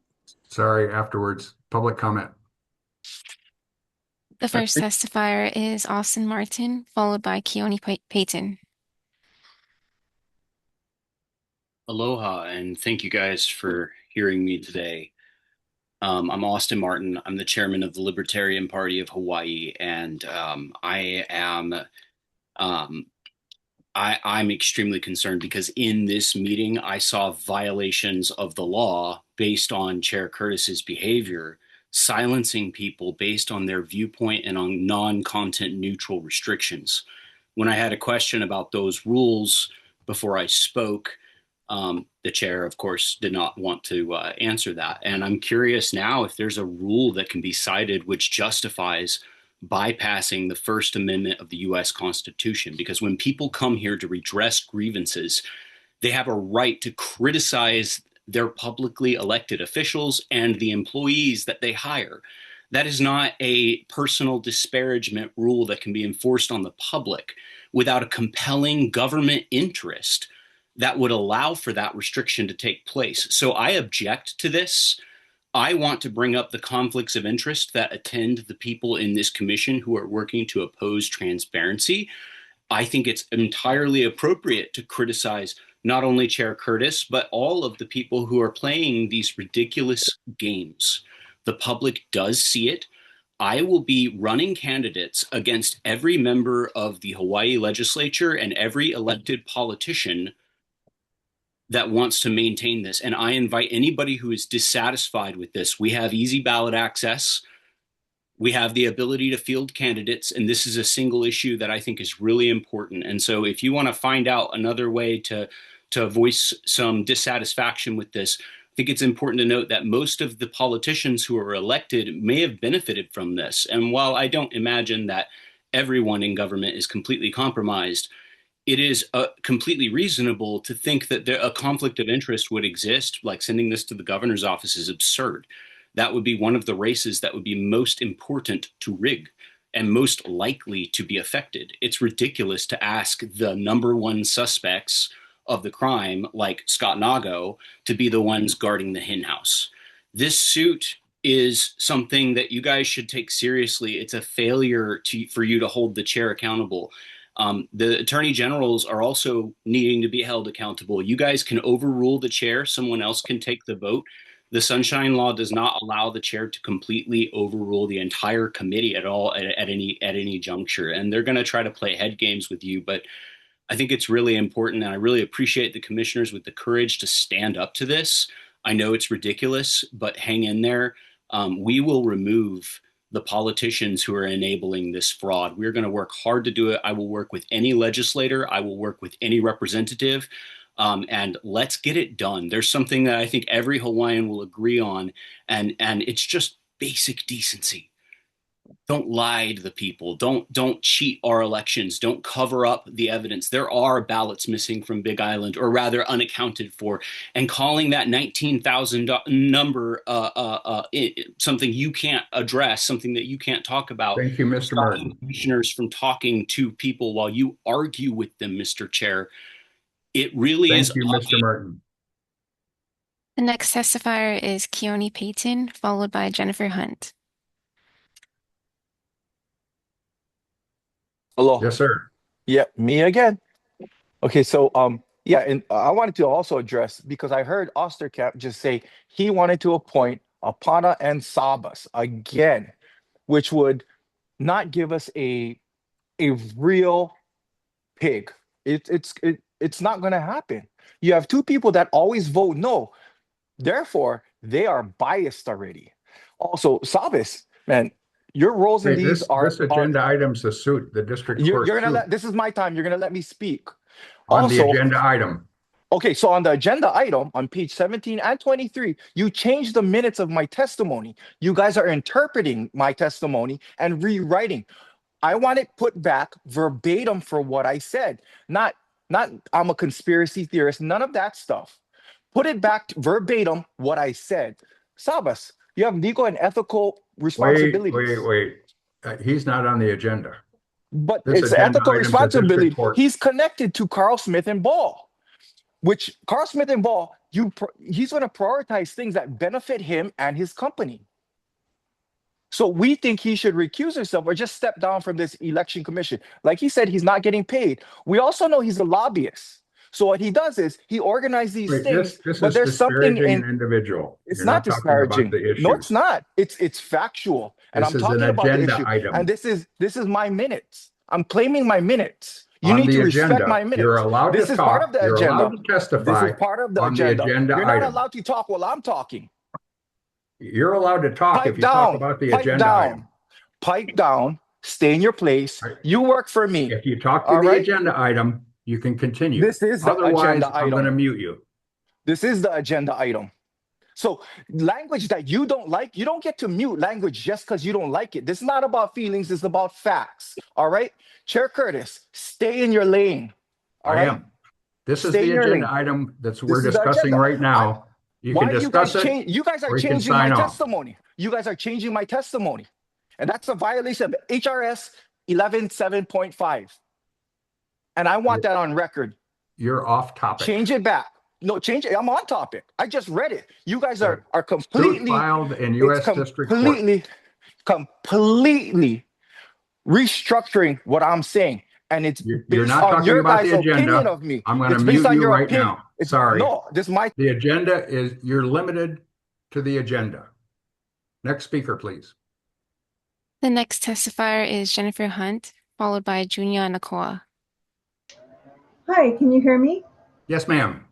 Thank you. I'm looking at the agenda item 5, and I would love to read this. This is very exciting because we need some attention on Hawaii. There's a lot of problems here with our elections, and the problem does stem from Mr. Nago. Nothing against him personally, but you know, we need to move on and pick somebody else who's going to be following the law. And I'm glad that someone's bringing that to the attention of the district court. So is there any way that we can get a copy of this suit? I'd like to read it. Thank you. Thank you. I think there's a link to it. Next. The next testifier is Junia Nakoa, followed by Peter Bernegger. Hi, Junior. You're muted. Yes, There I you go. hear me. Yeah. Okay, making sure. Okay, first thing first, yeah. kind of confusing, yeah. I heard my name mentioned earlier by Osterkamp and about me being on the TIG. I will definitely want to be on the pig, okay? Letting you guys know right now. That way I can come over there and make sure it's done, down to the where the community can feel safe, can feel comfort. Because I'm gonna tell you, I'm not red, blue, or whatever, okay? I just want the straight up facts, truth to come out. So yes, I will definitely want to be on this pig. Okay? Next one is to talk about this agenda item, yeah? With the Nago, yeah? With Mr. Nago. Yes, definitely. Hey, we want this guy out. Okay? The community wants him out. And you guys not listening to us. You guys, so this commission supposed to be helping us, the people of Hawaii, to go ahead and protect our election. But right now, it seems like certain commissioners on this bugger is trying to protect the Nago, Scott Nago. Okay? So all I'm saying is, if you guys look into the job, yeah, you guys, the commission, because he seems like, this guy, this is what I'm fighting for, this guy. But if you guys look and get together, get your guys act together, I gonna do something. As a community member, as a kind, I gonna file for a petition. I gonna get off my okole and do them the right way.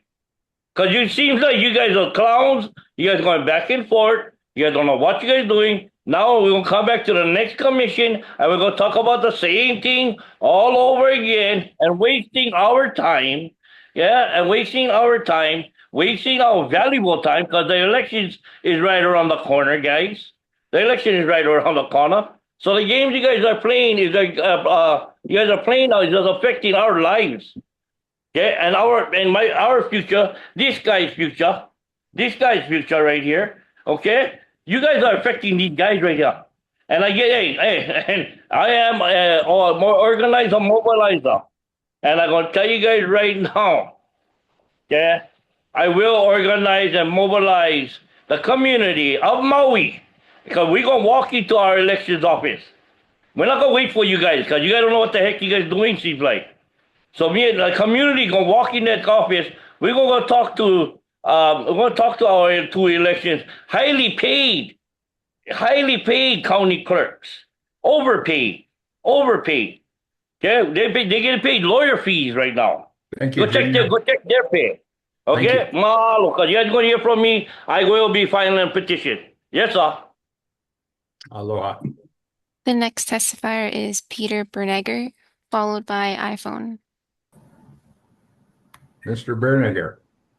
Peter lawsuit. Yes. Hello, Commission. Last time I testified that I'd be bringing lawsuits to help straighten out the elections here for the people of Hawaii.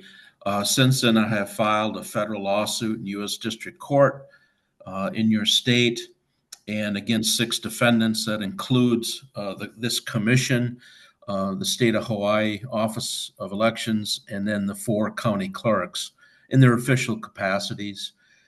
I have also made, as I testified to, 2 criminal referrals to 2 separate federal agencies, and those investigations, to my knowledge, are opened and ongoing, I should say.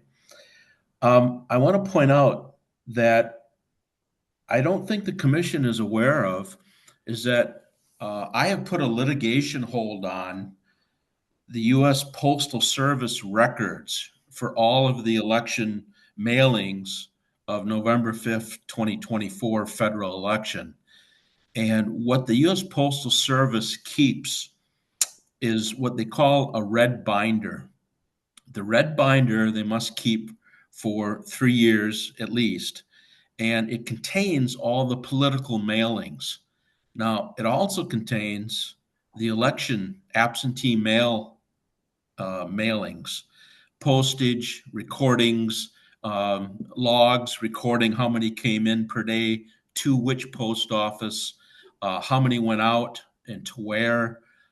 That's all there. And they report that data from what they call the red binder up to the National U.S. Postal Service over by Washington, D.C. I can tell you right now, those numbers don't match. So we're going to find out what the truth is.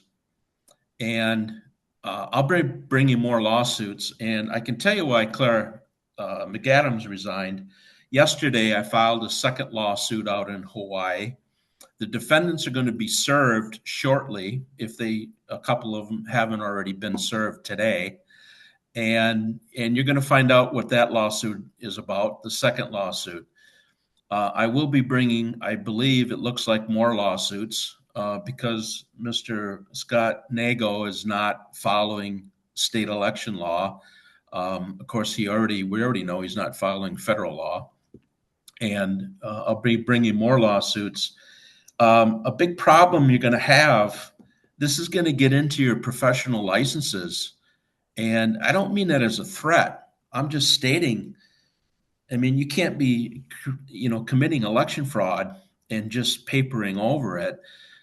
This is going to go after your real estate license, Claire's, McAdams, auditing license, law licenses. This is where this is going.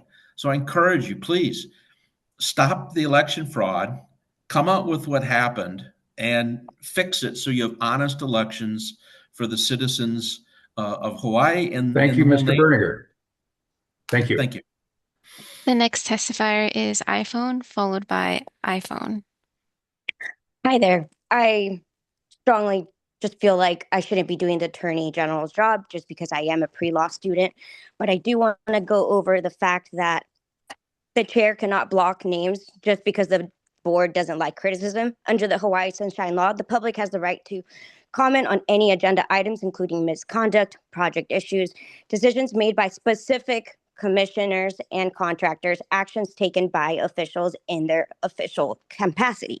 So it is allowed to say names like public officials, commissioners, companies under review, developers involved in projects, and anyone acting as an official role-based capacity. Blocking names in these situations is absolutely inappropriate and can and is violating the Sunshine Law. So once again, Commissioner Curtis, I do strongly encourage, just print out the Sunshine Law, put it by your toilet, read it while you're shitting. It will teach you a lot, and it will help you maybe get out of this mess that, obviously I feel like you're blocking certain things to keep your position, and that's fine. And also Osterkamp is saying no to everything. There's just a follow-up line of, same characteristics, saying no, saying no, saying no, saying no. Why are they even involved in any of the pig report? And also, why is Scott Nago hasn't quit yet? It is across the nation. I went to go visit my family in the East agenda Coast. item?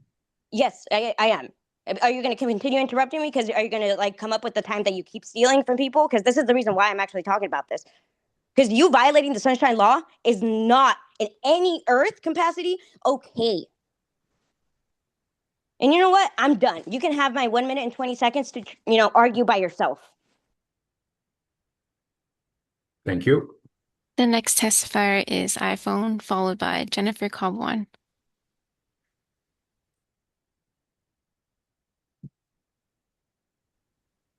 You're muted. What is that? *9 to Hello? unmute? Can you hear me? I Hi. can hear somebody. Yep, there you go. Yes. Yeah. Yeah, important things brought up by the last statement and from Austin from the Libertarian Party. And this is something I brought up at the previous meeting, which unfortunately I need to hammer home again at this meeting, is that if everybody, especially you, Mr. Curtis, would understand what the Supreme Court found as constitutionally protected speech, 1964, cases Sullivan versus New York Times, please read that and figure out that you are stepping on people's constitutionally protected speech. When you interrupt, when you tell them they can't say this or can't bring up that or can't talk about this or name this person or whatever, you don't have that right. You're treading on very, very thin ice because you can be cited with you know, abusing somebody's free speech rights. That's a civil right. And that's not just in your capacity as the board or whatever, but you personally, your personal finances, your personal situation. You can be drawn up, maybe somebody will take up that charge because it seems to keep happening. And maybe you just need to be, sued for that. Maybe that's what needs to happen for the point to get across, to get through, is you don't have the right to say what people can say and cannot say. It doesn't have to be popular. It doesn't have to be whatever. And then for Mr. Osterkamp, okay, here's my issue is if everything is on the up and up, then why is the whole community, nobody trusts the elections? How come? How come? And if everything is on the up and up, prove it. You got the receipts, you got the goods to prove it. Why are you, trying to let's just smooth over it with concrete? Let's not dig. No, let's not look. Okay, you put your money where your mouth is. Prove it. Prove it everything's on the up and up. Prove that there's no 19,000. Prove it. Prove it by voting yes. Voting yes. Let's look into it. Yes. Let's raise that question. Yes. Let's form this particular pig or whatever. Thank you. The next testifier is Jennifer Coblon, followed by Susan Strom. Oh, Danny. Jennifer. Hi. Hello. Hi, this is Jennifer. I was testifying when Scotty Anderson was in charge. That was a blast from the past. So I'm here again, testifying on agenda item regarding Scott Nagle and the district court case. I was wondering, since this is an agenda item, if there could be a motion raised by the committee to remove him from his position, because it is about him. The pig is a direct reflection and reporting of his job evaluation and his documentation that shows that he's not doing his job properly and he should be removed. And I'm just wondering what is stopping the committee from getting a new person to put in charge. It's been years, and I'm sure there are a lot of qualified people out there that can do a better job than Scott Nagle has been doing. I yield. Thank you. The next testifier is Susan Strom, followed by Tara Rojas. Aloha, can you hear me? Yes. Thank you. In response to this lawsuit, and thank you to Mr. Brinegar for his testimony. We appreciate you coming on and speaking to us and giving us some clarity. I also support strongly that Scott Nagle be removed from this commission. This is the day and the time to do it. We're discussing this lawsuit. How much more embarrassment do you want to struggle through before there's any action taken? This delayed action is just, it's a black eye to the committee itself to shove this under the carpet and keep pushing it back. What is the purpose to that? I very much in support of him being, removed from the commission. This is gross mismanagement due to inconsistent duties, completion of duties, things that we've discussed that, it just runs on and it's ridiculous. I also support that the lawsuit be public, the discussion of the lawsuit be public and transparent. I think people deserve transparency. I think we've done enough of this circular runaround. I also previously expressed concerns regarding vetting certain commissioners, and Chair Curtis, who continues to censor and mute us when we say things that he doesn't want the direction to go in. And all we're doing is demanding a full accountability and transparency, and a free discussion should ensue. Why would we want the state to audit itself when we don't even trust the state? Look at the circles we're running in for months, even years. What we're seeing here in real time is cronyism and protecting each other and voting status quo rather than bending to the will of the people. And result, our own best opportunity would be to remove both Scott Nago and Chair Curtis and vet any existing and future appointed commissioners who may pose risk as conflict of interest, especially when it comes to the sanctity of our votes. Thank you. I yield. Thank you. The next testifier is Tara Rojas, followed by Michelle S. Tara Rojas. Aloha. Speak up, please. Okay. Can you hear me okay? Tara Rojas. Yes. Okay. Submitting this testimony for the record, again, as we keep requesting during each meeting regarding transparency, public trust. And we're all watching for the past, I don't know how many years already, because concerns have been raised. As you heard, the petitioner of the case now in district court, the public has a right to full transparency from the election commission, and we know who we're receiving it from and who is blocking transparency. When we, the community and commissioners, engage in discussion about election integrity, administrative decisions, or just the basic functioning of this commission, you should not be stifling these discussions. Transparency is not optional, it's required by HRS Chapter 92, the Sunshine Law, which you use to quote to silence us. And again, it exists to prevent exactly the kind of confusion and silencing that has occurred in previous meetings and in this meeting again. So when we, the testifiers, the public and commissioners, attempt to speak, specifically, we were still on 4 when you decided to change it to number 5, regarding the chief elections officer, you cut off the commissioners, even though the CEO is explicitly, as they stated, indicted or included in the pigs listed on your agenda today. We, the public, deserve a commission where commissioners are allowed, not prevented, from discussing matters that directly fall under your all oversight responsibilities. So what we expect the public of you, the commission, is to acknowledge the concerns raised, not avoid them, allow commissioners and public to speak freely without interruptions when issues involve the CEO or election administration, clarify and record how public concerns and litigation impact the scope and responsibilities of the pigs. We should be actually still on item number 4. And then affirm that no commissioner or public member will be silenced.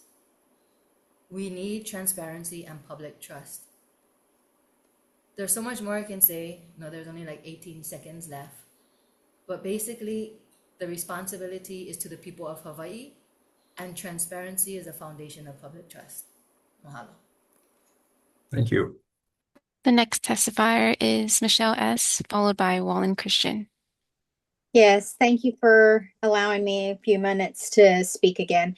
In regards to item number 5, the suit filed in district court against Scott Nago, I also agree that this needs to be public, that it not be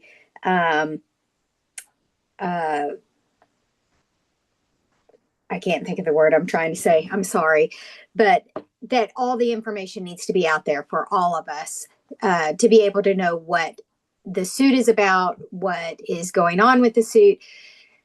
The fact that we have our Scott Nago's position and he is in court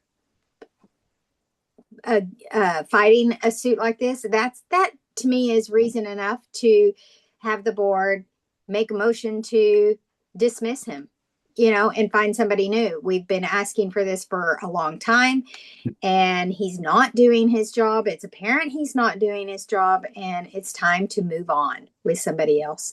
I support a lot of the other people that have just testified, and I'll just leave it at that. I yield. Thank you. The next testifier is Wallen Christian. And followed by Jamie Detweiler. Wallen, you're muted. There you go. Now you're muted.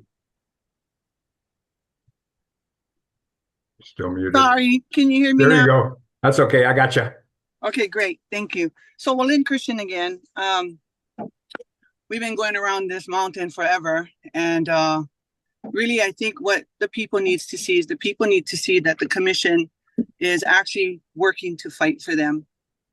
Scott Nagel has failed to do his job, and if you go to any other job, they will automatically either put you back in retraining or they will remove you, because it is not for the benefit of the company that he remains there. So he is there as the state elections CEO, and it is not beneficial for the people of Hawaii that he remains there. I understand that you guys are flustered, I guess, as to why he should be removed. Well, the evidence is very clear. You have a court case against him. The unfortunate part right now is that we have 8 commissioners that we are depending on for the benefit of the people. And we keep going back and forth on 4 and 4, 4 and 4, 4 and 4. So nothing gets done. And that's really unfortunate, because the 4 who keeps going against the people are not realizing, or do realize, and they don't care, that they're going to do whatever they want, because they also are not being held accountable. So Scott Nagel's not being held accountable, and the commission members are not being held accountable. And that's what needs to change.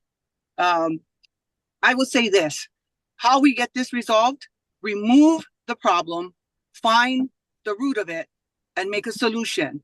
And if he's found innocent, which we all know that's not the case, then he can go back to the job. But he's not going to be found innocent, because it is obviously evident with all the facts in place that he has not fulfilled his position as CEO of elections. We need to get this straight now. We can't have him doing the 2026 elections. This is the time where the people are really standing up against the corruption of the government. And I'm asking you guys to remove him. And I thank you. I yield. Thank you. The next testifier is Jamie Detweiler. Aloha, Chair. Jamie Detweiler, Aloha. testifying again. As I said earlier, I do what I do because I care about Hawaii's future and the future generations, like my mo'opuna right here. So, as I strongly recommended earlier, the way we get to accountability and integrity in elections is to look for another chief of elections. That's the way we do it. And, I welcome Mr. Benninger's lawsuits, anything that will achieve the goal of accountability and integrity in elections. Thank you so much for this opportunity to testify. Thank you, Jamie. The next testifier is La'akea, followed by Victoria Thompson.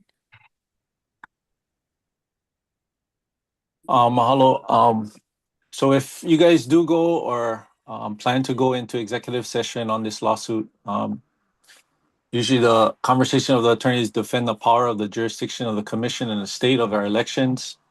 I'm here to remind you that the foundation of that claimed jurisdiction has never been lawfully resolved, especially in the light of no treaty, as well as Section 19 of the Hawaii Admissions Act.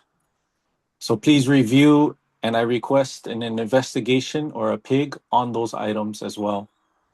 You have to remember that under the Public Law 103-150, the Hawaiian Kingdom was illegally overthrown in 1893 based off of the participant of U.S. agents and the U.S. involvement. We have to remember the Kanaka Maoli people have never relinquished their claim to their sovereignty and their national lands, and there is still today no ratified treaty of annexation. So in this investigation, I want to make known that those items under the Admissions Act, Section 19, expressly states that nothing in this act confers to U.S. nationality takes nationality away or restores the nationality.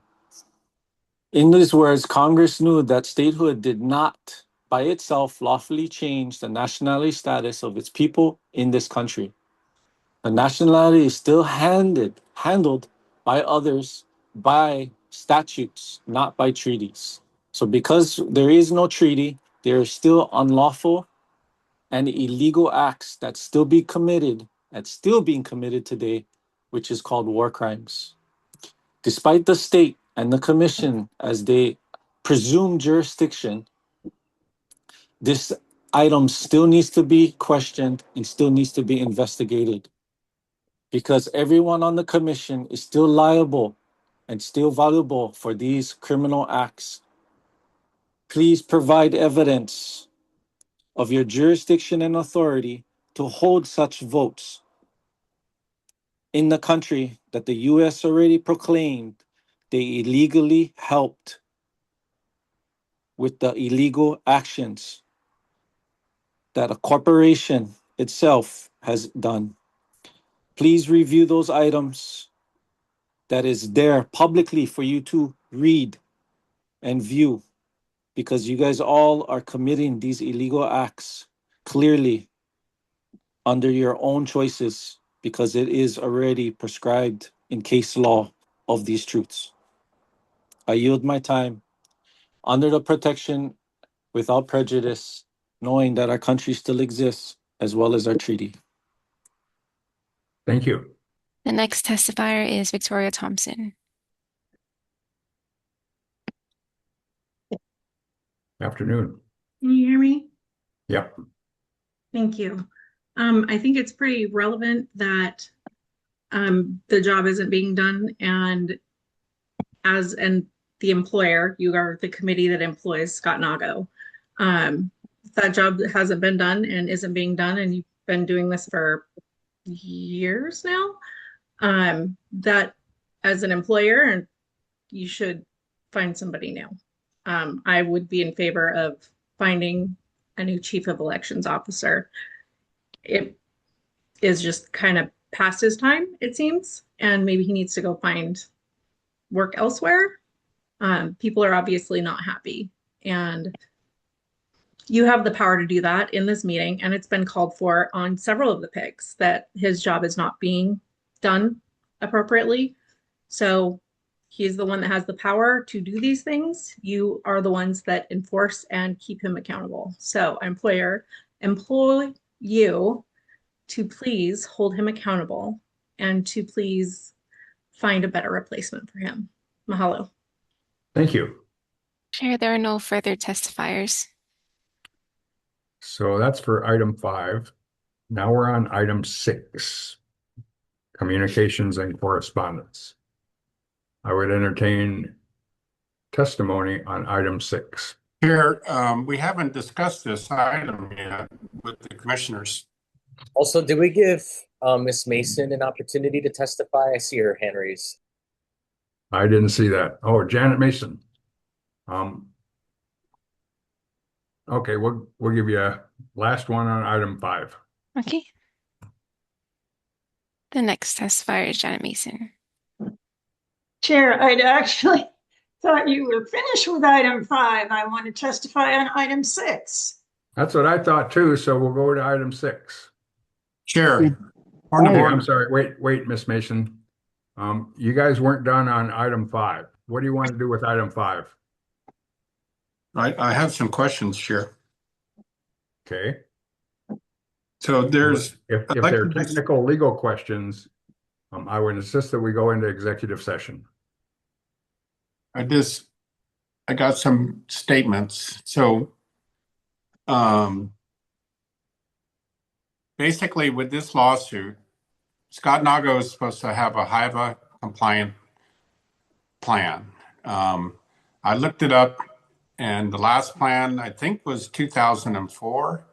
And in that plan, he listed himself as deficient in a number of areas, and administering the HAVA complaint as one of those. So as our oversight duties as the Elections Commission, I would like to know what Scott Nago has done. Do we have a compliant HAVA plan? And how is that being administered in this HAVA case? And like the public says, none of this is our elections. None of this should be behind closed doors. I read the opinion. The opinion was shared with the Office of Elections, and we're oversight. And we're told that that's private information. So why wasn't it shared with the Office of Elections? That's completely it's out of bounds there. So if this is going to be attorney-client privilege, I would think that the commission would make a motion and take a vote. So if you want to do that, to take a vote, otherwise this becomes public. And so we have to either assert attorney-client privilege or it becomes public. So I would recommend for the commission to take a vote because the attorney can't just assert that this is all private. This is our elections. All of this should be public. So I would ask Mr. Nago, is he on the call? Do we have a compliant HAVA complaint system, HAVA plan? That's not something we can discuss these legal issues behind closed doors regarding AG. You guys decided not to go into executive session, so we don't normally discuss legal issues that are pending. How is this a legal issue? I'm asking. It's a court case. Has a compliant HAVA plan. How is that? How can the public not be in the loop on this? That's a simple question, yes or no? This is a court case that will be decided in court, similar to the chain of custody that the Supreme Court ruled against. If anybody wants to go into executive session and have the attorney share with us their opinions, we can do that. Otherwise, you can state your opinions on this, and then we'll go to item 6. I move to assert attorney-client privilege or not. So I make a motion to have the commission vote on asserting attorney-client privilege. Do I have a second? I would ask, okay, it's been moved and seconded. I would ask that these legal opinions be private and be executive session. Otherwise, the legal discussions would be inappropriate in public. There's what was nothing your motion appropriate about election law. What was your motion, Ralph? To assert attorney-client privilege. What are you aiming at? Do you want the attorney to have privilege with us that won't be eligible for public discussion? Or well, we need to assert so you guys can take a vote publicly. I'm against asserting attorney-client privilege. I think all this should be public information. So let's take a vote and let's assert it or not. So let's do it in front of the public. It's not for us. We're not attorneys. The attorney. No, it is. The attorney said that he's not asserting any attorney-client privileges. So who is sharing with us the information that the court case exists? So who asserted the privilege? Why isn't this public information? Nobody has. It is public information. It's filed in the courts. Okay, so we can share his opinion. Well, his opinion is for us, and it's client privileged. Who asserted that? We need to vote to assert that. We don't need a vote to assert that. Yes, we do. We're going to item 6. That court case will evolve on its own. Chair. Point of order. Does Okay, the, you have a motion on the vote floor by majority vote? to exert. What are you going to do? You're going to assert client attorney privilege with Mr. Cheng on this issue? Yes. If we're gonna keep it from the public, we need to assert attorney-client. We're not keeping anything from the public other than Yes, we're not airing the attorney's opinion to the public to our detriment. So you shared it. Okay, so go ahead. It's been a motion to assert client attorney privilege. It's been moved and seconded. Can we have a discussion, or can I say something? We're trying to, but I don't see the relevance. I don't see the potential, but go ahead. No, I can appreciate that this is, I'm still confused, by the way, but what I think I understand is this is active litigation. And so with an active litigation, you don't you shouldn't discuss that, right? Or whatever. That's right. But what I think Commissioner Kushney is after is the fact that a legal opinion was shared with the Office of Elections and then forwarded to us as a commission, and thereby somebody is asserting attorney-client privilege. But in actuality, the Office of Elections should have been left out of that. That should have been just sent directly to us. I don't think an opinion was part of this. I think that we were notified that there's a court case. No, I got the opinion in my email. And so that's what Commissioner Kushney's after now, is the fact that that was all muddied.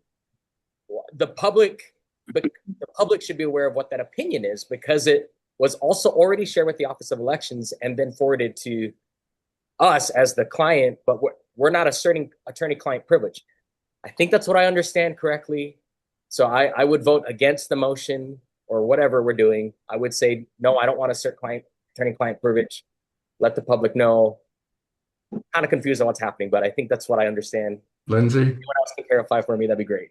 Yeah, I was puzzled by that as well. We got this November 26th opinion from Jordan Ching, and at the top of every page in bold letters underlined, it says attorney-client privileged information do not distribute. But we're the client, right? We, the commission, we are the client. Did we assert privilege? And if we did, then why was it shared with the Office of Election if it's our privileged communication? So, Chair, would you like me to address these? Yes, please. Yeah, Okay. please. So Mr. Ching. this is my understanding. I believe this is not, we're talking about two different things, because I think the agenda is about the active litigation. I think what Commissioner Kushney and Commissioner Cam are asking about is the advice letter. That was in relation to the request for opinion that this commission voted to approve at the last meeting. So I issued it. I issued it using the administrative staff of the Office of Elections, because by law, the Office of Elections is the staff that supports the commission. And I only noted in the memo, because it includes attorney-client privilege information, that it is as such attorney-client privilege information. So that's the extent of what I understand is being asked right now. So our vote. Mr. Apana, you have your hand raised? No, I don't. Not Oh, yet. sorry, Ralph. Yes, so our vote was to get your opinion public, and you asserted attorney-client privilege. You can't do that. You shared your opinion with the Office of Elections. You can't do that if you're asserting client privilege. I'm saying this should be your opinion. It should be shared with the public. And the motion on the floor was not to give you private opinion. We want this opinion out for the public to understand what it is the Attorney General's office is, what your position is on this. And we feel that you are running defense for Scott Nago versus representing the Elections Commission, who has oversight of Scott Nago. You're rounding up the wagons and defending him. And so we want the public to see your opinion. We have not asserted attorney-client privilege, and this vote is to assert it or not, and to release this to the public. If we vote no, it gets released. If we vote yes, it stays private. Chair, can I talk? Yes, please. So it's not appropriate to have a vote on this. If it's privileged, any member of the commission who wants it to remain privileged is entitled to have it remain privileged. The other members of the commission cannot overcome that by choosing to release something that is privileged against that member's consent. So we would need to have this be unanimous, and it would need to be an informed decision in order to decide not to have this remain privileged. Dylan? Sorry, I'm just trying to work through all the information and the noise here, but from what I'm gathering is, right, the Deputy Attorney General gave us the opinion. He stated that there is potentially attorney-client privilege information in the opinion. And now where we're at is saying as a commission, do we want to assert that privilege or not? Because if we vote no to not assert privilege, then the public can see the opinion as well. And then I'd like clarity.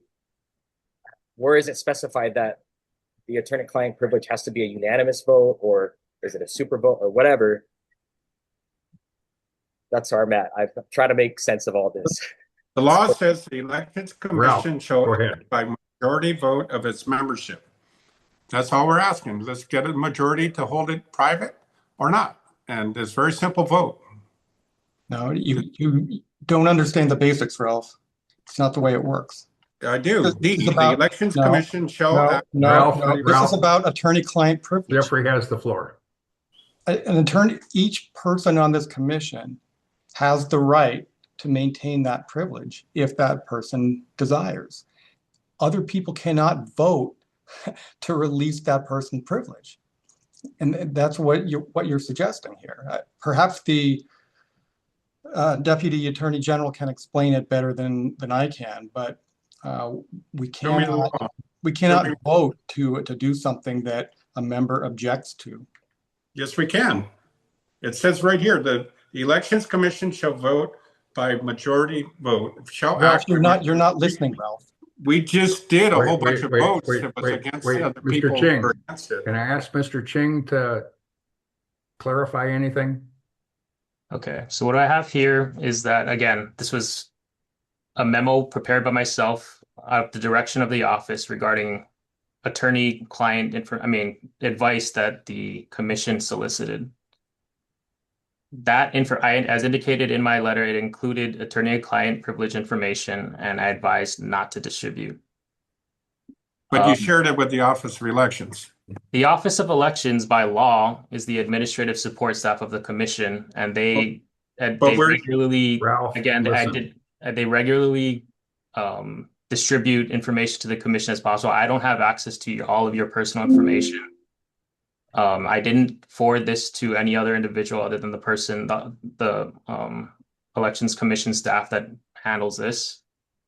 And again, it's up to the board on whether or not, I'll say this, that like any privilege, the client has that decision, and that would be put up to vote.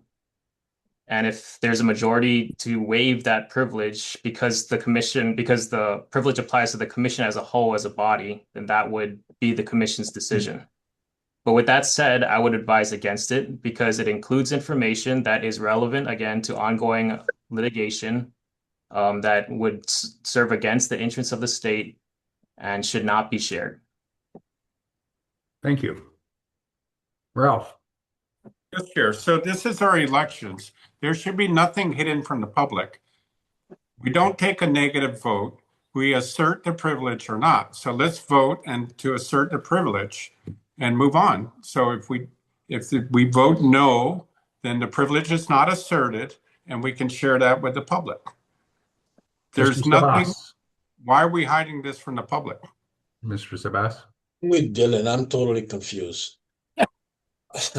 Are we still talking about the federal lawsuit Yes. and whether we should meet in executive session to discuss that issue with the Deputy Attorney General? Is that what we're talking about?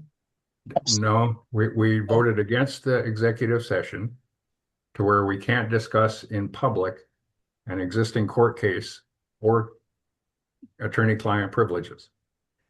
The motion on the floor is to assert the attorney-client privilege, continuing the confidentiality of his opinion. Is that about right? Yes. Okay, so if we assert the attorney-client privilege that we assumed when we asked the DG for an opinion, he gives an opinion, it's under attorney-client privilege. So the motion is to assert attorney-client privilege and keep the opinion private. Is that what the motion is? Yes. Okay.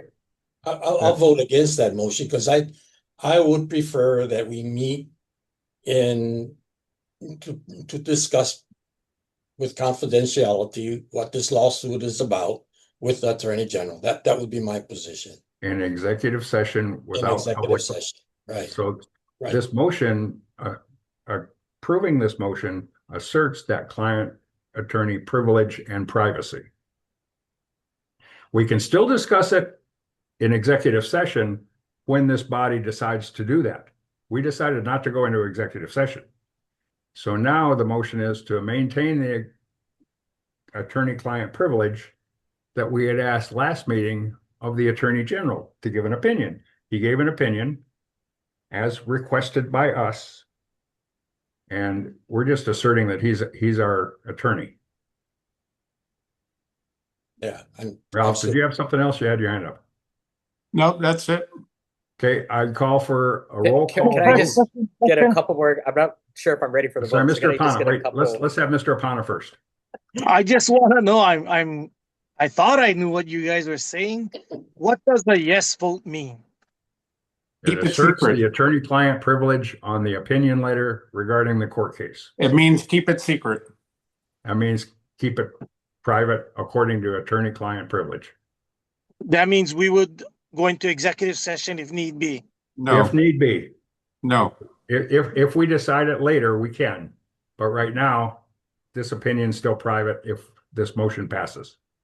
And if we vote no, what does that mean?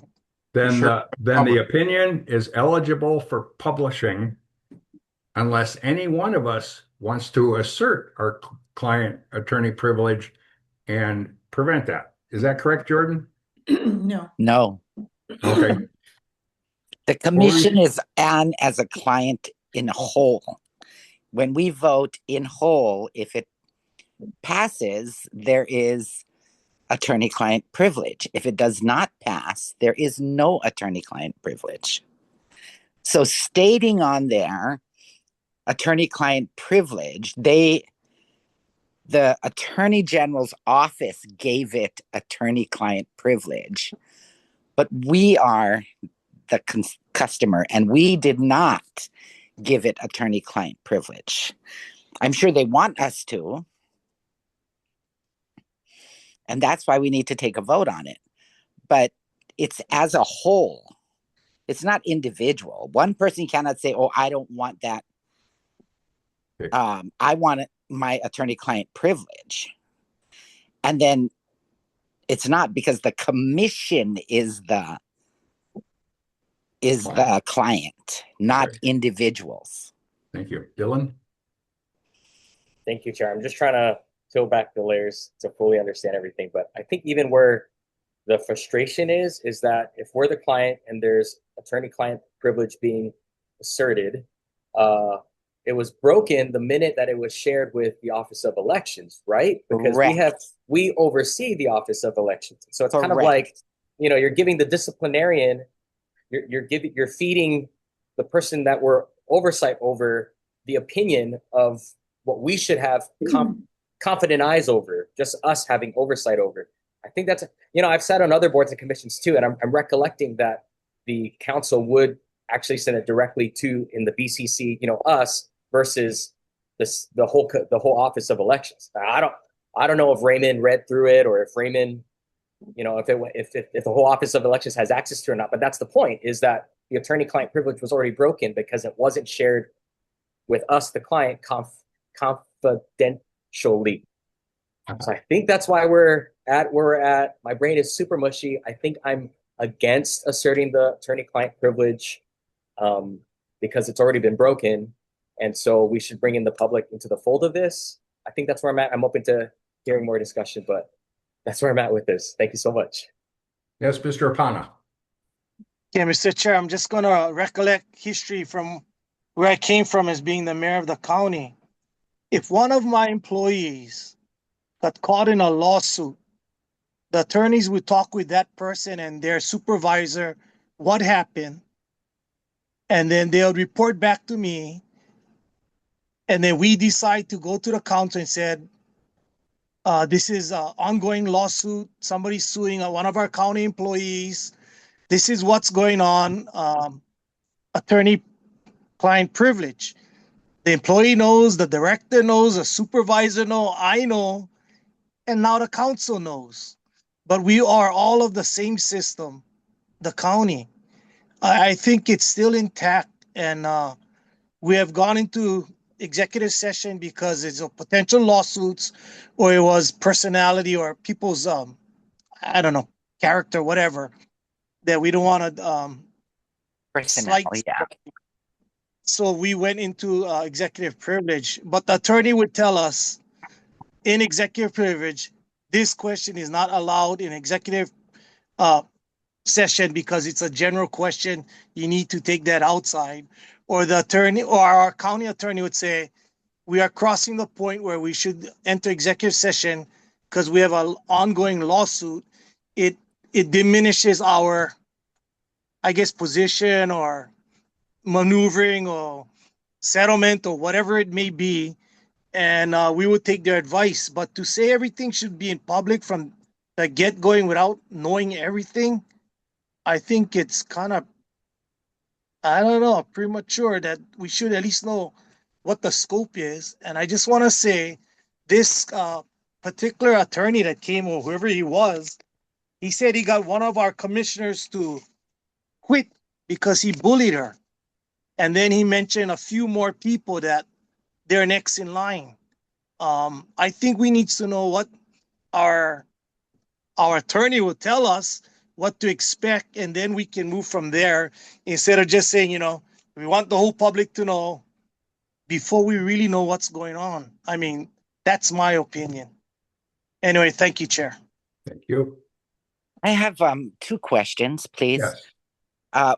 The request we made to the Attorney General, was that before or after the lawsuit was filed? Because I think we made the request when it was just a complaint, if I'm correct. Jordan? There was a complaint. That is correct. That is correct. That is correct. There was a complaint. We requested your insight into that. And then a lawsuit was filed prior to you answering us, correct? And so once the lawsuit was filed, then you decided that that was to be attorney-client privileged? Because see, what I'm... So that's, maybe I can try to short circuit all of this. So the timeline was the complaint was filed. I think that at the last meeting you had voted to have our office prepare an opinion Right. on the complaint. Correct. If the complaint had merit. Yes. And then after that point, I believe that was the November 5th meeting, a lawsuit was filed, I believe on November 13th. And then that happened before I issued my opinion, which included attorney-client privilege information, and I indicated as such. And that's where we're at today. And I believe what is being contemplated is whether or not this commission wants to assert attorney-client privilege in relation to the advice given in that opinion. And like I said, if the commission wants to vote on that, that's their prerogative. I would just note, I would heavily recommend it against it because it's relevant to active litigation that is against that names the state and also the commission, or I should say, the chair in his official capacity. Yeah, And let me to share any of that information would go against those interests. So let me I heavily recommend against it. But it's I'm up going to to the save you. board. I'm going to save you on this. Wait, Let me help save you. Mr. Ching, you're advising against voting in favor. I'm advising against waiving attorney-client privilege related to any opinion that our office issued. No, Well, we're I'm gonna- voting to assert it. Thank you. Hang Ms. on. Topolima. I am going to save you on this. I am. Number one, during your delay, the suit was established. The suit is not against the commission. The suit is against Scott Nago and Curtis in his capacity as the chair. But the commissioners are not named in that. Am I correct? Again, we're getting kind of close to discussing the particulars, but that is public information that the chair of the commission was the only one named in. Right. So this lawsuit is not against the commission. It's against the chair and Scott Nagle. So the commission has no right to get involved in attorney-client privilege because the client is not us. The clients are Scott Nagle and Mike Curtis. I think any other discussion relating to this, I would again recommend that we go into executive session to the point that we start discussing the particulars of this lawsuit. Well, I have a really hard time sitting on this commission and voting to break the law. I really do. This is not my case. I am not named.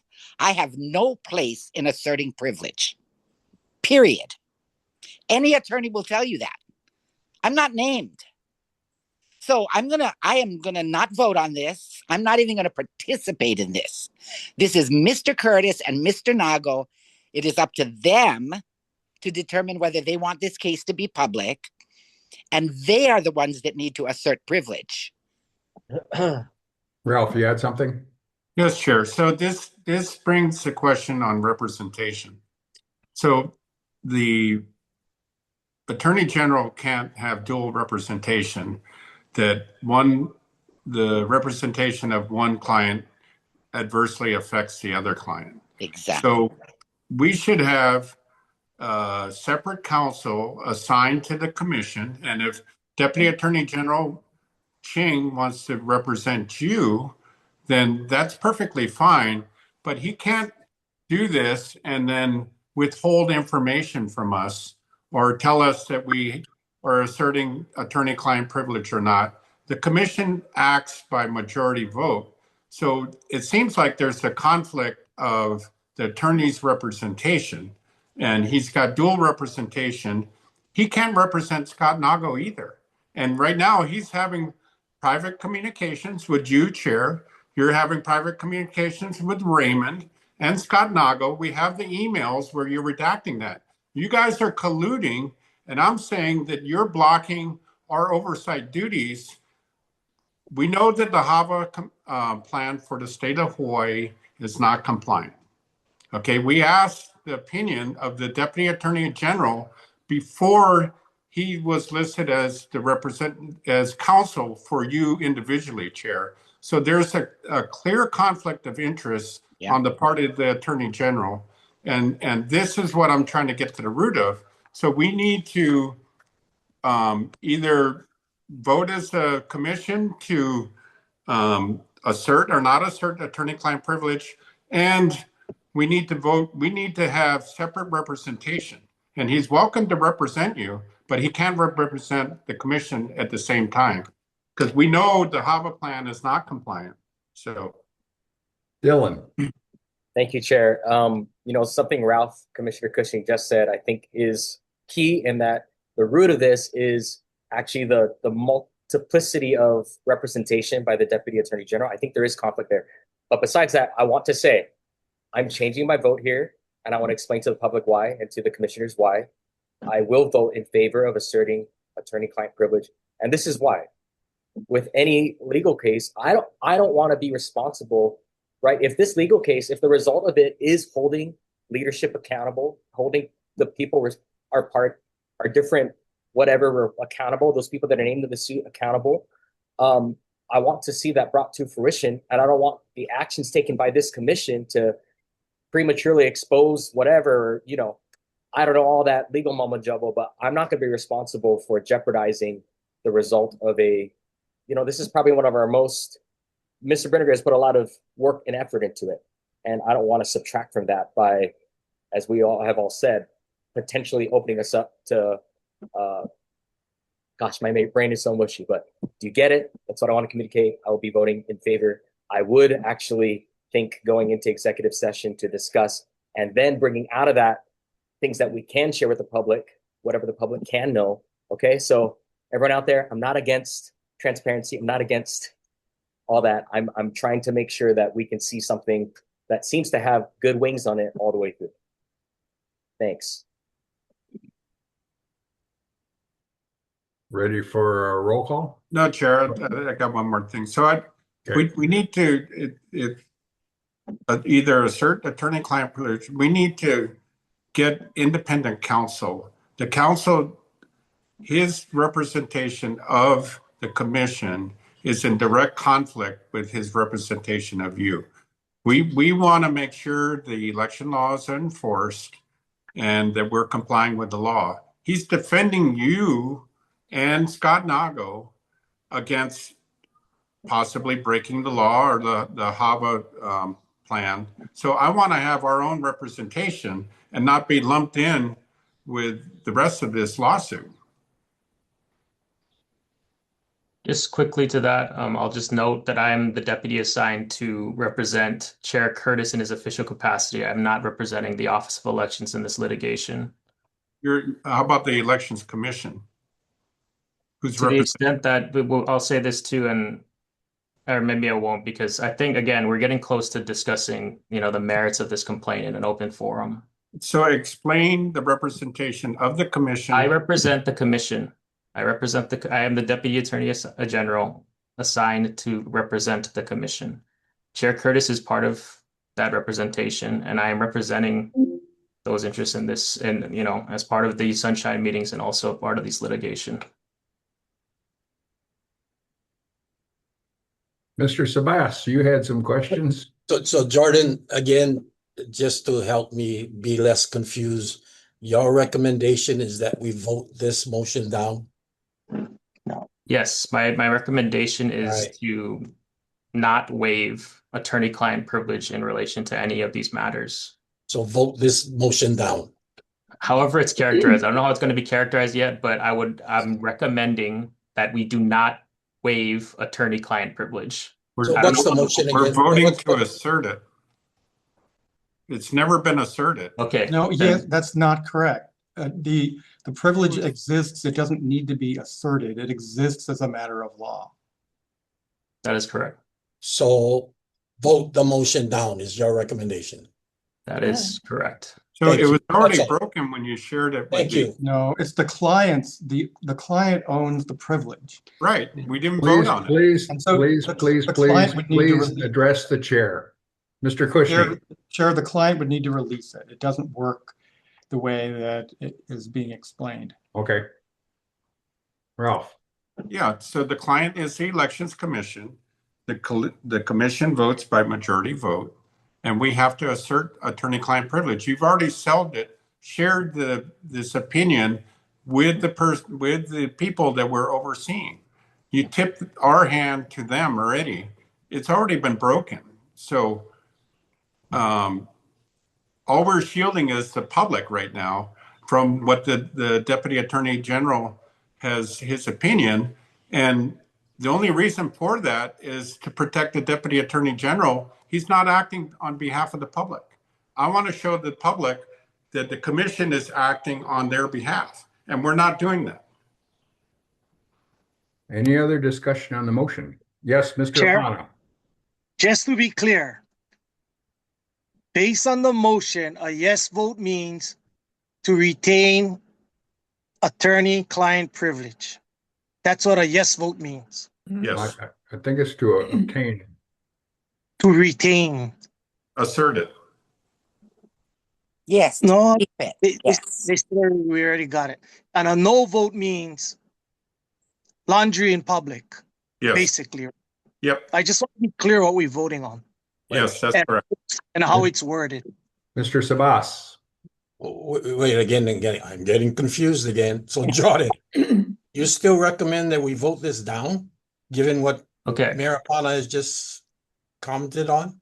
I'm not, I wasn't voting, I wasn't recommending to say yes or no. I was just saying, based on how Commissioner Apana characterized the motion, I would recommend that you vote yes to maintain attorney-client privilege relating to these matters.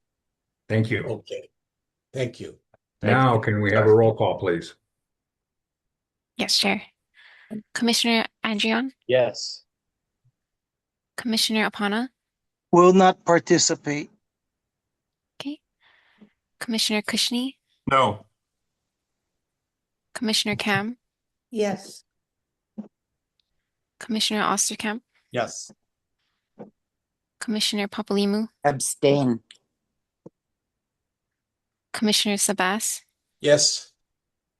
Chair Curtis. Yes, The motion passes. thank you. So that Yeah. means what? That means that we don't release the opinion of the Attorney General on this suit. How about number 6, communications and correspondence? Oof.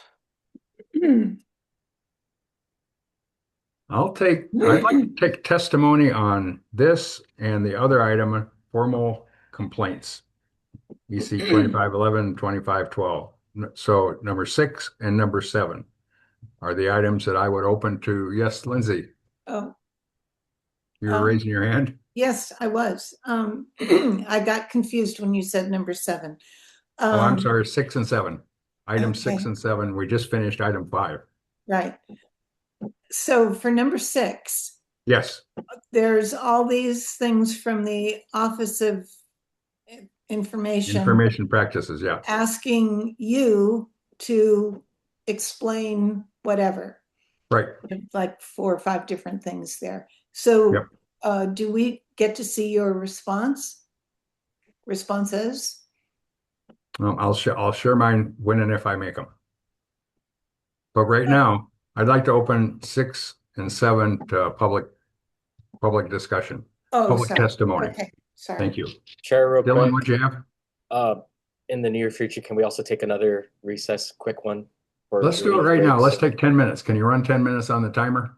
Thanks. Yes, we can. Thank you. Thank you. You're welcome.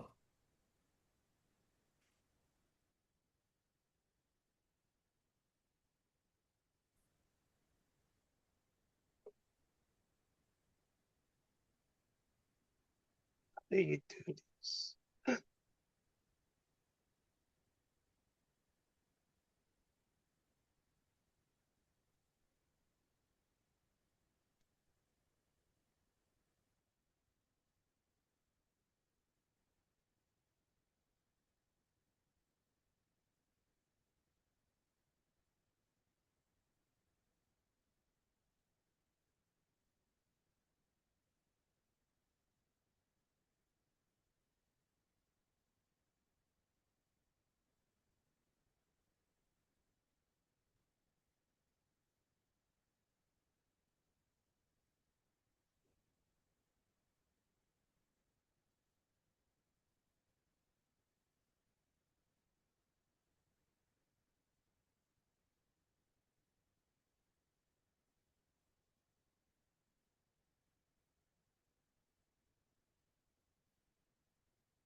Yeah.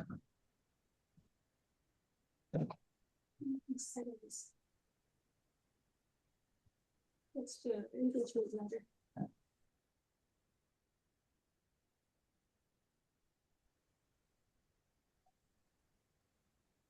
3, 2, 1. Back in session. Could we have another roll call, please? Make sure we still have a quorum here. Yes, Chair. Okay. Commissioner Andrion, Here. Excel and with my new AI brain.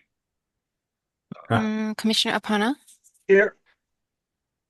Commissioner Kushney, Here. Commissioner Cam, Here. Commissioner Osterkamp, You're muted, Jeffrey. Here. Thank you. Commissioner Papalimou, Here. Commissioner Sabas, Here.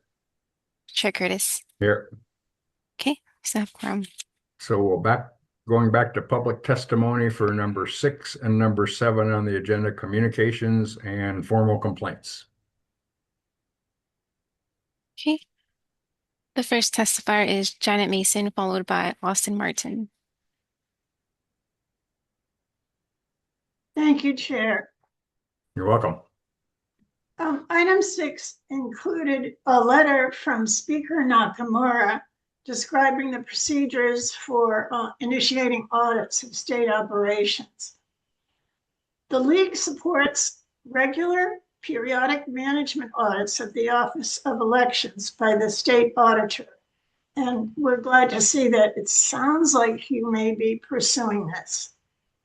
However, we're already on record as opposing reliance on the U.S. postal records for any type of audit. It's very troubling to us that you continue to pursue this line of inquiry. In contrast to both your permitted interaction groups and the idea of having a state audit, this really isn't based on the work of the commission. It's a private study. It's different. And when I say that, I'm referring to the fact that it was really Commissioner Kushney alone who assembled the data for the study. And I know this because in August, he contacted me, to my surprise, and asked me to review the information he had and give him my reaction to it, which I did. And when I took, it was obvious that he had put a lot of effort into compiling the information. There was a long spreadsheet, several pages long. It was all calculated correctly. But I told him that the total was not correct because I thought it understated the ballot count in Kauai County. We still haven't learned very much about the data that we received from the U.S. Post Office. But we have learned that it's not election data. No state employees were involved in that post office operation. No election observers were present to document how the records were compiled.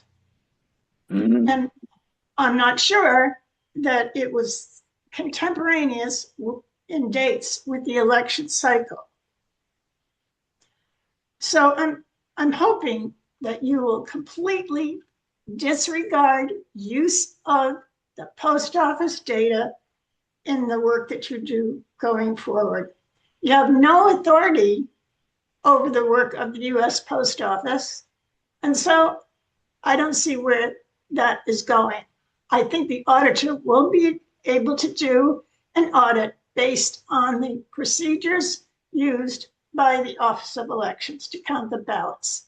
Thank you. Thank you, Ms. Mason.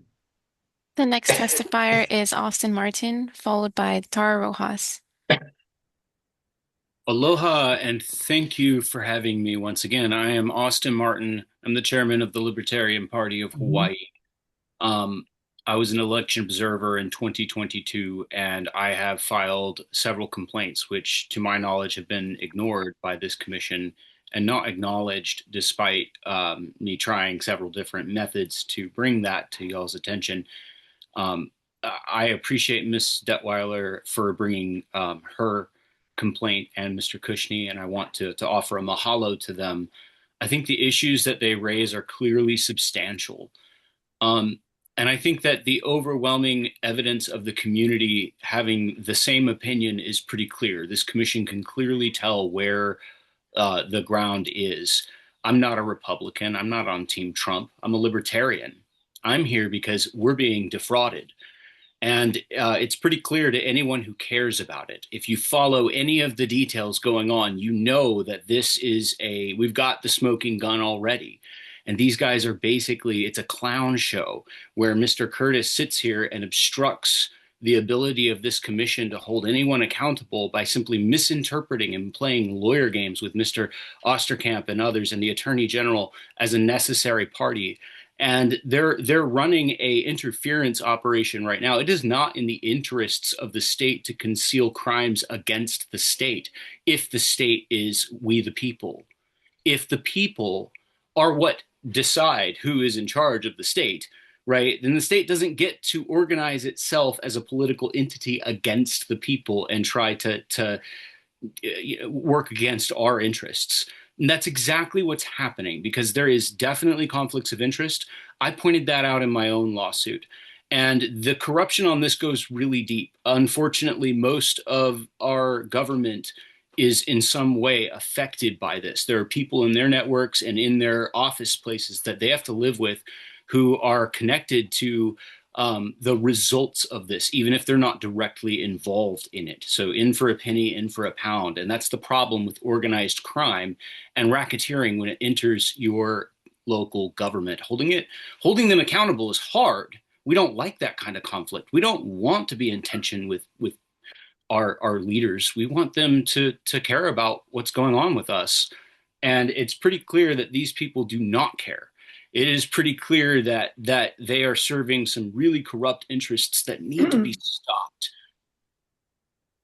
And I just want to see these complaints acted on. I want to see some sunlight. You know, it's extremely frustrating for the people of Hawaii to have to endure this clown show. And I don't understand what the barrier is for this committee to simply vote Mr. Curtis out of his chair. I'm frustrated by the attorney generals and suspicious of their legal interpretations, which so often are against the plain sense of the law and in favor of blatant criminal activity. Thank you, And Mr. Martin. language magic is all it takes to sell the fraud with plausible deniability. We see. Thank you, Mr. Martin. The next testifier is Tara Rojas, followed by Laura Nakanilua. Aloha, Tara Rojas. How disturbing is that? Just as I mentioned in the beginning regarding the minutes, that the testifier just said he has filed complaints, yet they have been ignored.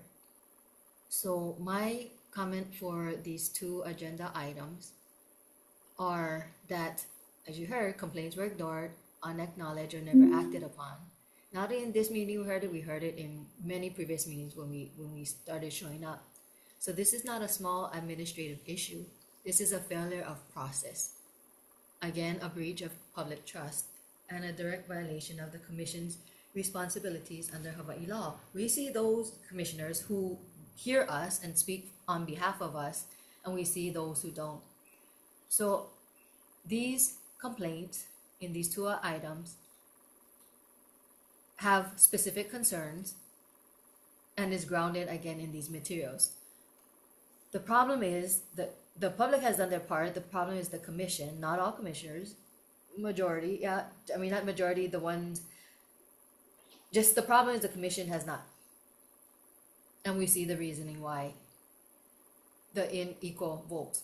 So formal complaints cannot simply be received and placed in a packet. They must be investigated, reviewed, and acted upon, especially when they involve election administration, commissioner conduct, sunshine law violations, failures by the chief election officer, or significant continuous concerns raised in public testimony. And today is no exception. revealing the disturbing pattern that complaints are submitted, correspondence is provided, we raise issues, commissioners raise issues, yet nothing happens. The commission cannot selectively receive complaints but fail to respond to them. And we all watched, as the Deputy Attorney General attempted to, shield from their perspective internal decision making through attorney-client privilege while simultaneously representing the CEO and the chair, a conflict noted, openly by commissioners and the public. So that makes it even more essential that complaints from the public be handled transparently, independently, and without obstruction.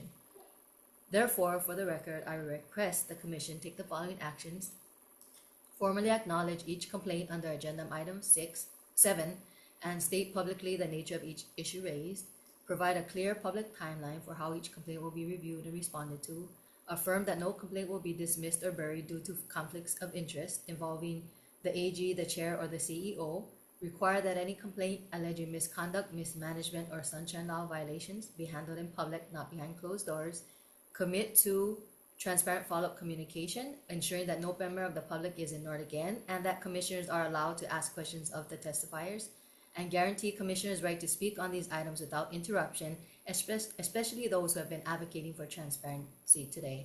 So just time is up. So commission, do your job. Mahalo. Thank you, Ms. Rojas.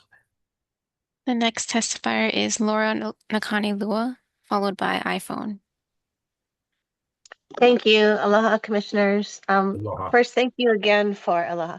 Again, thank you again for all the work that you're doing. I do want to point out that two years ago or so, we worked as a Republican party here in Hawaii with some attorneys who did identify for us at the time that the role of the the Attorney General's office, I should say, is not to act on behalf of Scott Nago or even an individual on the commission, but rather to act as representative of the Elections Commission itself, the body. I believe that that is solid. A solid understanding of the law. This came from a firm that is a civil rights firm, as well as very active in election litigation. In fact, one of their attorneys is leading the lawsuit on behalf of the RNC here in Hawaii against the state of Hawaii for failing to submit or turn over voter roll records. So they do know what they're talking about. And I think it's something that I probably will try to pursue to understand exactly the appropriate role for the AG's office and whether or not that office is being used appropriately when dealing with the commission, because it feels to me, and this is what we were overtly told a couple of years ago, that it is not their role to defend the chief elections officer, but rather it is their role to work on behalf of the commission itself as a body and act accordingly in that manner, and not just sort of kind of defend and stick up for Scott Nago. I just wanted to state that for the record, and I hope that next meeting or in the interim, I'll be able to find out more information and supply it to the commission. That's all. Thank you. The next testifier is iPhone, followed by Junya Nakoa. Alrighty, mine is pretty much just kind of, it's becoming redundant because it's the same issues over and over again. But I do believe that the Commissioner Curtis and Scott Nago should step down from their positions while the civil rights lawsuit against them is pending. Public trust is beyond compromised, and when officials are facing serious legal challenges remaining in leadership roles, additionally, the Attorney General should not be involved in defending or participating in these lawsuits, as it is a clear conflict of interest, and these matters require independent review. They should be both going into their own pockets and defending themselves.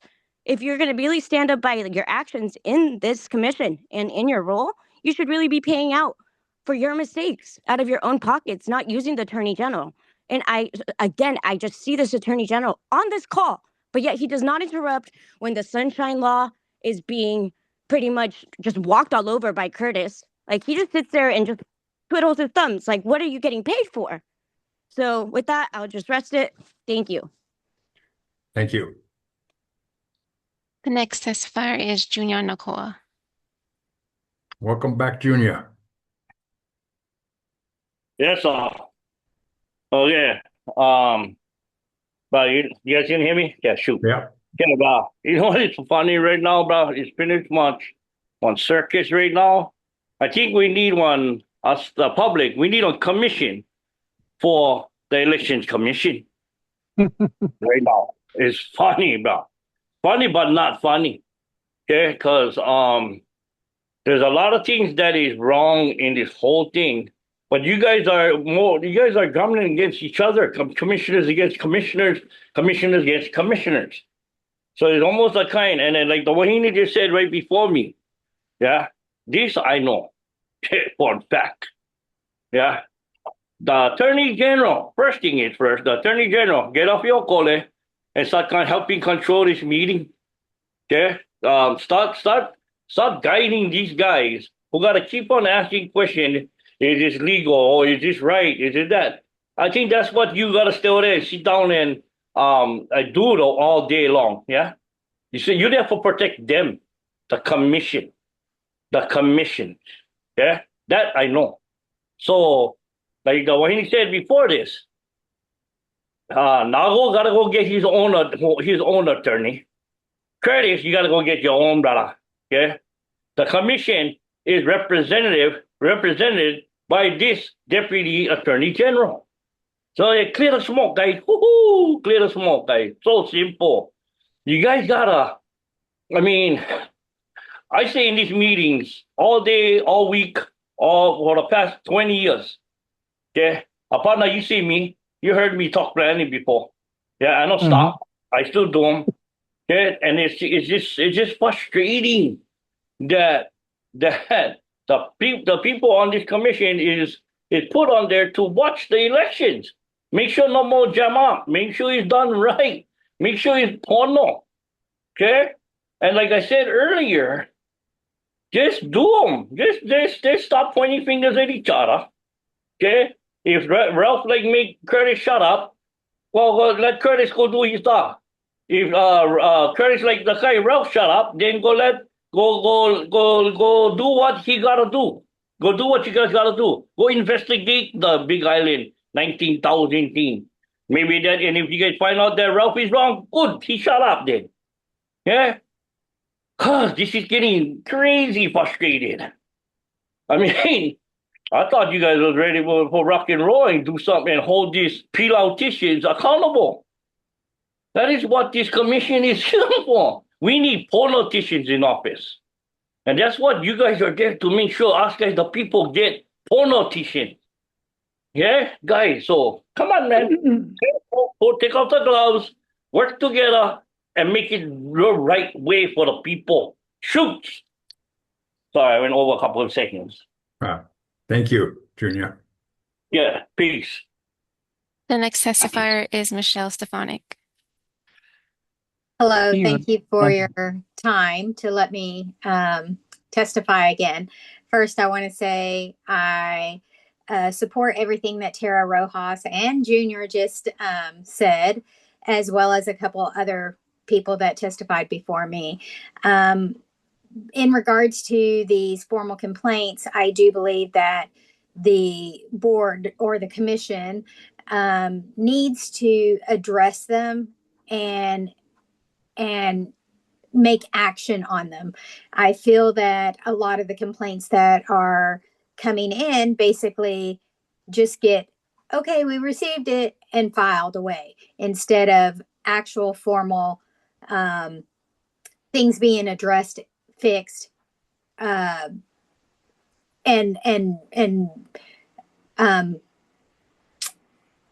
voted on, whatever. Anyway, you understand what I'm saying. I also agree with what somebody else was saying. At first, let me back up and say, I did not know that Chair Curtis was named in that lawsuit because in the agenda, it only states Scott Nago. So now I'm aware that Chair Curtis is also named in that lawsuit as well. I do highly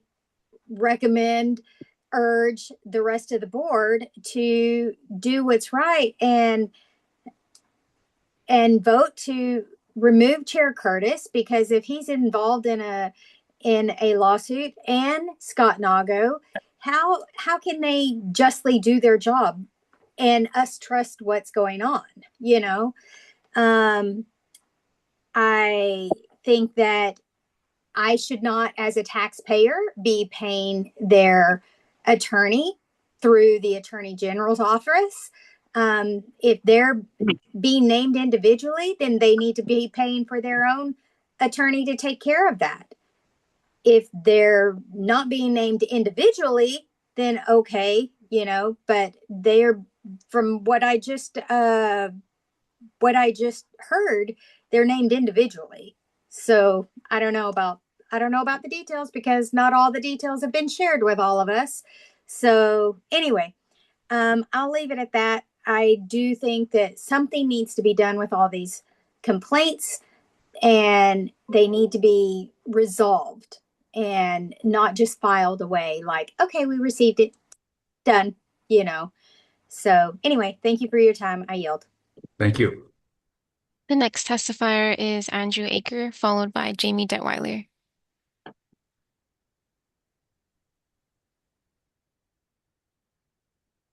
You're still muted. Hey guys, Andrew Aker here. Sorry about that.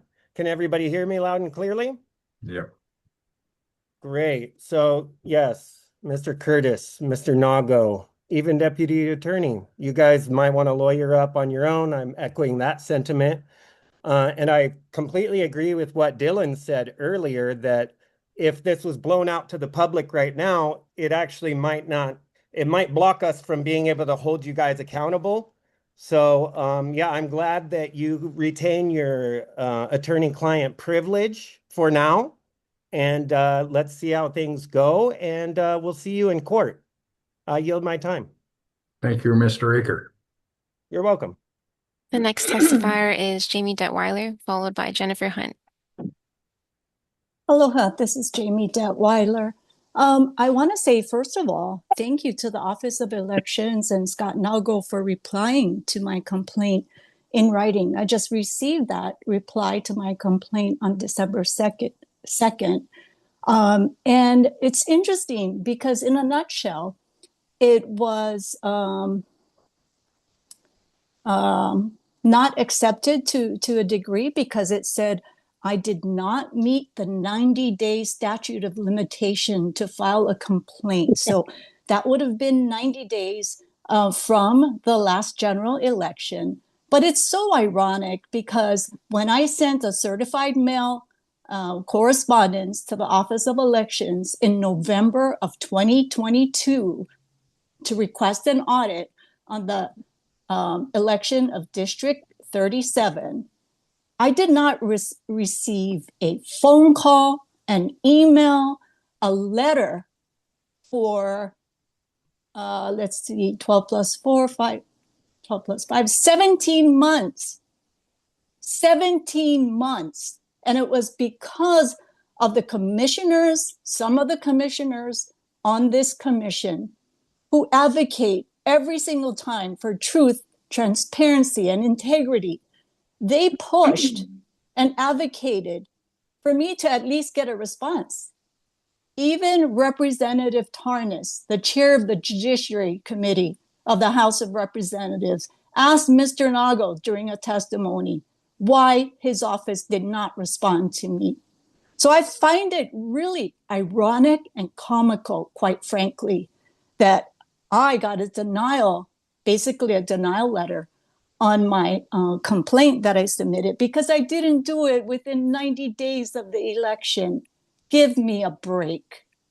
Honestly, you could do better than that on your denial, you know, and I just find it very hypocritical. And I want this body and the people on this call, the citizens on this call, that to know that the Office of Elections and whoever is counseling Mr. Nago to write this letter. Perhaps Mr. Schulaner advised him to write this letter or wrote it for him, perhaps. Yeah, I'm going to go there. Yeah, so you can say what you want to say, but the law is a law, and you are not following the law. You are out of compliance. You know, I retired from federal service, both as a worker and a supervisor, and this would not be tolerated under the command that I was working under for the Department of the Army. This kind of non-compliance, out of compliance, would not fly in the Department of Army. Thank you, Ms. Detweiler. The next testifier is Jennifer Hunt. Hello, can you hear me okay? Yes, ma'am. Okay, thank you. I just wanted to address something that goes back to the correspondences, and it was touched on by Dylan, that I had filed a formal complaint, and it was a few months ago when all those complaints were being addressed at one time. And my filing of that formal complaint was misfiled in the agenda under requesting information, and so it was just jumped over and overlooked. And I think it would have been a little more of an impact, because other people were also filing complaints about the same exact thing, which was chain of custody. And so I know that that's a dirty little trick. Somebody can say it's human error and all the different things, a glitch, but it was filed under request for information, when in fact it was labeled, the subject line of my email with the complaint in it was formal complaint. And so within that formal complaint, I had inserted information, including a request for information document, which I went through the UIPA to find.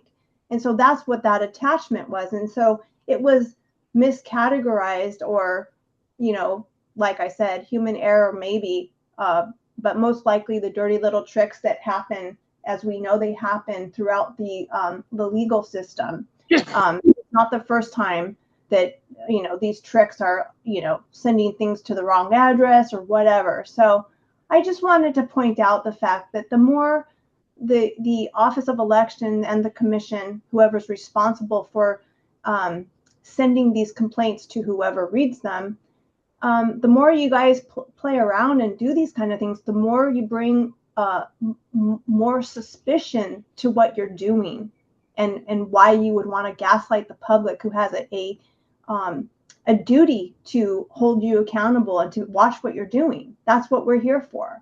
And so I just wanted to point that out. Thank you so much for allowing me to say my piece. Thank you. Thank you, Ms. Hunt.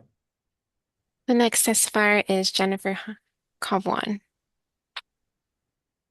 Hi, this is Jennifer Coblon. I'm just testifying on a request that I made to testify on an agenda item that was skipped a few months ago. I don't know who the correspondence goes to when I send it, but I want to find out if my complaint or correspondence is read by the entire commission board, or it just gets sorted out by the chair. But I'm pretty sure that I would like to be in contact with the whole board and not just have my correspondence filtered to one person. So with that question, I yield. Thank you. Chair, there are no further testifiers. Thank you. Do the commissioners have any interest in exploring any item in number 6, the individual letters? Yes, Chair. Yes, Ralph. Okay, I move that the Elections Commission follow the law under HAR 2-73 by ensuring that all required responses to OIP Sunshine Law appeals are prepared and submitted by majority vote of the commission. There a second? What does it do? Dylan seconded it. For discussion. Thank you, Dylan. Discussion, Yes, What do you Chair. mean, Ralph? Yeah, Ralph. What's that? Go ahead, Ralph. sorry. So this is very straightforward. When the OIP sends a sunshine appeal under HAR 2-73, requires the agency, which is the commission in this case, to provide a full written response. The law does not give authority to the chair or to the staff under HRS 11-7. This commission can only act by majority vote. So to stay compliant with both laws, any response to the OIP must be approved by the full commission. So I'm just asking that we reply to these OIP sunshine appeals that are happening, that the people are talking about happening in these commissions. These are appeals written and saying the commission is violating the sunshine law. We need to approve the response. And I'm just asking that we follow the law again and approve the response before it's sent. Thank you. Okay. Discussion? Dylan, you're still muted. No, I just said okay. Okay. Sounds pretty straightforward to me. Any other discussion? I Lindsay. just have a question. So when I don't have those letters in front of me, I thought the letters were to you. Are the letters to the whole commission? I think it's to me as chair of the commission, but yeah, it's OIP, it's commission stuff. So it's And I to, think these letters are linked. If you check your agenda, you can click on the letters and look at them. Yeah, they are. and so do they say, Dear Chair Curtis, or do they say, Well, Dear? what's it say? Commission? Click on one. I don't have it in front of me. Somebody else do that. The process says that the whole commission has to respond. Where does it say that? It's in their standard document under HAR 2-73. So do we need to vote? I mean, we just follow the law, right? Or are we So, just trying to do this? Chair, if I can interject, so I think typically the Department of the Attorney General, when OIP complaints are filed, they'll respond on behalf of either what the agency or the commission, and we can forward that response to the commission once that's sent. I mean, these appeals come, and they come with certain deadlines, and to bring it back to the commission every time to compose a response, approved by the commission would be difficult to maneuver. So typically agencies, refer this to our office so that we can respond on their behalf. I would recommend that here in relation to these letters. That's all I'll say. I just looked one up, Chair. Yeah. So the first one, September 29th, it's Dear Chair Curtis. And it's specifically asking you to respond in writing within 10 business days and explain what happened, whatever it was from your point of view, or why you did what you did.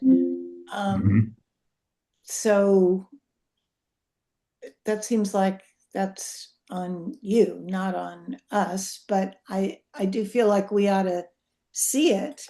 We ought to be able to read your response, and maybe if I'll click on another, maybe sometimes they're to all of us, but Read the appeals procedure.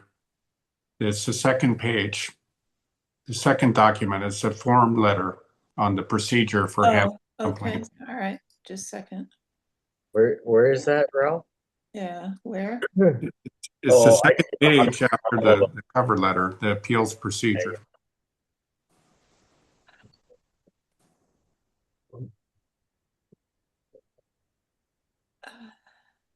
Not sure I understand what you mean, Ralph.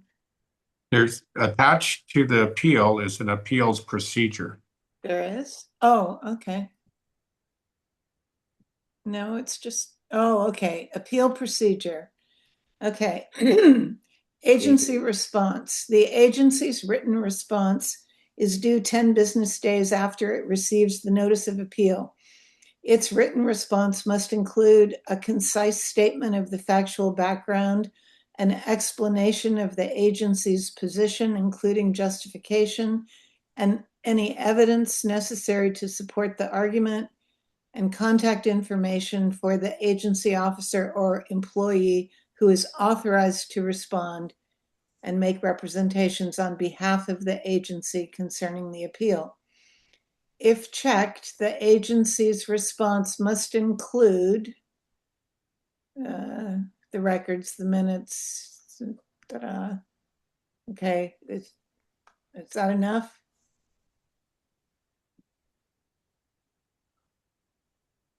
That's it. The agency is supposed to be responding. And so what Deputy AG is saying is that typically they would respond for the agency, which is us, right? That's Us, correct. Us and me, yes. And So what Ralph, you're understand trying that to in get the at is that past. Oh, I'm sorry. it's okay. I'm just trying to understand everything. And what Ralph is trying to say is we should be a part of what that response verbiage and everything looks like. Is that what we're Yeah, what we're the doing? AG's office is not acting on behalf of the commission. Their defense for Scott Nago. So all of these things, keeping us from making motions and all of that, all of these things that are going wrong, they're just bearing this so you guys can't see the questions come up. And this needs to go back through the commission. We're clearly not following the Sunshine Law, and we're getting away with it. And I think that we should vote to follow these laws. And again, I And think what just you're saying is that it's already law that our response has to be made by but majority. it's not. We're not doing that. We're not doing it. so there's no law that I'm aware of that requires the commission to by a majority vote approve a response. I'll just say that typically, again, departments and agencies have the Attorney General's office respond on their behalf to these things. We can forward copies of that to the commission if they like. That's my recommendation to forward, just refer these to our office for response. These many of these appeals, they're just due to the nature they've been filed, they get filed in between meetings, and to have to wait to bring it to the meeting and then to get things approved would make it unwieldy. So that's why I'm recommending that you just refer these for our response, and that could be forwarded to members of the commission. Is that not the practice now?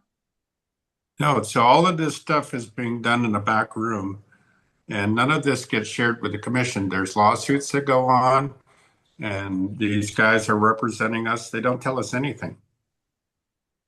Well, I believe that's the purpose of this meeting, right? That's why the lawsuit was put on the agenda, that these are put on the agenda. It's for your information. But So was there already a response to these OIP complaints? no, there's not been responses. So what I'm recommending is that we refer it to our office so that we can respond and we can distribute, our responses to the commission accordingly.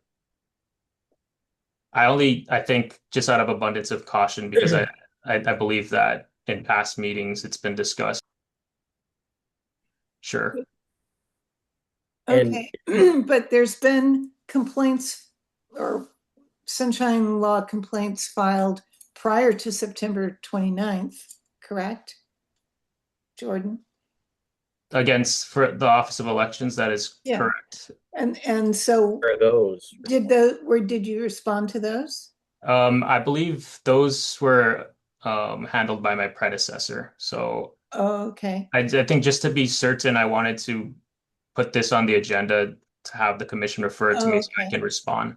Okay. How long have you been in this job? I believe since February or March of this year. Uh-huh. Oh, I didn't know that. Okay. Dylan. Come back to me. I just lost my Okay, put your hand down. chemo. Any other discussion? Mr. Sabas. Yeah, it sounds like one of the issues is the timeliness of the response. And if the law says that we must respond within 10 days of receiving it, Is that an issue on your end, Jordan? Are we able to do that? So that creates an issue. I've requested extensions for these so that it can be placed on the agenda and the commission can, refer it. I think I just wanted it to be just for transparency so that the commission was aware of it and then also vote to have me respond. Again, copies of my response can be sent to the commission. Yeah. So that's the problem. You guys are sending letters and emails to and from the Elections Commission email address, and you're not sharing any of that information with the commissioners. And who's picking and choosing that? And again, you guys are colluding with the Office of Elections, the chair, and the staff, Scott Nago, to shield him from things. And that's got to stop at some point. So we want all this stuff to go through us. We can choose if we want to read it or not, but you need to send it to us. That's what I'm proposing is to, I would compose a response and I would send it out accordingly and I would send it out to the commission as well. So I'd send it to OIP, I'd send it to the commission so that they're all aware of the response. So what happened? Sorry, Chair, what ahead, happened Dylan. if there's something in your response that we don't agree with? We already have that with our minutes where we can't agree on what took place in the meeting. Because there are certain of these OIP complaints where I feel like we did violate something, and I understand that your job is to end us no matter what, almost. And so I'm just trying to figure that piece out for myself. Is like, if we refer this to you, you're going to defend all these complaints for us, but there are certain complaints that I feel like are very valid. So how does this work? Like if there's something that you respond with, and then I'm like, wait a minute, that's not true. That's not how it happened. I'm against that. Can I then, I don't know, are we able to submit additional things to OIP to review, or how does that, someone help me?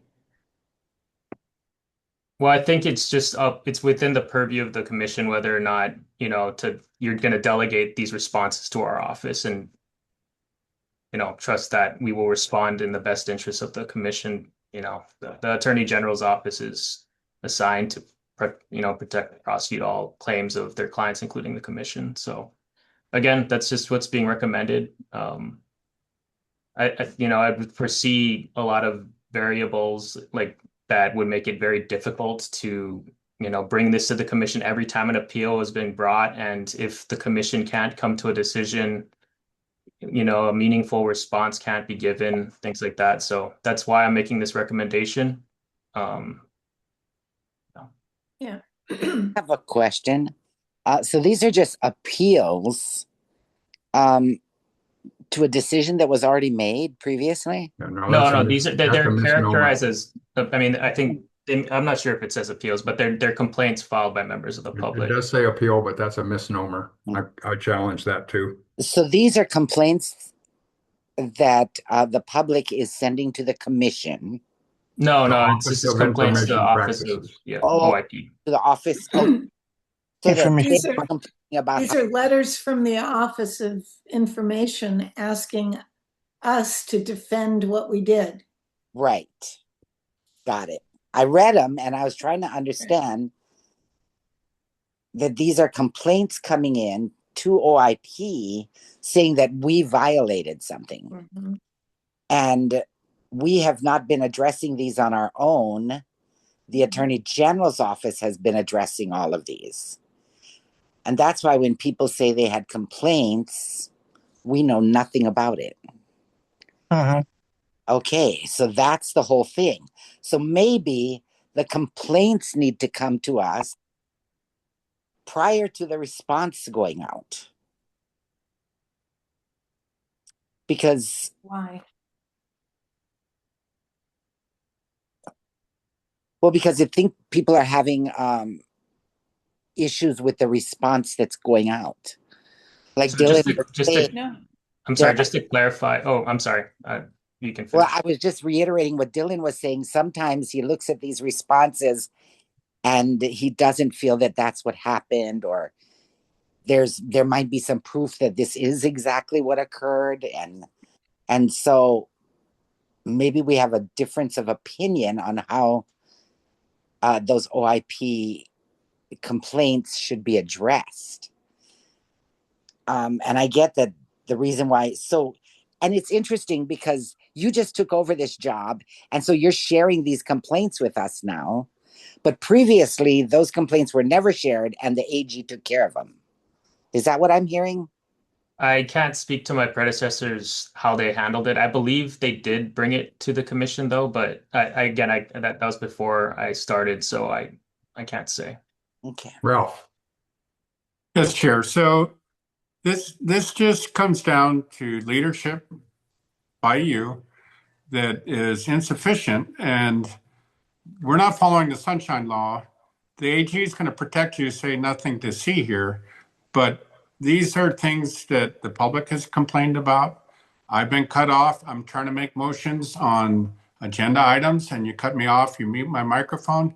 You had the law enforcement remove me from a meeting for making a motion. And so these are the things that are against the Sunshine Law. And what Mr. King is going to do is say nothing to see here and file it off. And so we need to have a vote in these. He can prepare a response, and then we vote on it in the next meeting. We just go 1, 2, 3, 4, yes, no, and we vote on a response. And either we respond the way he says or not. It's very simple. So I'm just recommending that we follow the law. The law says that the agency shall reply, and so prepare your response, and we'll vote on it. Where's the 10-day minimum? That's turnaround? stated in the letter on I believe the third paragraph or so. But you've asked for extensions on those before. Yes. Okay, so it's not something. Yeah, I think with these specifically, if we ask for the extension and do due diligence of reviewing the response that's crafted, and then the commission can come back together and vote on that. Because like I said, I feel like there's fellow commissioners here that would agree. There are some of those OIP complaints that are, I feel, valid and not necessarily need to be defended, but worked through and seen. So I'll be in favor of this motion. My response has always been to refer to the website to include the this video as well as the minutes, and all these complaints are regarding election commission meetings, and usually against me. And I just send OIP to the website with the video, audio, and the minutes. And if I'm in violation, they'll let me know, but they haven't let me know so far. Well, a feature of this system is a 2-year lag. So, and you guys have discussed that in your emails. Lindsay? Oh, there's a 2-year lag. Excuse me, Lindsay has the floor. If we did what Ralph is suggesting and the Deputy Attorney General drafted a reply and then it was on the agenda, does that mean that the public would first testify on each and every one? And then we would have a big convoluted discussion about each and every one? Yes. That is ridiculous. I would not. That's why Mr. Ching is suggesting that you allow him to respond. And if there's anything significant, he'll bring to us, as well as anything insignificant. But whatever it is. I mean, I think we should be informed. I think we should have a copy of his reply. And then if we think it's problematic, maybe there can be an agenda item that is, standing there that says response to I need this OIP answer. response or something. Dylan?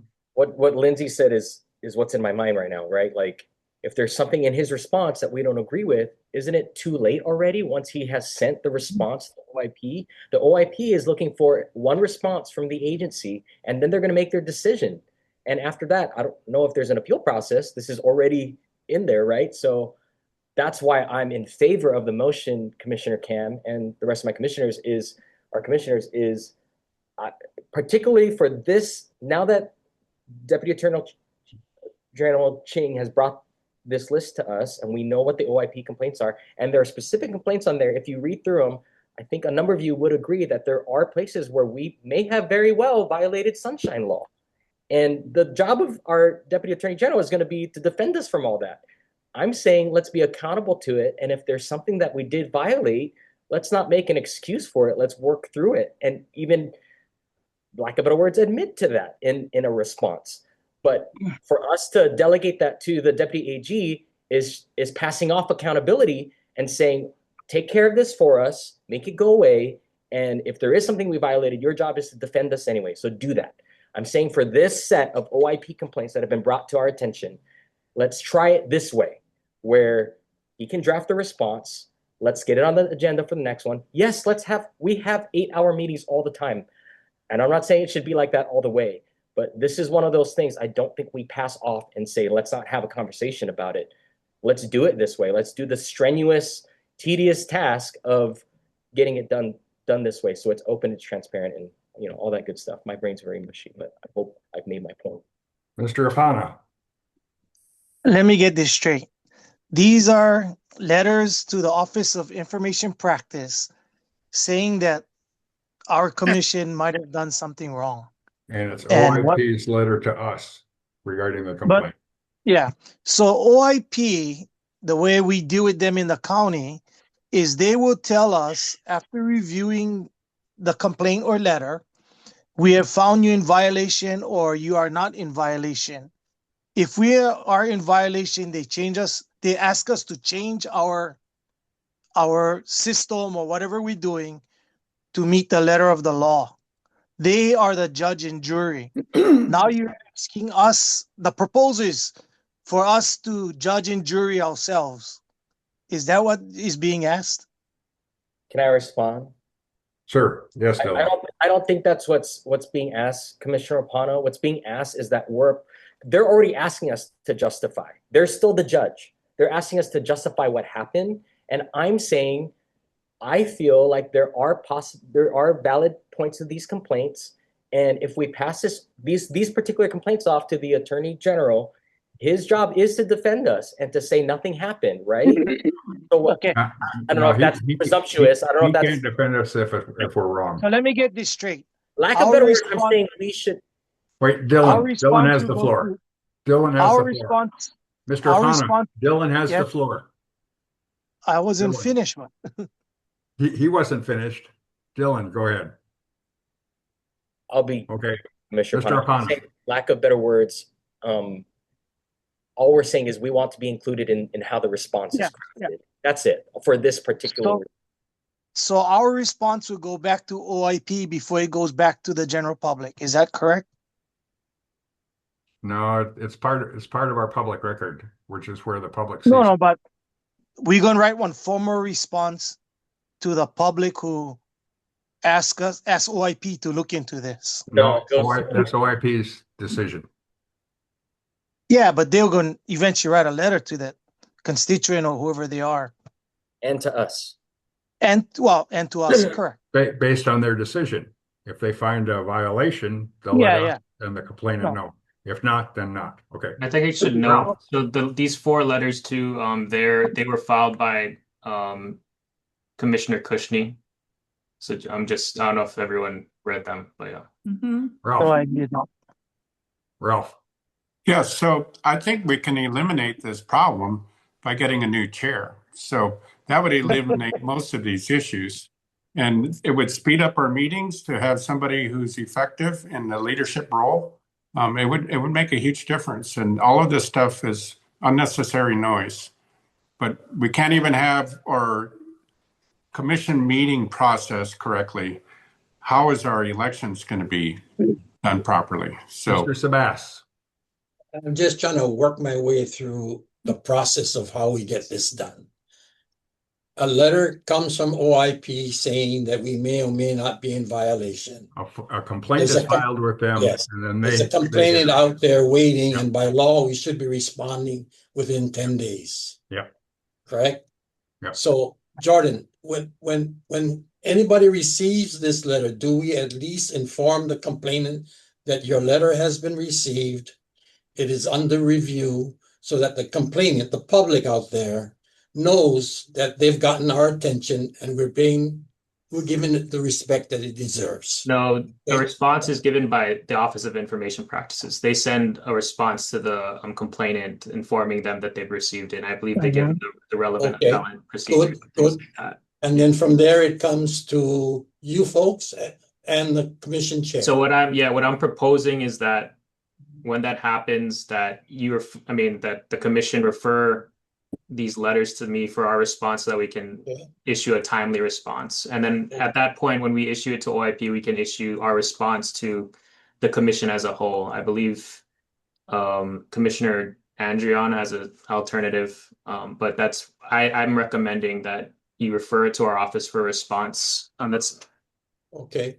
And that's where you would possibly send us a draft. So I believe that's what Commissioner Andrion is proposing. My recommendation is to just have these OIP letters referred to our office for response. We can give those responses to the commissioners at the time we issue it.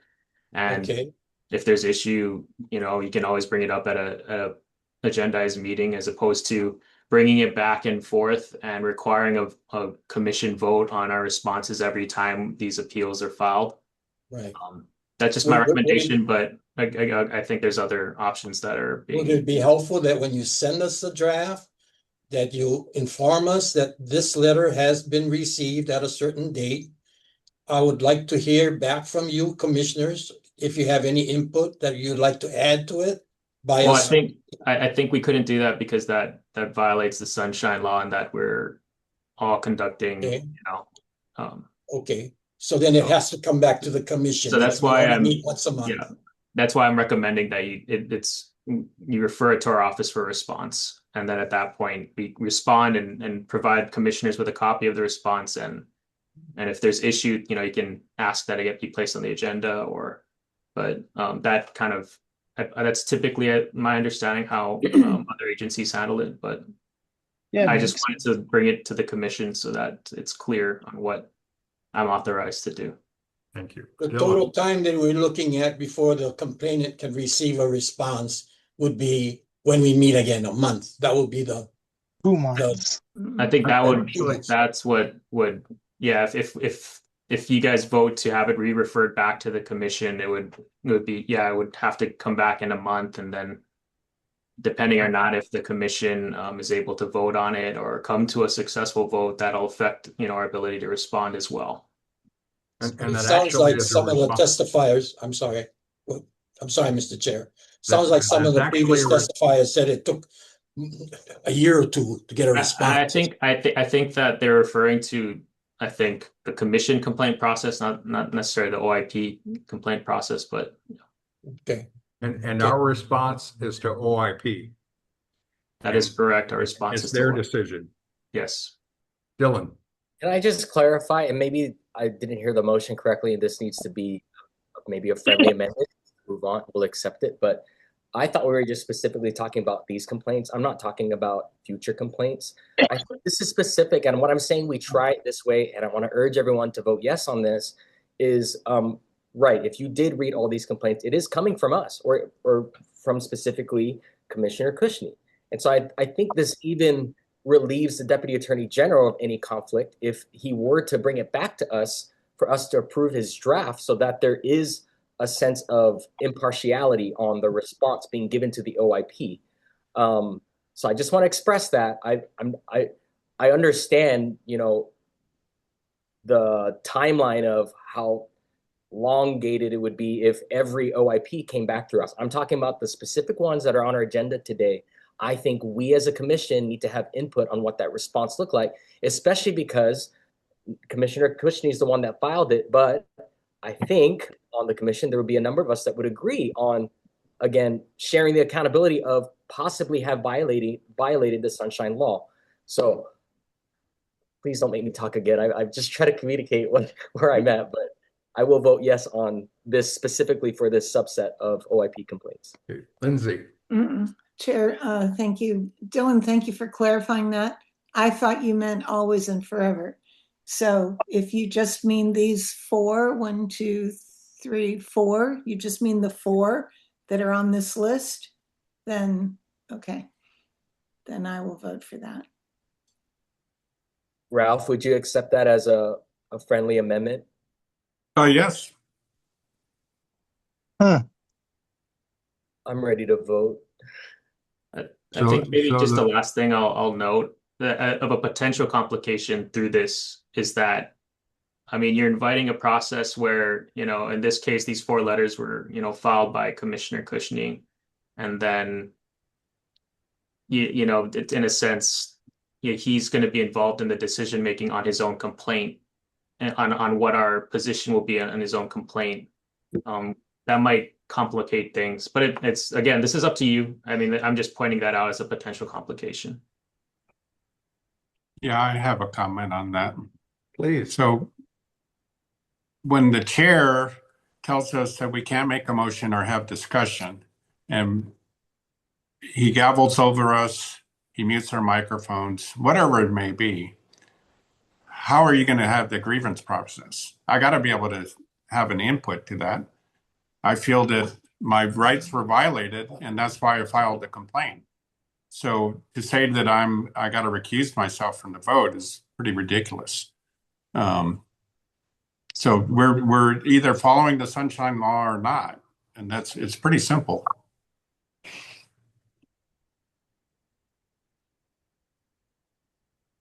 My responses to all these things is what we post on our website, the minutes and this video. I always refer complaints about me by the OIP back to the OIP saying everything's public record. You can look at it, see if it's right or not. Let me know. And that's what their job is. We have your emails stating that you know it's a 2-year appeal process to go through. So you're just going to let it be out there for 2 years and then it goes away. We want to address this now is what Dylan's getting at. We want to address the Sunshine Law violations that are occurring that the public's pointing out to us. So that would give us the opportunity to address these things that the chair himself is in violation of all of these. The rest of the commission is not. The chair is the root problem of all of this. And for the record, I'm out of here in June next year, as is Ralph. And it takes 6 votes to appoint a chair. So careful what you wish for. But yeah. Lindsay. So referring OIP to the record of the meeting is not responding in the way that they ask. They ask for a written response and an explanation and a justification and so on and so on. It's much more than saying, you know, go look at the video and decide for yourself. They want to know, they want a written response with justification. So that's insufficient. And I don't know, but I see that it also puts Jordan in a real pickly spot to have to respond to the OIP and then we discuss it. I don't know. But for these, we should get to the bottom of these, of Ralph's complaints. We should get to the bottom of them. That's my opinion. Could you read the motion again, please?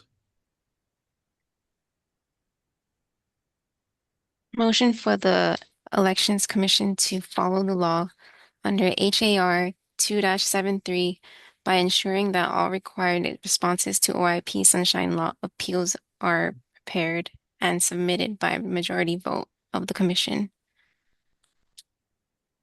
Any other discussion? Well, there was a friendly amendment from Dylan to change that to the 4 that are on today's agenda. And so the motion should be changed to that. Well, we need that amendment. Is that a motion, Dylan? Ralph accepted it as a friendly amendment, Chair. To limit it to the 4 that are on today's agenda. Yes. Is there a second to that amendment? Yes. Okay. Discussion on the amendment. I'll would have a roll call on the amendment to limit the motion to these 4 agenda items here. Okay. Commissioner Andrian, Yes. Commissioner Apana, Yes. Commissioner Krishni, Yes. Commissioner Cam, Yes. Commissioner Osterkamp, No. Commissioner Papalimu, Yes. Commissioner Sabas, Yes. Chair Curtis. Abstain. So back The to the motion original passes. motion. So that passed, yeah? Yes, Chair. Thank you. So the original motion is to review the AG's responses to these 4 OIP complaints. Essentially, anybody want to define that better? I think to bring those 4 complaints to the commission for a response to OIP. I think that was it.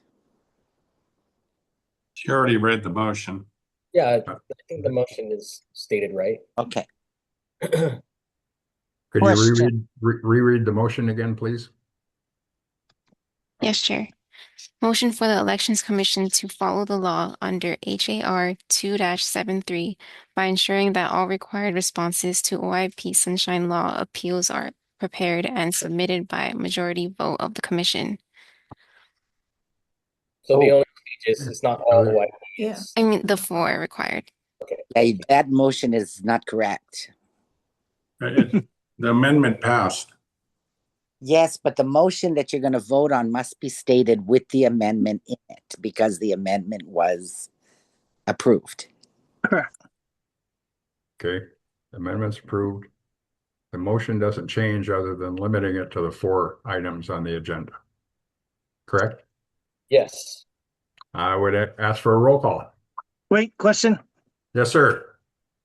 So just for process, we're gonna get the letter from OIP with no response from the Attorney General's office, and we will answer the complaints as a commission, up or down, one by one. Is that correct? No, we'll look at the AG's response and agree to it. Yes. They will be writing a response, and we say yes, no, or change it. Correct. Oh, okay. Roll call, please. Yes, Chair. Commissioner Andrian, Yes. Commissioner Apana, Yes. Commissioner Krishni, Yes. Commissioner Cam, Yes. Commissioner Osterkamp, No. Commissioner Papalimu, Yes. Commissioner Sabas, Yes. Chair Curtis. Abstain. Motion passes. Okay. So now can get to number 7, the formal complaints. I'd like to make a motion on this one more. I move to remove the chair. I'll second. Okay, but it takes 6 votes to appoint a new chair, which is essentially what happened. What needs to happen. Discussion on this? I mean, we first and seconded it. Okay, so. go ahead. What would the process look like if there was a vote of no confidence, chair is removed? You would still chair until we find another chair. Is that how it would work? I We think don't know. We might find that out in June and July. no. I'm I saying think if you're removed today, for example, I'm not saying you will be. Obviously, we don't have the votes for that. But if you were removed, like I think I want to start talking through the process of what that would look like because. Unfortunately, Chair Curtis, I would make a vote of no confidence based on even the complaints that have been submitted. I understand. It would be the same process, Dylan, as the last time. Where you put in your application, anybody to the public. I understand that, but who chairs in the meantime? Does he continue to chair in the No, meantime? you would have to elect it, yes. Pro tem. You would have a pro tem chair. Okay. And the board would choose that from the sitting chair. You have to look at the laws. Well, that's why I'm asking it. Like, can the deputy AG give us some guidance here? I'm trying to sort out what happens my brain's bushy again, but I'm trying to sort out what happens, if a vote of no confidence is made and you are in fact removed. We elect a pro tem chair, and then the application starts, right? Yes. Okay, great. Any more discussion? What's your feeling, Chair? Do you want to say anything? I mean, I said it. I got 6 more months, and then you guys have to come up with 6 votes. Sitting as a chair, I could be that 6th vote to get somebody in there to get me out. But right now, the motion is to kick me out. And then I don't know what you guys are going to do then. But I'm here, and I would ask for a roll call. The chair, I'd like to Yes, say. Mr. Sabas. It's frivolous motions like these that causes our meetings to go longer than it should when you don't have the votes. But having said that, I'd like to commend you on your patience, on your tolerance, and the respect you show those people, even those people that have come at you hard and fast. You still thank them for their testimony. So, personally, I won't vote you out, that's for sure. But thank you. I think it's stuff like this that makes people frustrated. It sure as hell is making me frustrated. Why we even bring this up when we know we don't have the votes? So is it just to agitate you or those who support or do not support you? I don't know. But anyway, thank you, Mr. Chair. Thank you, Mr. Sabas. Any other comments? The motion is to remove me as chair. Yes, Chair, I have a comment. I think we can have much more efficient meetings with different leadership. Thank you. Ask for a roll call. Okay. Commissioner Andrion. Aye. Commissioner Opana. No. Commissioner Kushney. Yes. Commissioner Kam. Abstain. Commissioner Osterkamp. No. Commissioner Papalimu. Yes. Commissioner Sabas. No. Chair Curtis. No. The motion does not pass. So we're on item 7. You want to get into details of each of these complaints? Or do you have an opinion already? Yeah. Yes, Chair. Yes, Ralph. So on ECC 2512. Okay. I move that the Elections Commission formally request the Chief Elections Officer to provide any and all documentation that can be used to independently validate the results of the 2024 election, including any chain of custody records, county level logs, reconciliation forms, or other materials necessary for the commission to fulfill its duties under HRS 11.5. Do we have a second? Second. Discussion. Could you explain that, Ralph? So my complaint here is that Scott Nago has said that all the records and logs are electronic, and our duties under HRS 11.8.5 are we have no independent records to review to validate our elections. And let me read you what 11.8.5 says. So 11.8.5 says that the elections review program, item number 3, establish policies for the administration of an elections observer program to include ensuring the validity and reliability of election results. So we've gone through these pigs, we've done all of this stuff, and we can't get a straight answer. All Scott Nago does is he gives us a sheet of paper at the end of the election, and he says, here's who won. But our job as the Elections Commission is that we have to establish policies for the administration of an elections observer program to include ensuring the the validity and reliability of election results. So all I'm asking for is give us everything you've got that is not the one-page sheet of paper that validates that one sheet of paper that we can look at to say, aha, that's how you got your answer. And so with the chain of custody, there's all of this back and forth.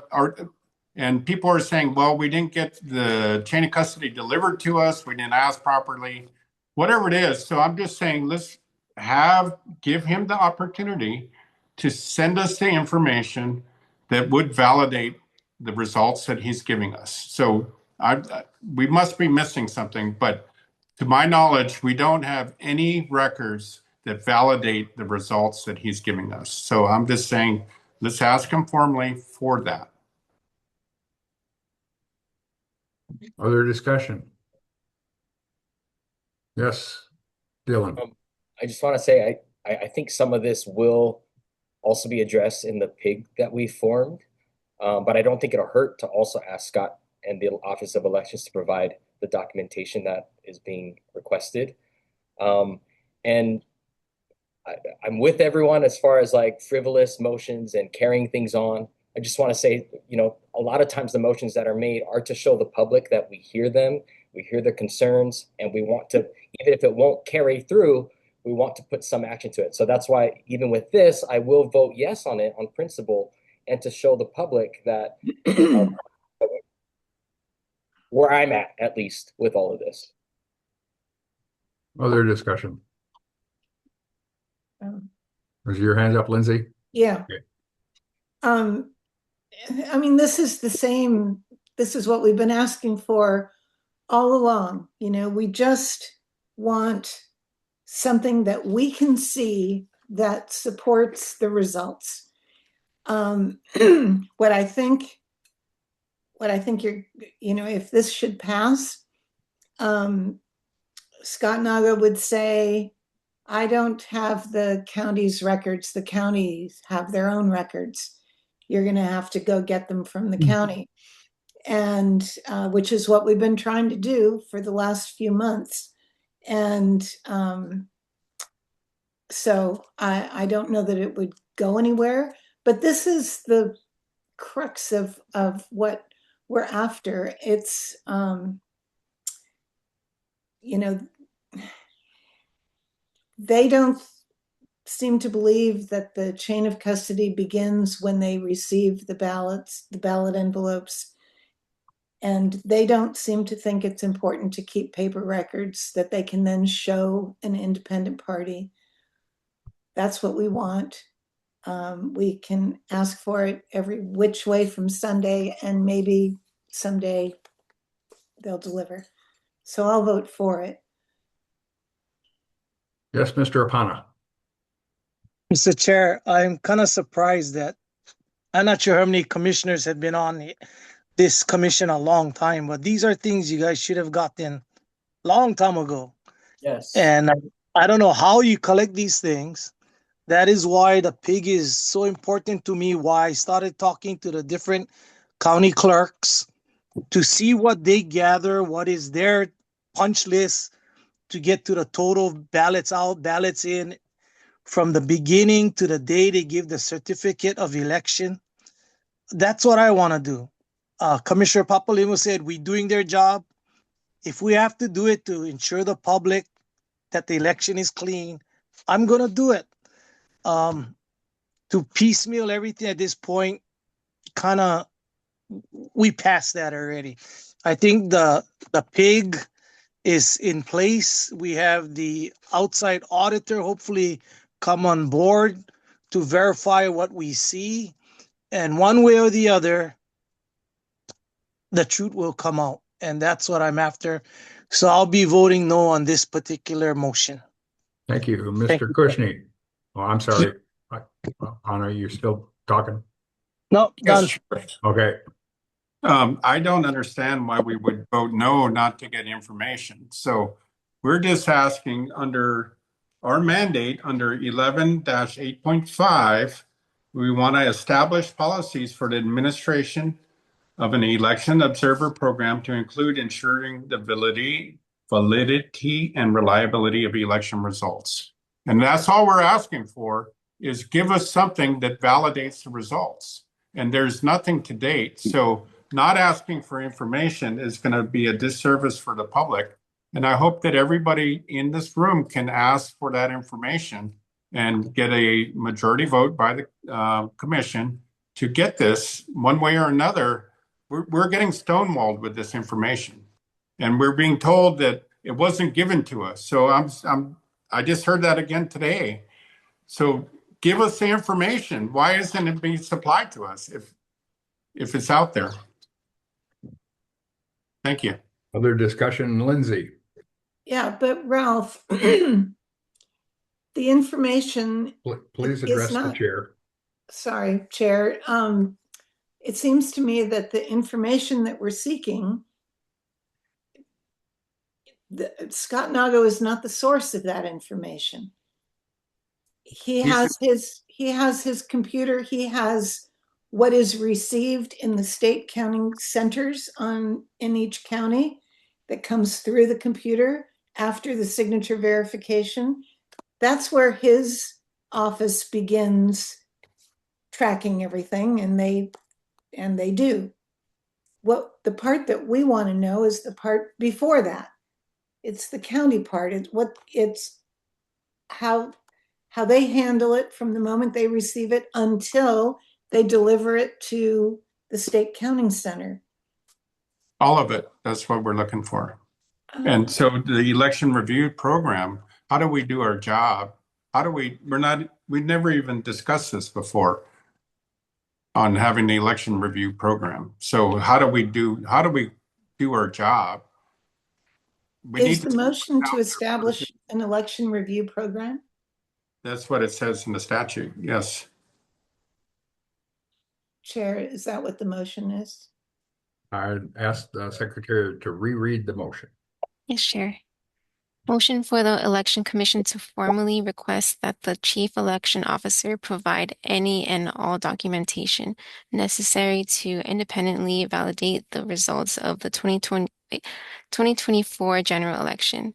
This includes chain of custody records, county level logs, reconciliation forms, and any other materials required for the Commission to fulfill its oversight responsibilities under HRS 11.8.5.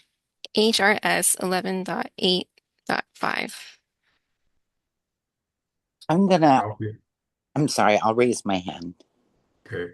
Yes, Papalimo. I don't know if I'm on, sorry. You are. Okay. It's late over here because I'm still taking care of grandchildren in California. I don't know that I would vote on this. And the reason why is because the PIG that we've established, I want to give them work to do. And I want them to be able, the PIG has a lot more power individually than we seem to have as a commission, which is wild. But the PIG, once that investigative group is put together, they can hold hearings, they can subpoena information. They have a lot more power than we do as the commission. And so I would like them to have all of the keys they need for their investigation. I think it's really important that we start where the ballot starts, right? Where the ballot starts. And I think the PIG will have, I'm going to put faith in the PIG getting all of this information. I really am. I think